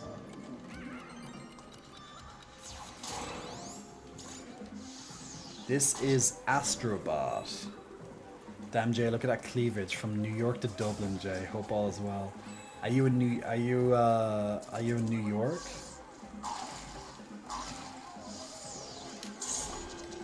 Okay.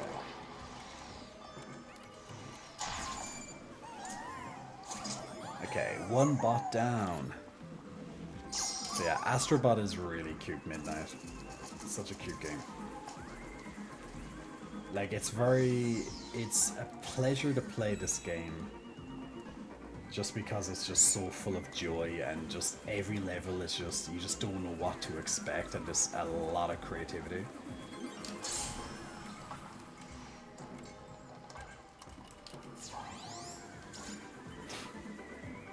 Yeah, well, they're definitely making sure you use the slow time mechanic anyway in this level. Or else I'd be chopped to bits with those swords or those knives. Ah!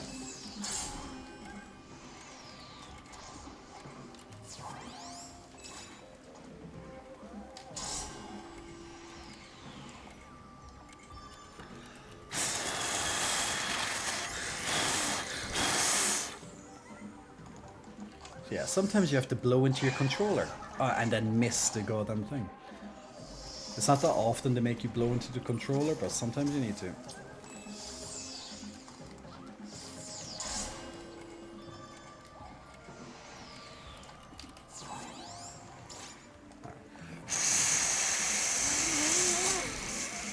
I should be going up, I should be blowing out candles, I should be good at it.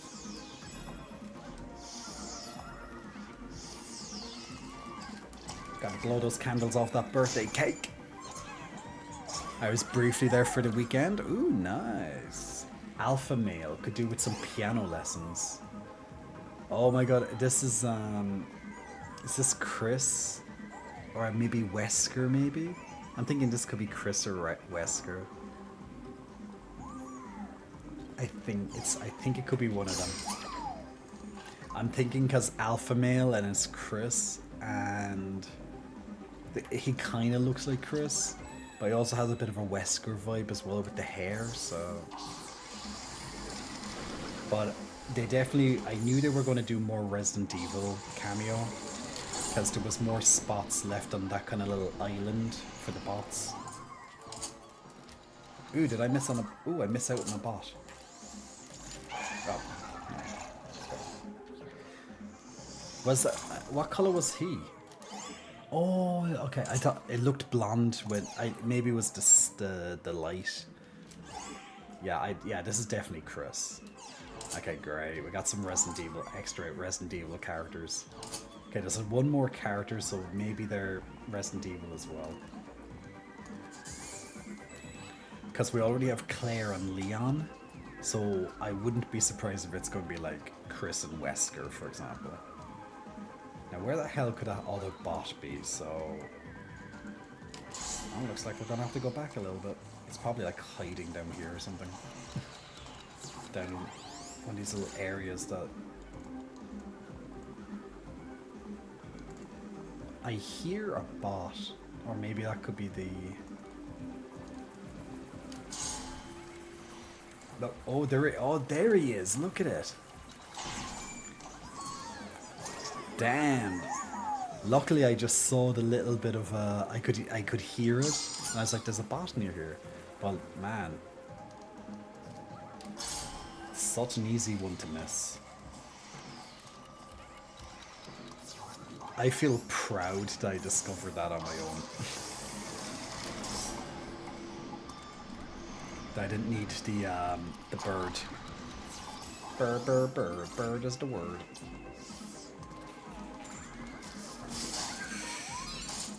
Ooh, 3 pumpkin dudes. Now the pumpkin dudes are very quick, which is, I imagine, which is why you should slow down time.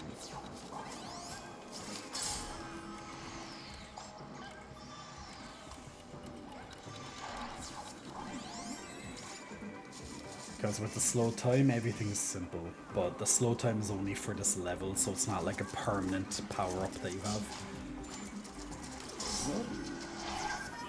Oh! Okay. Oh, okay, that came off the time very quickly. Even the music just like, gives me kind of Rocky Horror vibes. Now, I know there was one in the...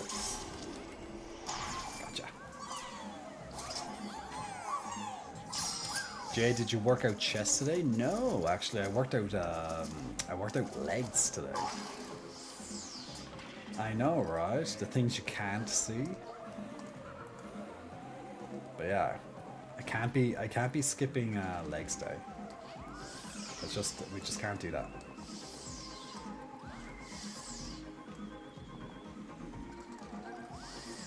That coin looks suspicious. Yeah, it was a mimic. What a sneaky little coin. Mimic coin. But there's something hidden under there. I'd say there's a puzzle piece under here. I don't know how you kill these mimics. Oh shit. Ah, you just hit them like that. Okay.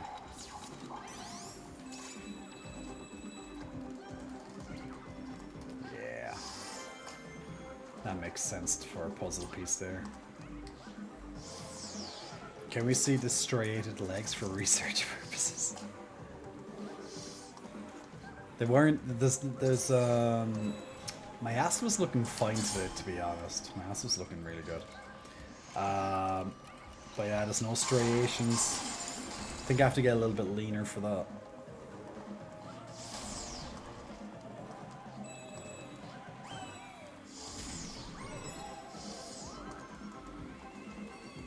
But we'll get a video up for you, Duke. Giving some legs. Which one is it? Which one is it? Oh, back away. Oof. There it is.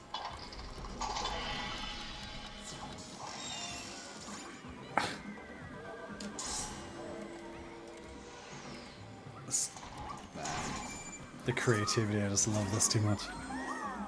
Oh my god, just had a damn heart attack. Saw a little black dot on the wall and I was leaning forward to see what it was and then it flew in my face. It was a moth. Jay said his derriere looked good too. Maybe it did.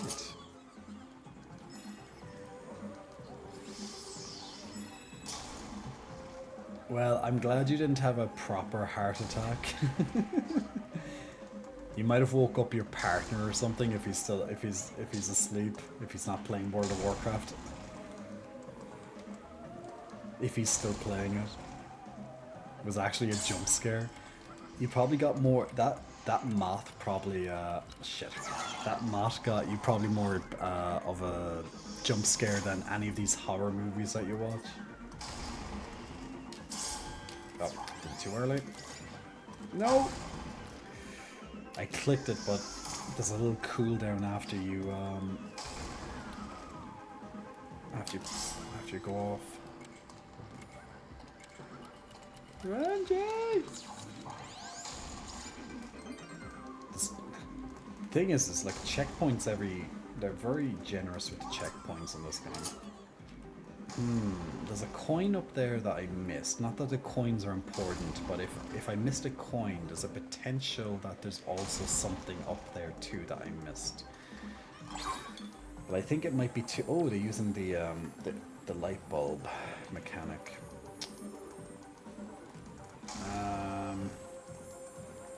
Like it is possible there could be something over there, but I can't get back now because the drop is too big. Tis the season. Yeah, tis the season.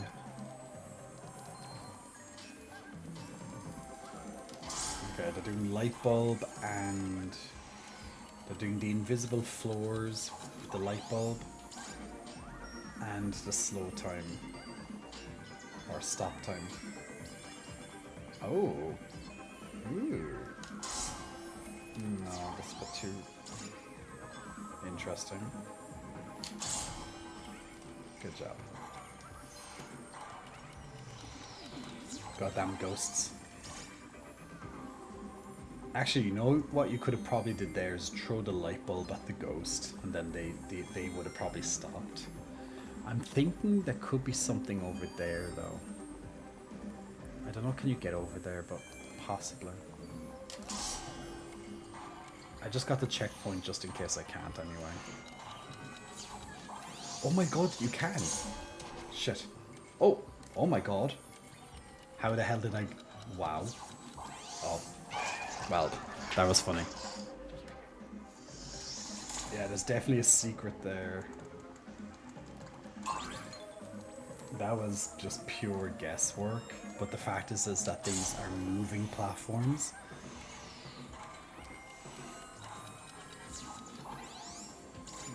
So, oh, okay, these ones stop them.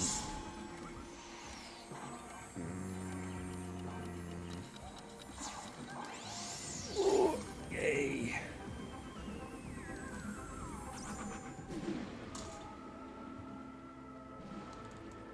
Okay, I bet you the next bot must be, it's either going to be a bot or a puzzle piece anyway. Oh god. Oh, the dark, oh my god, no. Okay, it's a bot, I can see him. But, how, Wait, does it always... I don't know. No, this is gonna be fucking annoying, man.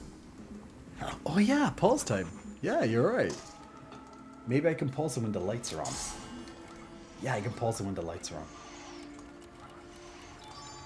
Good, I completely forgot. I was like... Okay, not too bad, because that could have been way worse. Okay, who's this? Alpha female, the master of unlocking. Jill. Okay, Jill. Yeah, we had Claire and Jill. Yeah, that would make more sense. So we had Claire, we had Leon, so that makes sense, because Resident Evil 2.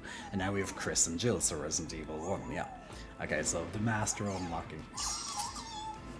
Just came back. How many times has Jay died? A million. Way too many. Hey Bolo Demir, hope you're well, man. How's everything?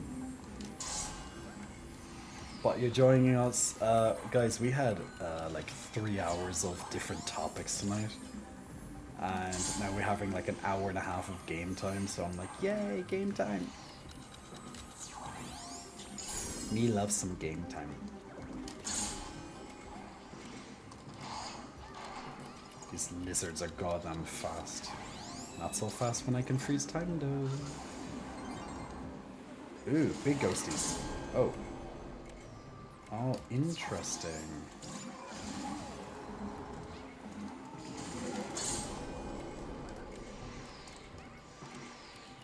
Ah. Ah, it's fine. It's fine. It's almost, you know, we're close anyway. Thanks, Kimonia. I completely forgot. Ooh. Imagine if you had to do a whole level. Do you know what a challenge level for this could be? Oh. Imagine, do you know what a challenge level could be? Is literally doing that continuously for like 2 minutes. That would be fucking ridiculous. Really, really cool though. That's a really cool mechanic. Ah. Oh, did it too late. But imagine having to like time that properly for like 2 minutes in a row. Oh shit.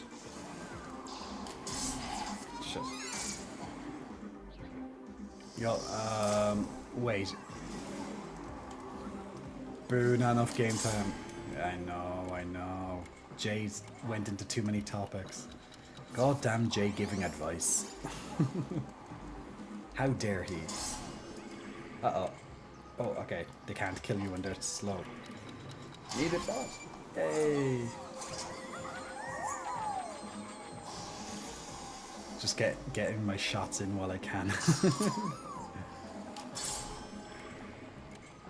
Was it only 40 minutes? I think we've been playing a little bit longer than that now. Nah, we've been playing for like an hour and a bit.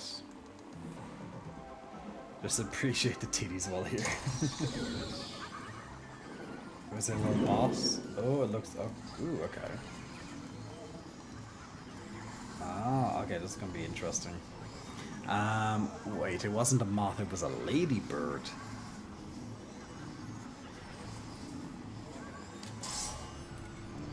Okay.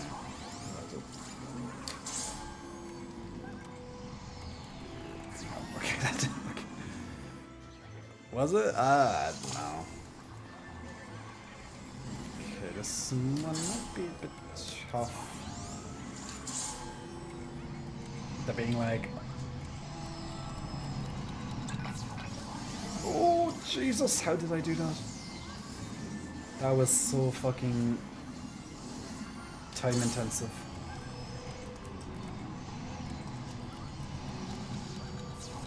No! I just did it.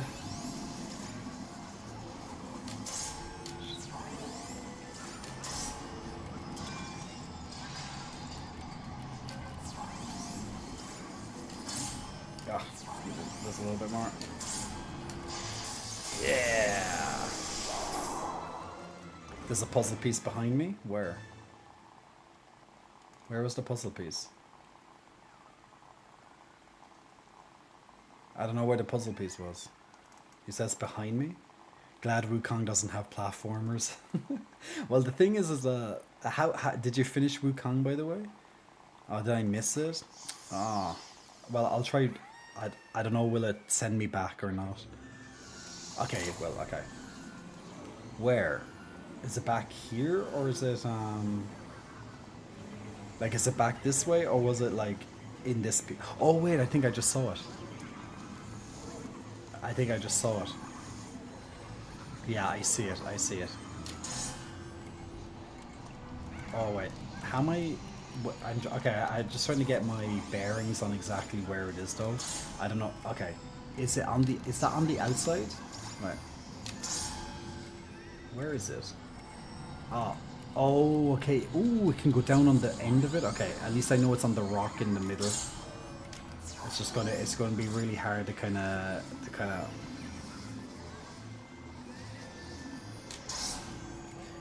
How am I... Wait. I think what I might need to do... What I might need to do is time it and just kind of jump down to it. Or I have to try and somehow time it when it's tipping up. Like it... Like it was on that rock. And, do you think it's in the middle?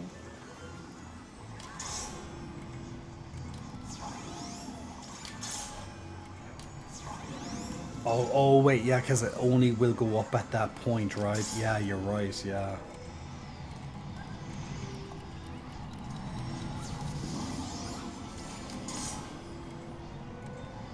Probably have to go up to this one, actually.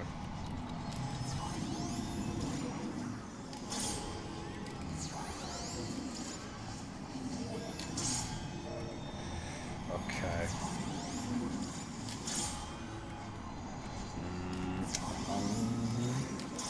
See, it's that little cooldown. You're trying to so you have to wait for the cooldown to end. God damn it. Okay, this one's a little nasty. Ugh, not good enough. I probably could have got it there, but...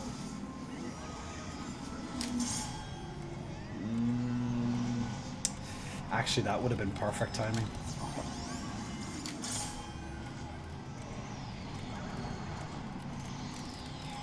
No, shit. Javi, Big Muscle Flexing, welcome to you. Thanks for pressing the follow button. Can you say hello to my friend Ismail? Ismail, hello to you. Hope you're keeping well, and Javi, thank you very much for the follow.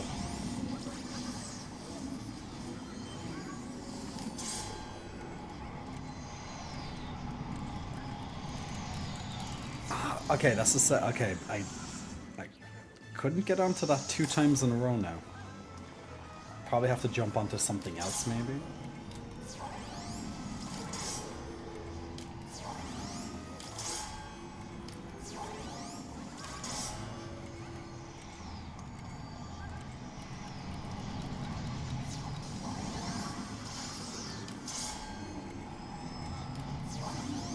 You know, even maybe jumping from the end.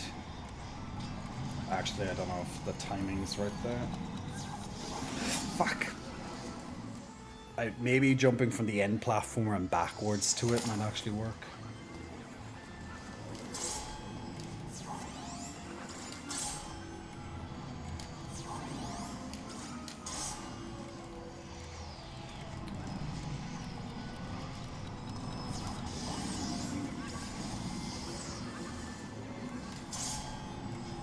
Ooh. Oh no, that's gonna do this. No. Ah. Isn't it annoying that I did this and now I'm going back just because I want to get that frickin' puzzle piece? But look. It is what it is.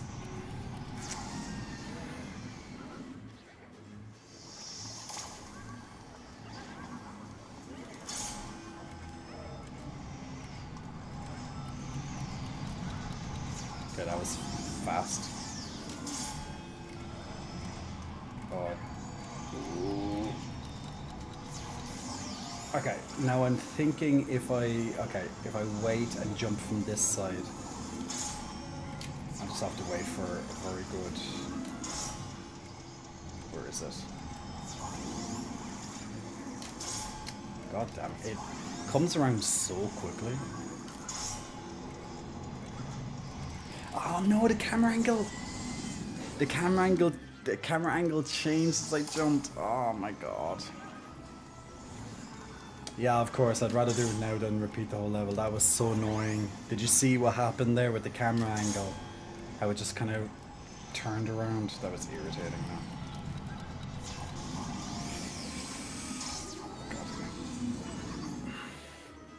Whoever put this puzzle piece here is literally the devil. You know, sometimes you press X and it's like it doesn't register. Or it feels like it doesn't.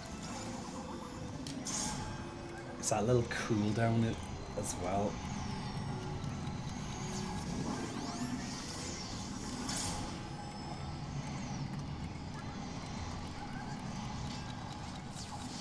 No!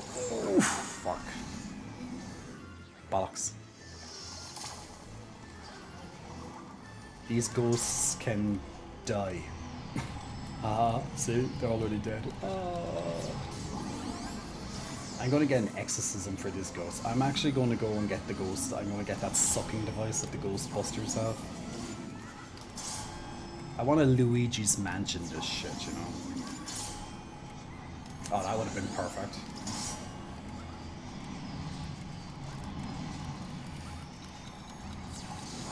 Okay, good. Okay, now Jay. Don't let the camera angle fuck you this time. The thing is though, if I jump back, I bet you that camera angle will change again. That's my concern. Oh, that would have been perfect. A little bit too fast. No. Yes! Okay, good. Yeah, it's so if you're jumping, see, I'm jumping backwards, so it's going to do it, but okay, at least I got it. That was lucky. I just landed on it. But yeah, the camera angle there, you're probably not meant to do it that way, but yeah. But the camera angle kind of had that little bit of a lasso effect.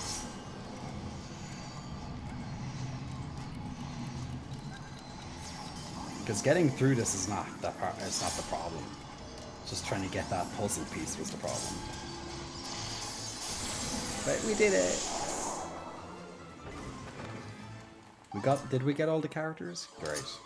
Perfect. Great way to end. Duke asking for a pec flex. You get the pec flex. This is a great time to get a pec flex, particularly since we got the Resident Evil characters as well. Ah, the ghost wins in the end. God damn it.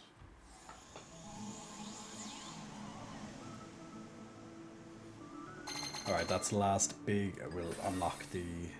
Ooh, 150. Well, we have plenty of those. I'm gonna unlock the level though, why not? Smash the lock. Bum bum bum, smash it. Bum bum bum. That's what the chameleon is gonna open. I wanna fight the chameleon. Dub, I wanna fight. Ooh, there it. Ooh, he is a puzzle piece. Oh, at least that was an easy puzzle piece. But Dub, I wanna fight the chameleon.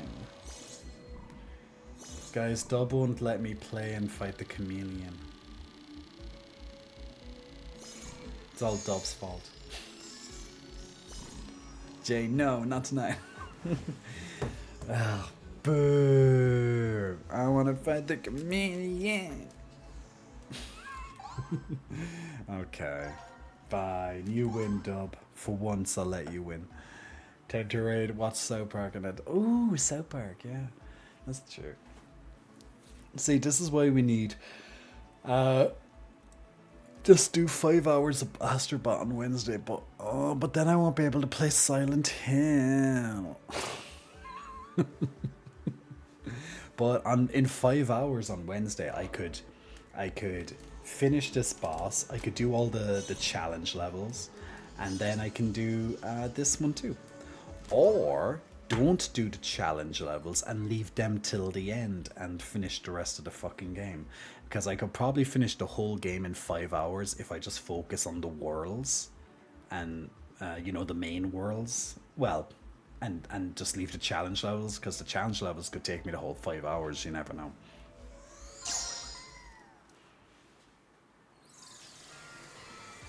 Can we move the strap over a bit? But yeah, we could, you know, we could definitely, like, I don't know how long is left in that game. I don't know, is it going to be that other world and then maybe like the final boss, or else will another galaxy open up with the final boss kind of thing in it? But, you know,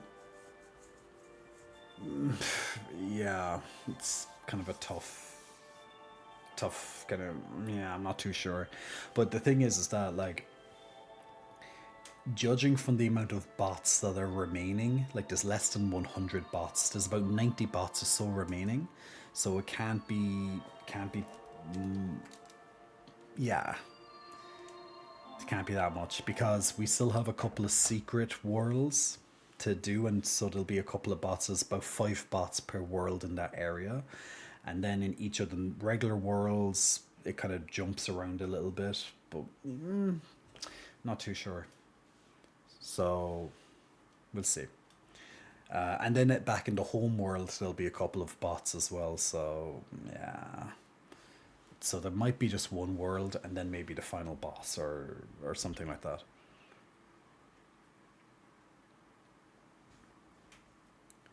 Fenry. Okay, I'll copy and paste Fenry's name. But guys, look at that fur. How's it that thing? It grows so quickly. My fur just grows so quickly. It's just how it is. But yeah, I suppose it's been a while since the pecs have been fully out like this in a while. The cleavage just I really like this tank top. I never wear this tank top out. I literally only wear it when I'm streaming and stuff like that, but I don't wear it in the gym and stuff. But hey, it's all good. Ooh, it's raining outside. I love when it's raining at nighttime when I'm at home. It's always good. It's always fun for me. What's Fenry playing? He's making some Lego. Oh, that's good. Nice. Some Home Alone build. Home Alone. Okay, well, that's different. The Lego stream. Anyway, please, let's wear the tank top again. Yeah. Oh, well, we'll definitely be wearing it again at some stage. But guys, thank you so much for joining in tonight. We had about 3 or so hours of just all these different topics that we were just constantly chatting about. Thank you so much for taking part in the chats. And then we had about an hour or so of some Astrobot, but it would be great if we can try and finish Astrobot, at least the main worlds, on the next stream, and then we could maybe move on then after that then to some Halloween game for the next couple of streams, something like spooky, scary, horror. Now, if you do have ideas for something horror, feel free to DM me, or even just mention it on the stream suggestions on the on our Discord.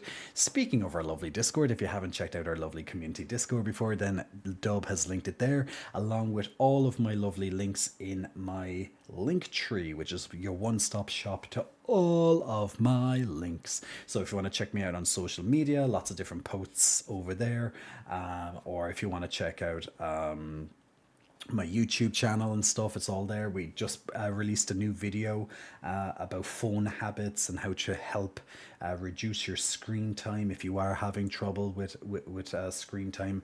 And there's 2 new videos in the pipeline at the moment. We'll definitely get out one this week and then another for next week. And in that time, I'll have more videos probably made. So we're trying to get out one video every week as often as possible. So lots of free content over on YouTube, full of lots of different information. So feel free to check those out. I'm sure there's at least one of those videos that will definitely resonate with you. And in time, if we keep producing as many as we are, as fast as we are, we'll have a huge library of content where you can literally just play and listen to me in the background for hours on end. Of course, we do have the past streams. If you do miss a stream, you can also watch it on YouTube. I do have a second YouTube channel that's dedicated to just streams. They're also here only for a limited time on Twitch, because eventually, after like 60 days, I think it is, they get permanently deleted. So YouTube is a great way to go and watch them. There's new past streams currently uploading in the background. Usually I upload them about a week or two after they air. I'm trying to keep on top of that, so it's not that much of a delay, but they're there. So feel free to check those out. Demir, big kisses being blown your way. Make sure you catch that kiss. And guys, from me, the twins, and Invisi Bear, thank you so much for watching tonight. We're going to send a raid to a Fenry. He's currently building some Lego, so I'm going to go straight off. I'm going to say a quick hello to him and then go off. So if you want to hang out with him and chat while he's building some Lego, torment him a little bit, then absolutely feel free. But until then, shlán lad. Slánalala. You know what? I could just start making up words here and you'll still think they're in Irish. So that's, you know. Oh my holy shit. I just got scared. Look who it is. Oh my god. A wild sketch artist has appeared in the chat. Where the fuck have you been? I have not seen you in, I don't know, like a month, maybe longer. Sketch. Now, maybe you've been here, but you've just not, not said a single word. I have not seen you in a long time. I hope you're keeping well. I miss you. I love my little sketchy. My little sketchy just comes in here and his mind, he knows what he wants. But a scary chest, yeah, we might have to paint the chest for Halloween. I'm actually not going to be here on Halloween this year. As I'm going meeting up with some friends and hanging out with them, but I'll be here before Halloween, I think it is. Yeah, I think I'm actually leaving on Halloween. Yeah, deciding to get a little break for myself. But yes, anyway, before I get distracted, Shlán lad, Shlán óháilja, agus cudla go sáf ma córda anish, agus bhfuil sé mar asteire níla cinna warrig sé se taure me cui. Guys, take care, Shlán and Sláinte, and everything what Pexlova just pretty much said there. God bless Andrea Core. The next person you're going to see on the screen in about 30 seconds is going to be a Fenray. So until then, guys, I'll see you all very, very soon. Hi, Shlán lad. God bless.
Here and finally this and this. Oop. Hey Jay, how's it going? Welcome in. Thank you so much for the raid. We get a big shout out for Jay Cottz, please. Hey, enjoy the Legos. I am trying. How are you doing? How was stream tonight? You were just chatting tonight. Oh. Any fun conversations to be had? Anything YouTube related? For anyone coming with Jay that doesn't know me, hi, I'm a Fenry, variety streamer here on Twitch. I'm currently doing a Lego set for a charity stream I did a couple months ago, and I'm just getting around to the milestones. We are building a 4,000 piece recreation of the Home Alone house. Early for the holidays, but 4,000 pieces. That's what we got going on. Plus chat topics and a bit of Astrobot. Ooh, Astrobot, that's fun. Dub, hey, welcome in. Good to see ya. It probably doesn't, Donna. Let me not accidentally block myself with words on stream. Astro, I've been seeing a lot of stuff about. If I owned a PlayStation, I would absolutely play it. Jay, if you need to start your D stream, because I know it's pretty late over in your time, get ready for bed and all that. Maybe if you want to, if you're doing some stuff to reduce some screen time.